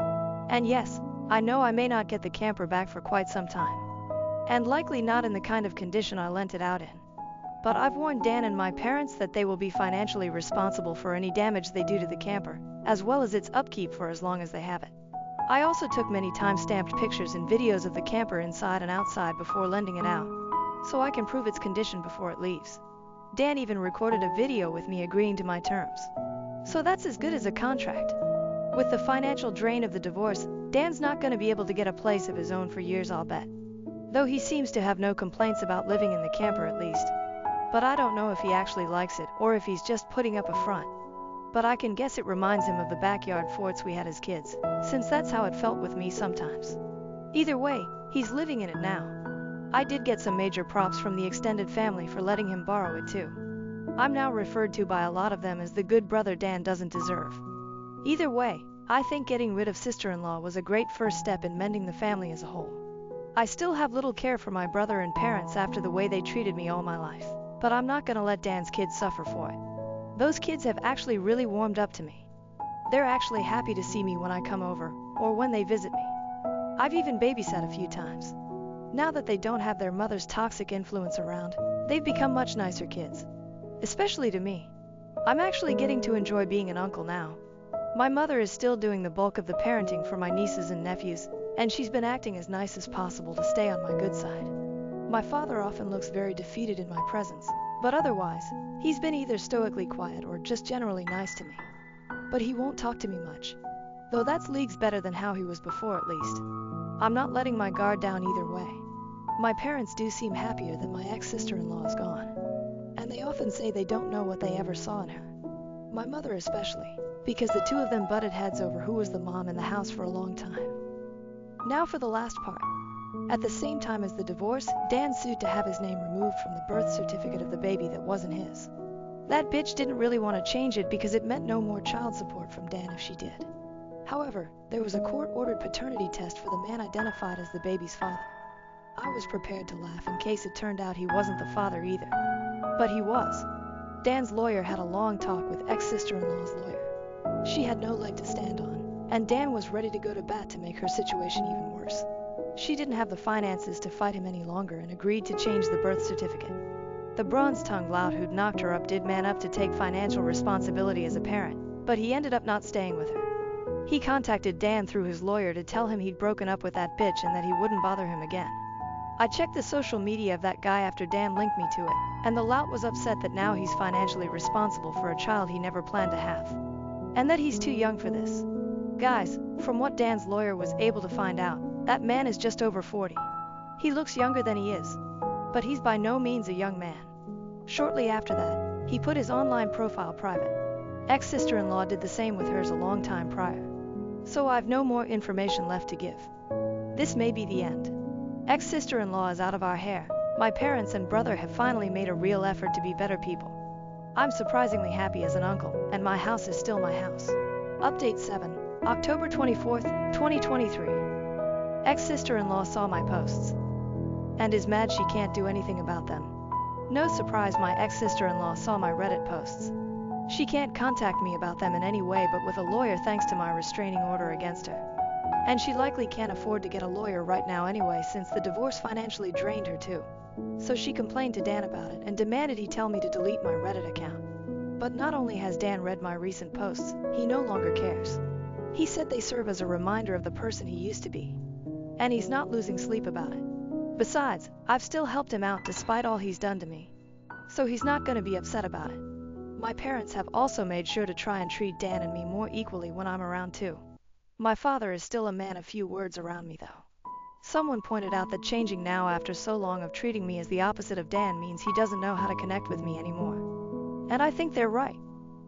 I don't mind the way he is now though. My mother has also developed a habit of saying she's sorry about every little thing in my presence. Dan told me that she and my father have been reprimanded a lot by extended family and their counselor, and now my mother feels like she needs to apologize for everything. This is all a stark contrast to how they used to treat me. Also, I didn't talk about before what ex-sister-in-law's opinion was on Dan borrowing my camper so his son could have his and ex-sister-in-law's old bedroom. Well, like a stereotypical bully, she looked down on him and mocked him about it because now he's living like a bum, as she put it. But Dan took it all in stride and asked if she was done yet, because he knew this was exactly how she'd react. And he just plain doesn't care anymore. She's borderline dead to him, and her insults were on deaf ears. Then he pointed out to her that he was living out of the camper because he was putting his kids ahead of himself so his son could have his own room. Something his ex never did, despite being their mother. She just weaponized her children and pregnancy to keep from working and to emotionally blackmail everyone. Then he asked her to remind him how that was working out for her. Mind you, this was early on in their divorce. I'm sure you can all guess her reaction. Dan said his ex did have quite the tantrum about my recent posts. But no one has bothered to contact me on her behalf to take them down. So she just has to live with the well-deserved shame. She has been trying to act nicer to Dan lately. Guess the grass isn't so green living with her parents. Dan tolerates her as the mother of his children whenever they meet, but nothing more. He will never take her back. He's told me that he can never look at her like he used to. And the very thought of her turns him off emotionally. So ex-sister-in-law pretty much has no chance of reconciliation. I have no new info on ex-sister-in-law's affair partner. His social media is still locked down. Same with ex-sister-in-laws. And it's likely to remain that way as long as I have a chance to read them. Update 8, November 5th, 2023.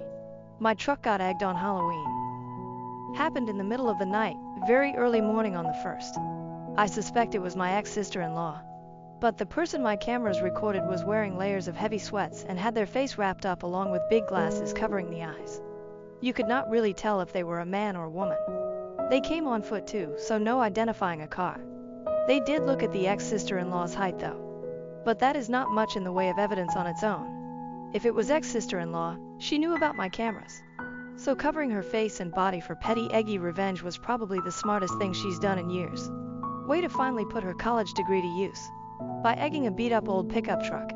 The egger showed up around 3 a.m. I was deep asleep and did not hear anything. Whoever it was that appeared that night quickly threw a dozen eggs or so, all over my truck. They did not attempt to do any more damage at least, and were gone in a flash as soon as the last egg was thrown. I did not see the mess till I was leaving for work in the morning. I ran my truck through a local car wash during my lunch break. That took most of the egg off. Had to scrub it a bit more later after work. Egg really are not good for the paint. But the truck is from the 90s, and does not exactly look mint anyway. I did take photos and filed a police report with the CCTV footage as evidence, but so far nothing has come of it. There was no real damage other than my minor irritation and $15 at a car wash. If ex-sister-in-law did do this, then she was smart enough to only throw eggs and not key my paint or slash my tires. So my insurance would not be involved. I do not think much will come of the police report as the cops seem to dismiss it as a probable prank by a teenager. I get they were probably overworked, but at least the report will keep a paper trail in case of future incidents. I waited till now to post because I wondered if anything else would happen. But no, just right back to peace and quiet. I would appreciate any good advice on the matter though, just in case something like this happens again. Update, asked around with some people on the street about cameras possibly seeing the person who egged my car. I got responses ranging from, "We do not have cameras," to "It was Halloween and people pulled stupid pranks. Let it go." The few people who were helpful told me that I waited way too long to ask, and the footage auto-deleted. So basically the egger got away. But if it was ex-sister-in-law, I am guessing she had to walk around a half-mile in those sweats just to not get her car spotted on camera or something. It would not surprise me if she questioned if it was even worth the effort. Oh well, I guess I'll just wait and see if the egger comes back next year. I did hand out printed pictures of the egger though, and even stapled a few up on posts. So now people in my neighborhood are aware at least. The tenants renting out 2 rooms in my house have stayed out of it, and I do not really blame them. It's not their problem. New update. Dan returned my camper and ex-sister-in-law got a driving under the influence. But I've also got a copycat that has made my family upset all over again.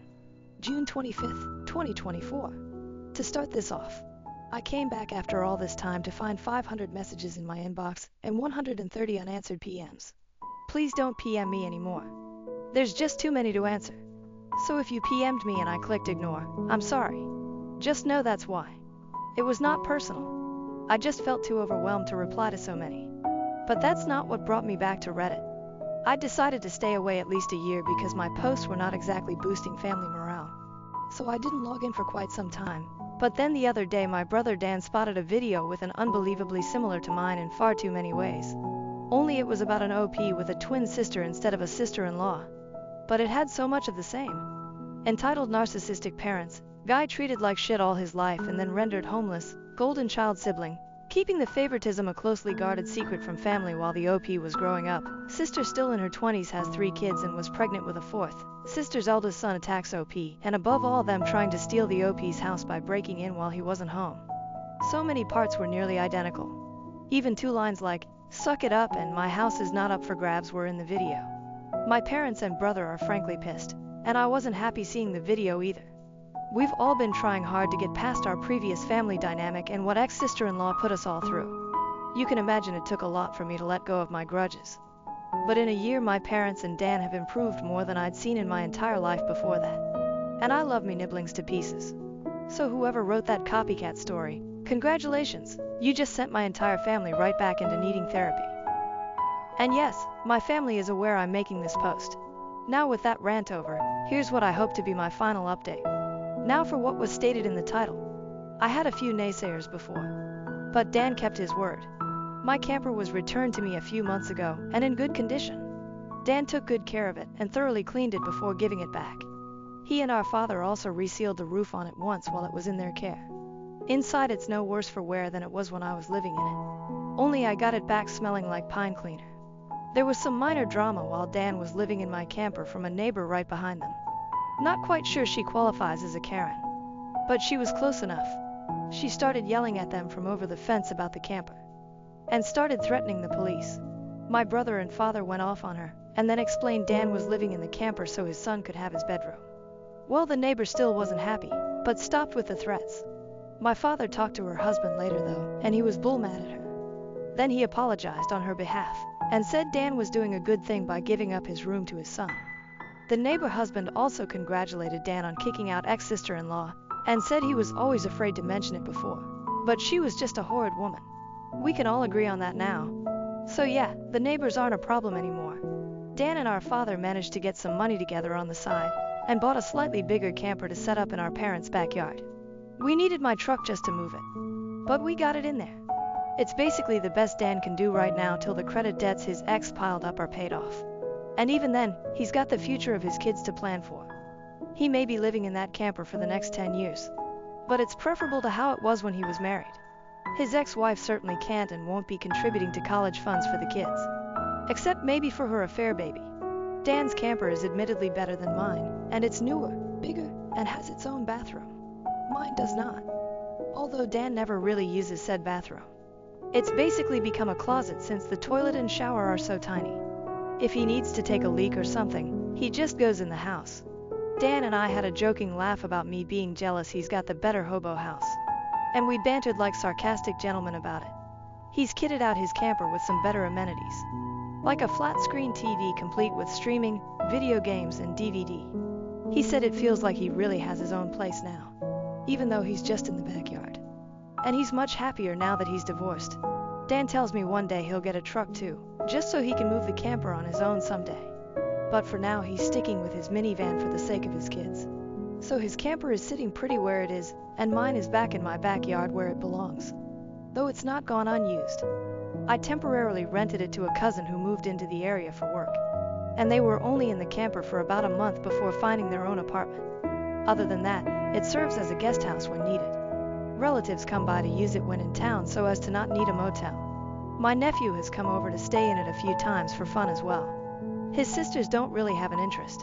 The camper is the closest he's ever been to camping. Same here, sadly, because I didn't buy that camper to camp, but to live. As for my parents, they've gotten therapy. My mother got medicated for her mental problems and fully acknowledges her terrible past mistakes as a parent with all of the favoritism, as does my father. My father is still awkward around me, but he's been fairly active in his church and is working hard to rebuild the family reputation as best he can. And Dan has cut back on drinking a lot since he isn't so stressed out anymore. He's even taken up exercising. He's in pretty good shape now. And he told me his ex-wife saw the picture of him he posted online after shedding 20 pounds and called him to compliment. He didn't take the bait. As for the holidays, my parents, brother and nibblings all came to my Christmas Eve party last year, along with most of the other relatives who came the year prior. No problems at all, save for the fact none of them could stay the night in my spare rooms anymore since I rented them out. Both of my tenants were away seeing their own families too. Things went swimmingly. Not only was ex-sister-in-law not invited, she wouldn't have been able to crash the party anyway because of my restraining order against her.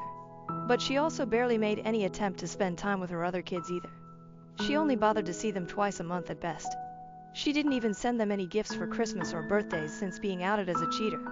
And the kids were initially pretty upset about that. But now they just don't care. Ex-sister-in-law, I guess, decided she was going to try to live like she was single again, despite having a baby at home. And it didn't go well because life gave her one hell of a cheese slap. On New Year's, ex-sister-in-law went out late to party like it was 1999, and she got pulled over by a cop on her way home. She got arrested for DUI, and her car was impounded. She called Dan while being arrested, begging him to come get her car to keep it from going to impound. He told her he was not helping her, and she could deal with it herself. Dan has drunk and drove, so it was kinda a little hypocritical. But this woman put him through so much, I don't blame him for rebuffing her.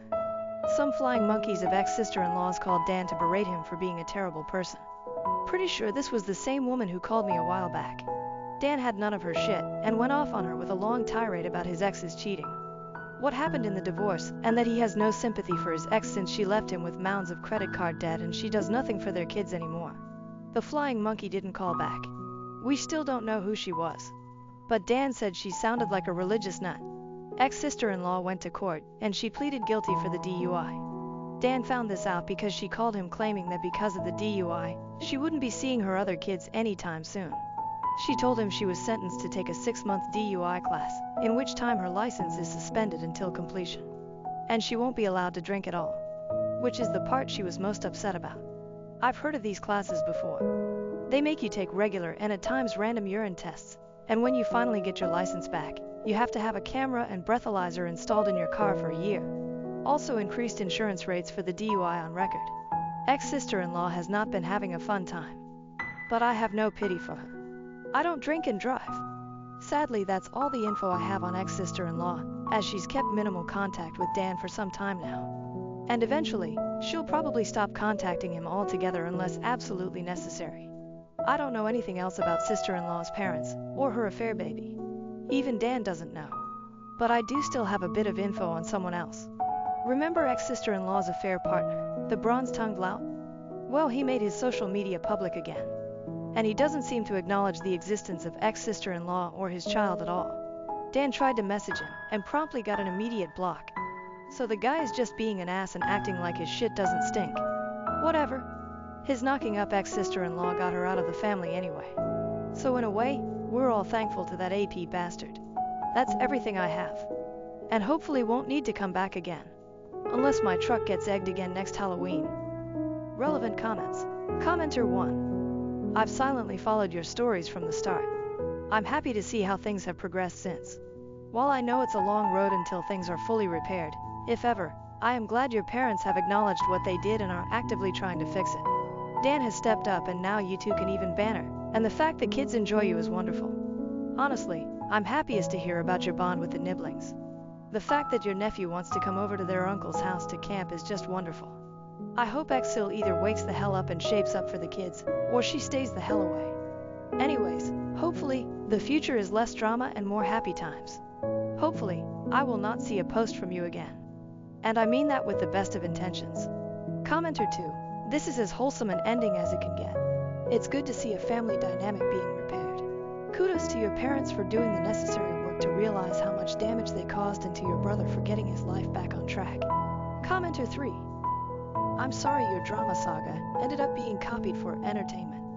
However, I am glad that things are improving for you, your parents, your brother, and your nibblings. It sounds like the toxicity was your ex-Sil, and it shows because with her gone, life has gotten better for the rest of you. I feel sorry for all of the kids, but they might be better off in the future without her. Thank you for this update, which is hopefully the final one. I was kicked out at 16 and struggled for years. Now I have a house, and my sister and her junkie husband have invaded and demanded to live with me. When I was 16, my parents and twin sister kicked me out. I lived in a tent and struggled for years. Now I have a house, and they showed up uninvited with my sister's family, demanding to move in. My sister was the one who convinced our parents to throw me out at 16, claiming there was no space for me. I spent 12 years fighting to secure my own place, and now they want me to let my sister move in because she's pregnant with her 4th child. As a 28-year-old man, I've endured my parents' toxicity since childhood. My twin sister has always been a thorn in my side. People say twins support each other, but in my case, my twin drags me down whenever she can. Childhood bullying wasn't enough. She has reappeared in my life, wanting to move into my house with her family, despite being the one who threw me out at 16. Her narcissism, fueled by our parents' poor parenting, is relentless. They always wanted a daughter and made it clear they would have terminated the pregnancy if it had been just me. I owe my existence to my sister. My sister never missed a chance to flaunt her entitlement. Growing up unwanted in my household was tough. Everything revolved around her. Despite being the same age, I wasn't allowed to touch her toys. She often got new clothes while I only received clothes on Christmas and our birthday. If we didn't share a birthday, they wouldn't have bothered celebrating it. In fact, if I didn't share my birthday with my sister, I wouldn't exist. I got the bare minimum, not out of love, but to save their faces from judgmental relatives. The only positive aspect of my childhood was my grandfather, the only person who saw through their BS. Sadly, he passed away when I was 13. That was the worst day of my life because I had no one to have my back. We lived in a cramped house in the suburbs. My sister and I shared a room, but it felt more like I had a bed in a tiny closet under her room. The entire space was filled with her clothes, toys, and posters. Complaining was not an option, as my parents believed they were doing enough for me. My sister didn't like me being in her room, so I was only allowed in at night to sleep. Even when I was sick, I had to lie on the couch because, as a girl, she needed privacy. I couldn't wait to turn 18 and move out. It seemed my family was even more eager to get rid of me. When we were 16, my sister got pregnant by a 19-year-old loser. His parents had kicked him out after he failed the 8th grade 3 times. My parents got them married, and my dad found him a job as a cleaner at his factory. My father, who works as a mechanic at an automobile manufacturing company, brought him home. Naturally, I had to move out of my room to make space for him. Our house had only 2 rooms and a tiny living area. When I asked if I could sleep on the couch, my father refused, saying he uses it when my mom's snoring becomes unbearable in winter. I was told to find a place for myself. To make matters worse, my loser brother-in-law would say, "Dude, it's not tough to find a place for yourself." My parents threw me out when I was 15, and yet I managed to pull my life together. Now I have a family. Trust me, it gets better out there. I sighed. Yeah, if being a junkie and impregnating a minor means putting your life together, then sure. Most of my relatives lived far away, and my parents threatened me not to show up at any of their places to avoid exposing their toxicity. I asked a few friends if I could crash on their couches, but no luck. Why would their parents allow me in their house when my own parents kicked me out? One classmate living in a garage let me stay for a few months until his parents found out and kicked me out. I slept on a bench on the sidewalk for a few days until the cops rounded me up and brought me home. My parents claimed I had run away. They took me in that night, but my father got me a makeshift tent from a junkyard and told me to set it up in the backyard as a reward for staying silent in front of the cops and not showing up at relatives' places. The tent was still safer than sleeping in the open. Summer was bearable, but winter was brutal. One night, it was so cold I thought I might die from the cold. I knocked on the house but no one responded. Desperate, I knocked on my parents' bedroom window, and my dad yelled from inside not to disturb him or he'd come out and knock me down. I felt so miserable that I wanted to die. I cried the whole night. The next day, I went looking for a job that would provide a place to sleep. A bakery shop needed a worker for their factory about 20 miles away. They agreed to give me a place to sleep and offered me food. They baked at home and needed a helping hand. They offered me to live in their backyard, but I had to clean it up. I agreed. The place was pretty messed up with flour and sugar everywhere, not to mention the rodents living off it. But I was at my lowest point and took the job. I packed my stuff and left. My sister was even happy and said, "Good that you're leaving. We don't have space for you here." No one even bothered to ask where I was going. I cleaned up the place and made it livable. Initially, it was hard to get rid of the rodents that came searching for food, but eventually, I felt comfortable living there. I had to drop out of high school, just a few months shy of the final year exams. My friends urged me to stay in my parents' backyard and finish high school, but I had given up. I focused on my job and lived off my salary. Soon, I realized I needed to upskill to get a better job. I picked up a few skills. My dad is a mechanic, so I grew up playing with his toolbox. It saved my parents from buying me toys, and I also helped Dad with plumbing around the house. I saved up and took a course, eventually landing a job at a car plant. I worked tirelessly to climb the ladder, and now I'm a supervisor. Recently, an old friend was urgently selling his house due to divorce issues and wanted a quick buyer. I was hesitant to buy a 3-bedroom house, but he offered a hefty discount on the market price and allowed me to make the down payment in parts. I jumped at the opportunity. 2 weeks ago, I moved into my new house, and today, I found unexpected guests at my door. My parents, sister, and brother-in-law. It was a shock because I had been no contact with them for years, and they hadn't reached out to me either. This house is nearly 15 miles from their place, so there's no way they stumbled upon it by chance.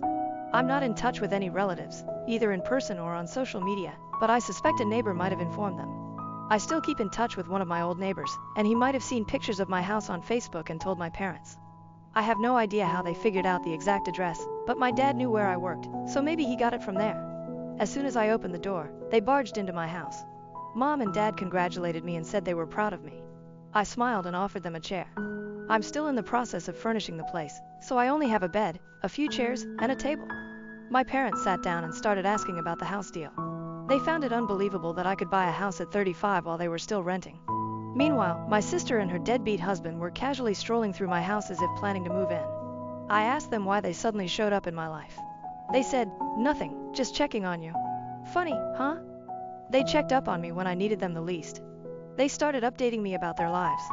Dad has hypertension. My sister has 3 kids, 14, 9, and 4. And she's pregnant again. Well, good for her. I just sat there nodding, debating whether to yell at them or politely ask them to leave. Mom asked if I was getting married or had a girlfriend. I said it's none of her business. She responded, "Why are you so cranky? Is everything all right?" I said everything was fine until they showed up. She laughed and offered to help if settling into the new house was overwhelming for me. Just then my sister announced, "I've decided we're going to take the bedroom with the attached balcony and bathroom." I'm so excited to have my own bathroom. The kids can have the other room. I flipped out and asked, "What the hell is happening here?" My sister said, "You have a 3-bedroom house and you're a single man. You don't need so much space. You used to live in a tent, so getting a bedroom is quite an upgrade for you. This house is big enough for all of us." My parents cut her off and asked her to attend to her youngest son, who was crying for attention. I looked at my parents and asked them what my sister just said. Dad explained that accommodating 7 people in a small house was getting tough. My sister's eldest son, 14, was sleeping on the couch, the middle one was with my parents, and the youngest with my sister. And now, with another baby on the way, they needed a bigger house. I screamed and Mom said, "You know you have a big house now. Can't you take your sister in?" Before she finished I yelled, "Hell no, I'm not taking anyone into my house." My sister screamed that I owed her for bringing me into this world. The same old story. Mom and Dad would never have had you if I wasn't there. You owe me a place here. Our house is so crowded I can't even breathe. I replied, "Yes, thanks to you and thanks for bringing me into this world. Now get out." Before anyone could say anything, I asked them to leave. Dad tried his tough approach, raising his voice and saying it was my duty as the man of the house to take care of my sister. I yelled back that I had no obligation to take care of her. But as parents, they were obligated to take care of me, and they failed. He was okay with his grandson sleeping on the couch, but when I asked, he refused and threw me out. I ranted about how I survived with rodents in my employer's garage and lived in a dingy apartment for a decade, but none of them ever checked on me. Mom started sobbing and tried to hug me. I blocked her and asked them to leave. Bill said, "Man up, bro. I've lived that life for years and never complained. You have a big house and you're single. What do you need all this space for?" I gestured for him to shut up. My sister started cussing me for shouting at her husband. I said, "Well then, get out if you don't want me to knock him down." I chased them out of my house without letting them speak another word. I'm fuming with anger. They were always toxic and narcissistic, and now they've turned greedy. But I'm not 16 anymore, blindly following their orders like a puppet. If they keep pestering me, I won't hesitate to call the cops on them. Update: my sister and her junkie husband broke into my house. Some of you asked if my sister offered to pay rent. The answer is a big no. She hasn't and she can't afford rent. She and her junkie husband are freeloaders and child-making machines. They've been leeching off my parents for 12 years, and now they want to do the same to me. It's not like my parents are happy about it. I saw the frustration in their eyes during their last visit. But instead of throwing her out, they're trying to offload those lazy bumps onto me. A week after our first encounter, my mom showed up at my house again. This time she didn't beat around the bush and told me I should let my sister move in with me. I said no way. She repeated the same stuff about how difficult it was to accommodate so many people in a small house, blah blah. Still, it was a no for me. Then she tried to threaten me. I should have seen it coming. She said, "See honey, you live alone in this big house and you're gone for 12 hours a day. What if someone breaks in? If a family lives here, it would be safer for you. Plus, you'll get help with cleaning, dishes and laundry." I said, for the last time, no, and go away. I don't want any of you at my house. A few days later, one of my neighbors told me he saw a pregnant woman with a man and a young boy loitering around my property. They were peeping in through the windows, wandering around the backyard, and it seemed like they were trying to sneak in. He's an old man who sits on his front porch all afternoon. When they noticed he was watching them, they went away. He informed me as a goodwill gesture. I thanked him, gave him my number, and asked him to call me if he ever saw them again. My house wasn't equipped with cameras yet. I had intended to install them over the weekend. Who knew they would break in before then? Just 2 days later, I got a call from my elderly neighbor saying he suspected someone had broken into my house. I rushed home in a panic. He was right. My sister and Bill had broken in through the back window. She said, "We didn't have any other options. You were being a jerk and not allowing us.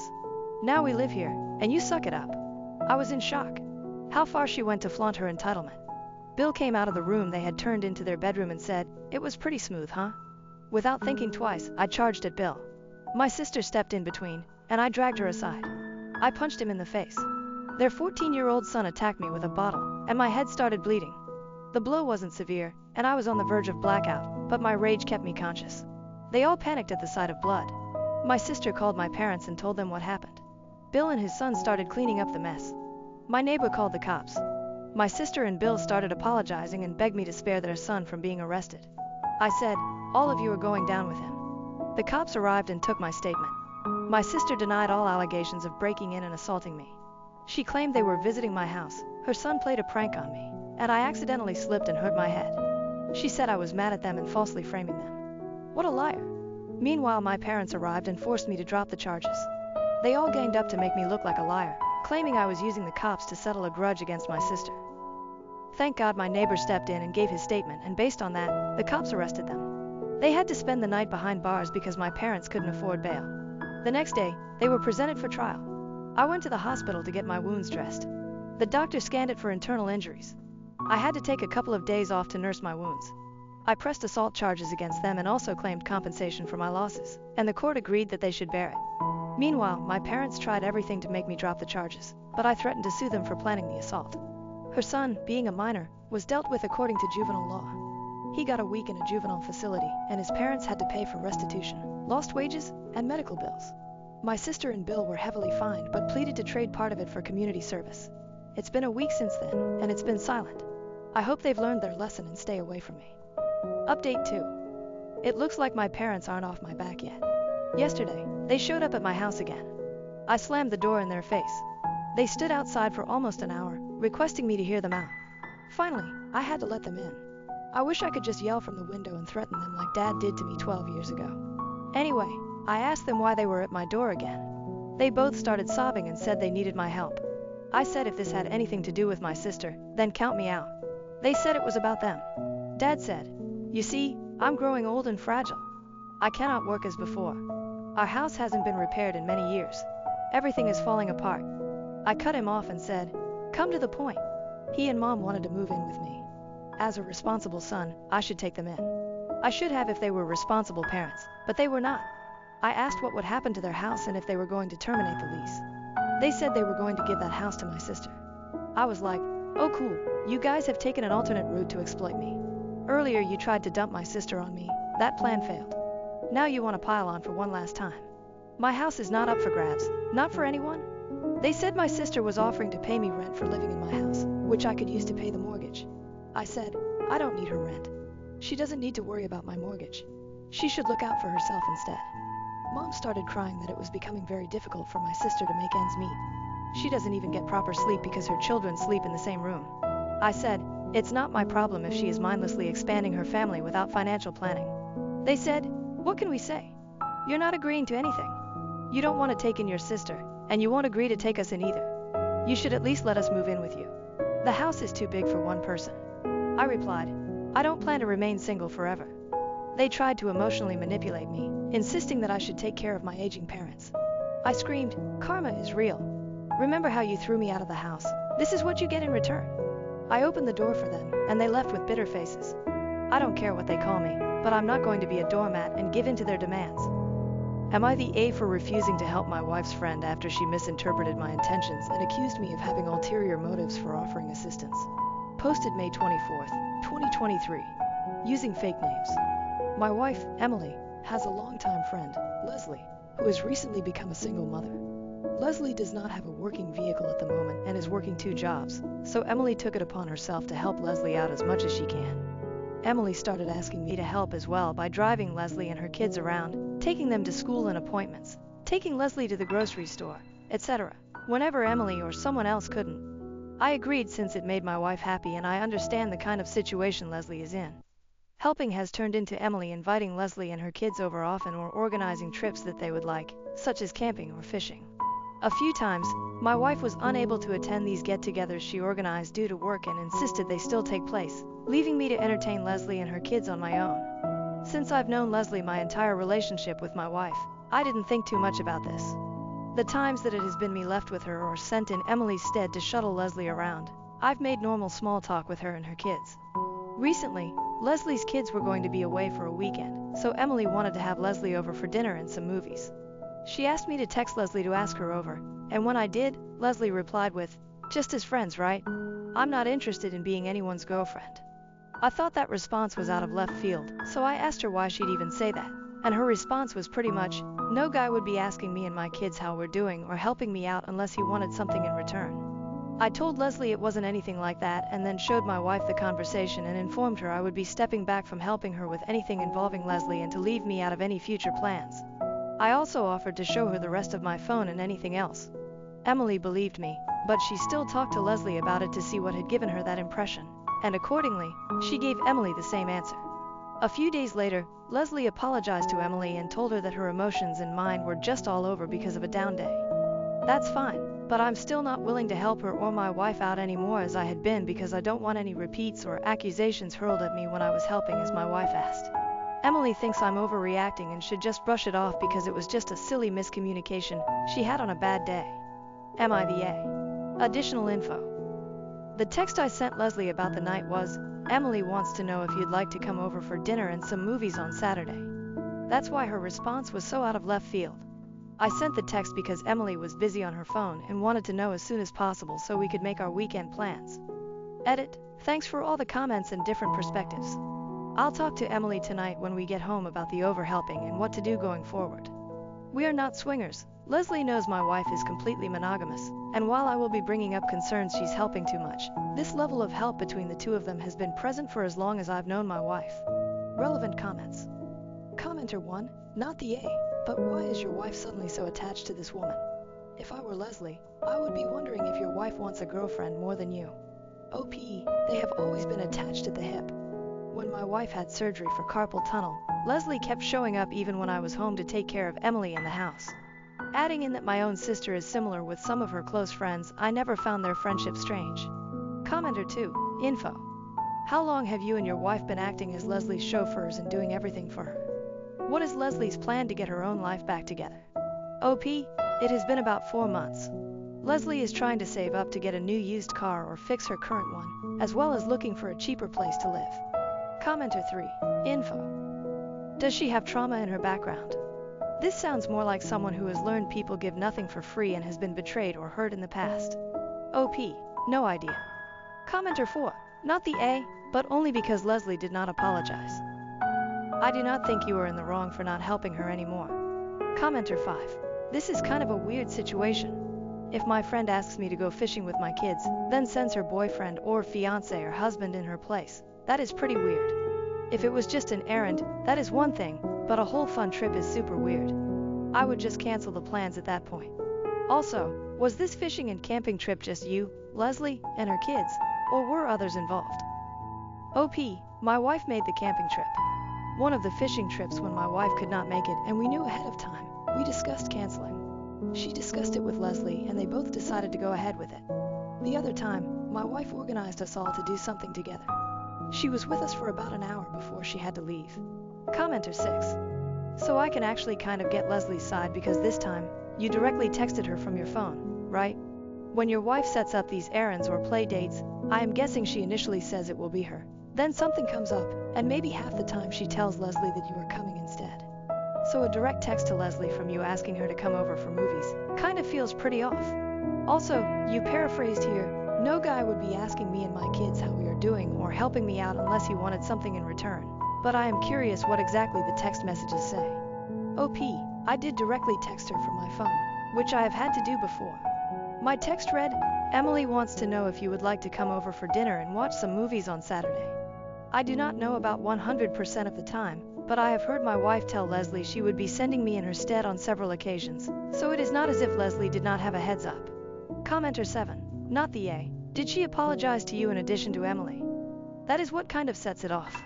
She can have an off day and feel like maybe everyone has an ulterior motive and get snappy, but she needs to apologize to the person she hurt. You. OP. No, she did not apologize to me. Only to Emily. Commenter 8. Not the A, but forgive her and move on. People get silly notions, and she has recently been abandoned, right? You have been very nice, and she did not understand that your wife was directing it. I am sure she is embarrassed enough, so it would be nice to accept her apology and not withhold your help. OP, she knew my wife was directing it, and she did not apologize to me. Commenter 9. Not the A, but I think there is more of a miscommunication between your wife and her friend. When your wife cannot drive or entertain her friend, does she let her friend know you are taking her place or that she volunteered you herself? Or do you just show up? The friend might be confused in this situation. While I understand the single mother's frustration, she needs to figure this out for herself. She cannot, nor should she, depend on everyone else forever. Also, where are the kids' fathers helping with their appointments? OP, I do not know about each and every time, but I have been witness to my wife giving Leslie a heads up I would be showing up instead.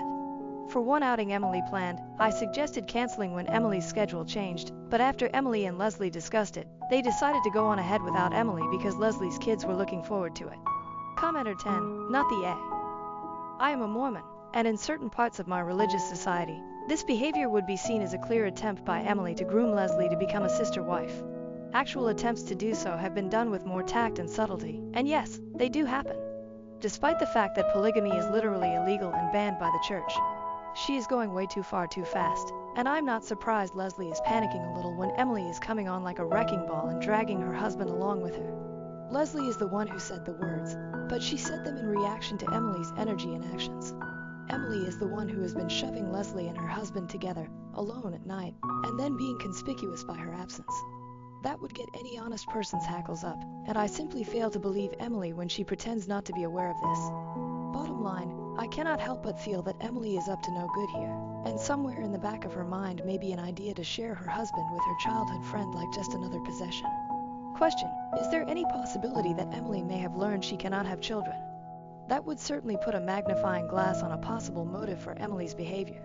OP, Emily can have children, and she has only not been present twice in all the months she has been helping her. I do not know how people are taking a few times to mean constantly or often. Update, posted June 27, 2023.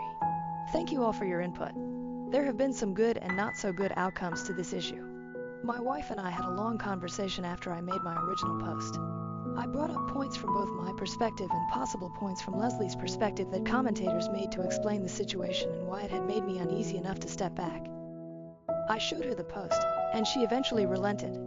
Emily decided she would speak with Leslie again to see if her having to leave during a couple of outings or missing one had made Leslie uncomfortable. Despite Leslie agreeing ahead of time, she was fine with Emily leaving or not showing up.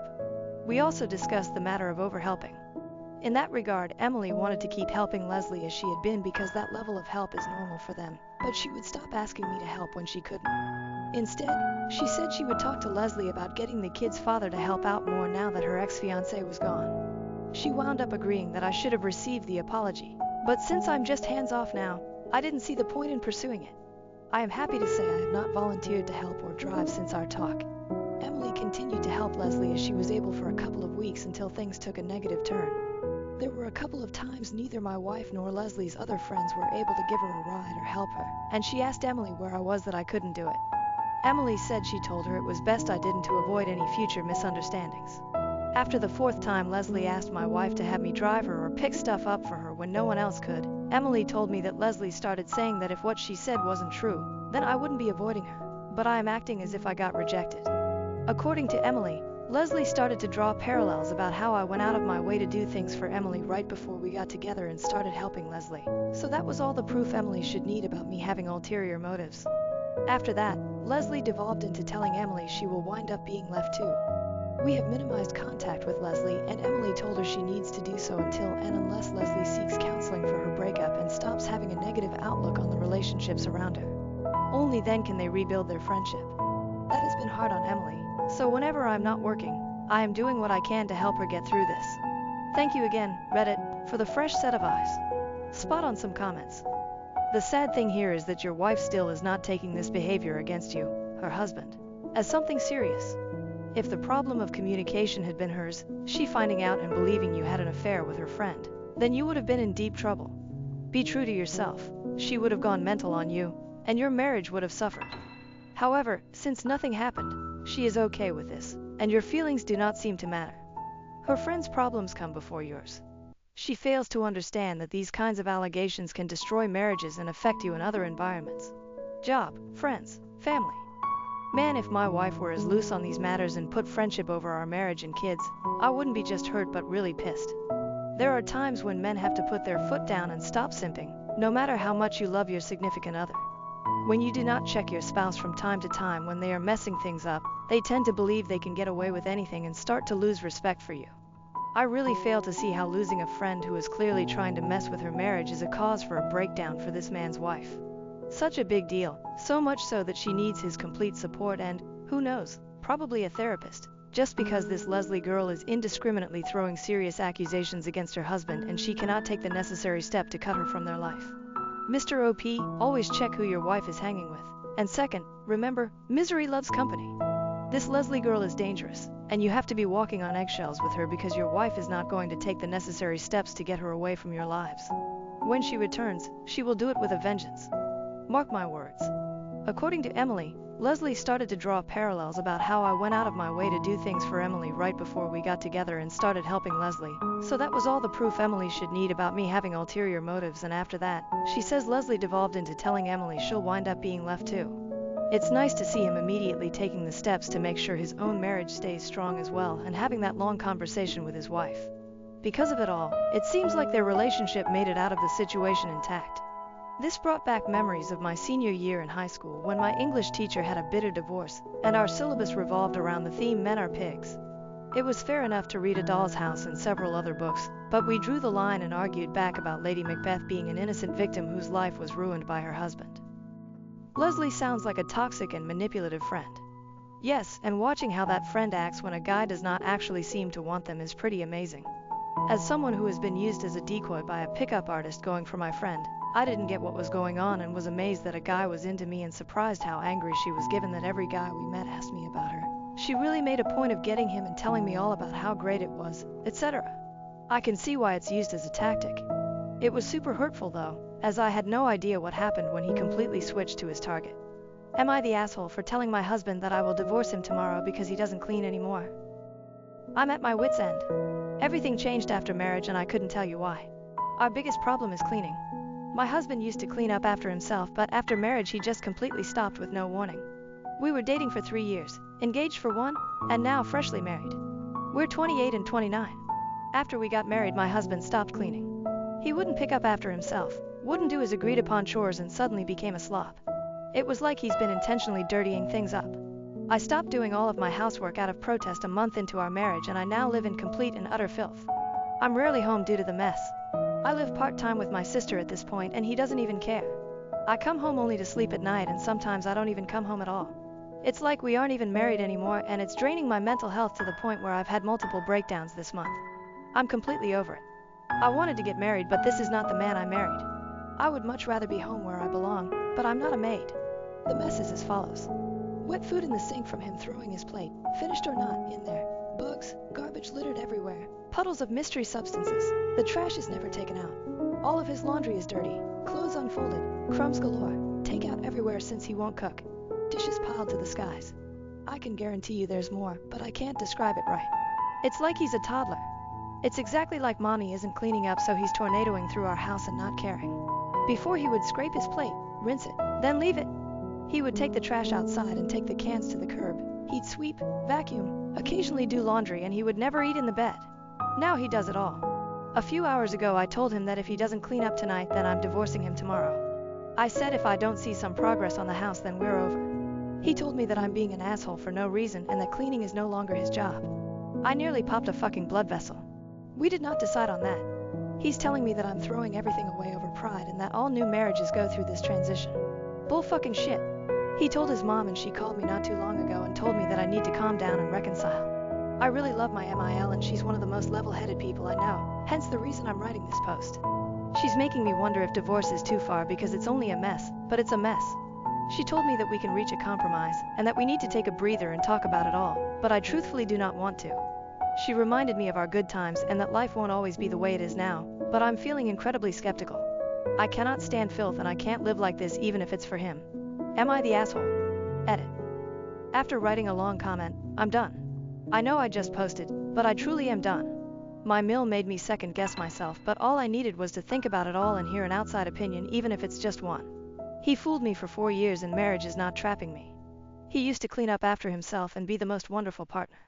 It's a real shame that he showed his true colors after we paid so much for our wedding.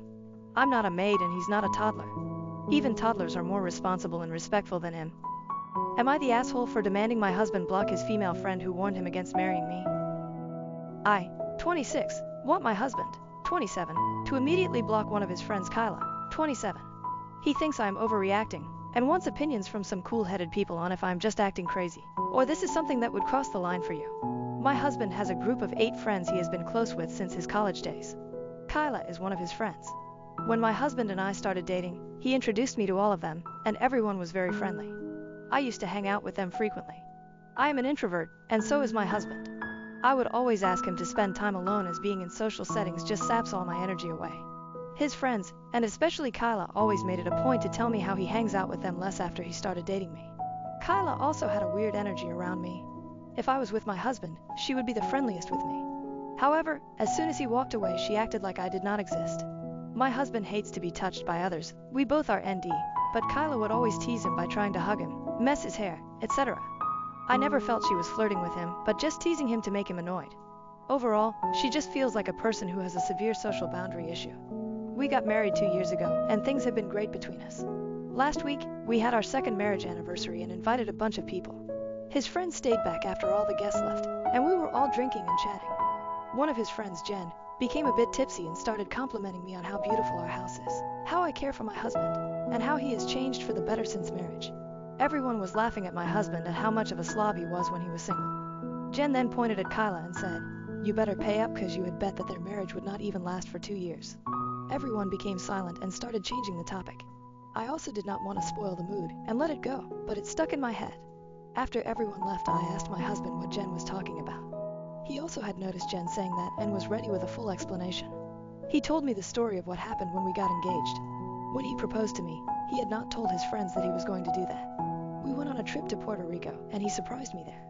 We put our engagement pictures on Instagram while we were on the trip, and it was a big surprise to everyone as we were only dating for 1 year. When he came back and met all his friends, everyone congratulated him. However, Kyla started ranting about how he was a fool to propose so quickly, and she felt that I was not the right girl for him. Seems like she said some unkind things about me, implying I was a gold digger. My husband's family is wealthy, but so is mine. She had said that she'd bet we would break up within 2 years if we got married.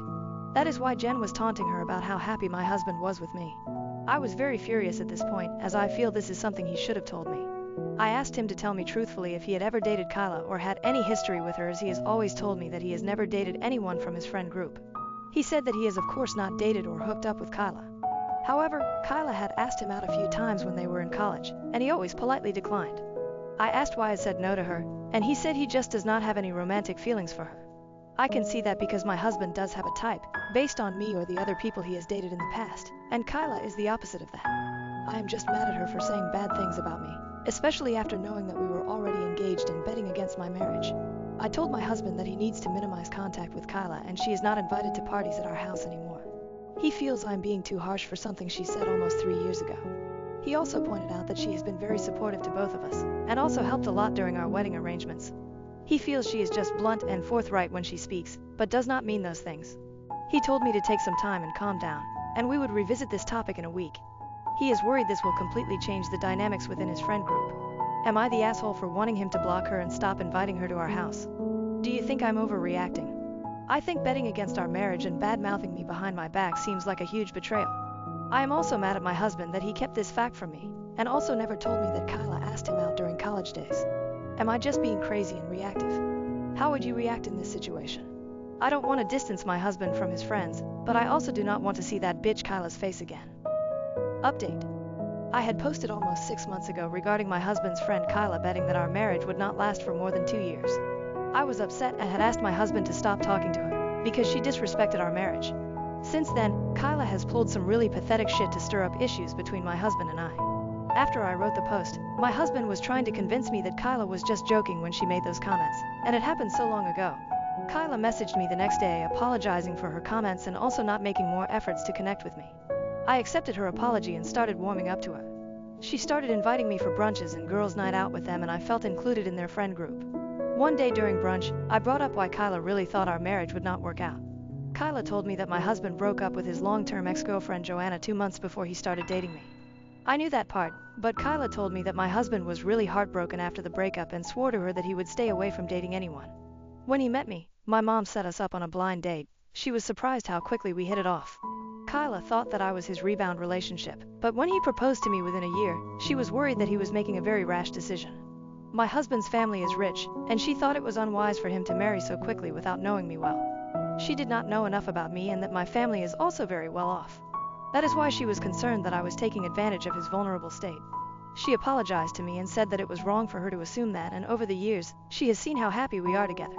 I appreciated her honesty, and Kyla and I became good friends since then and started hanging out more frequently.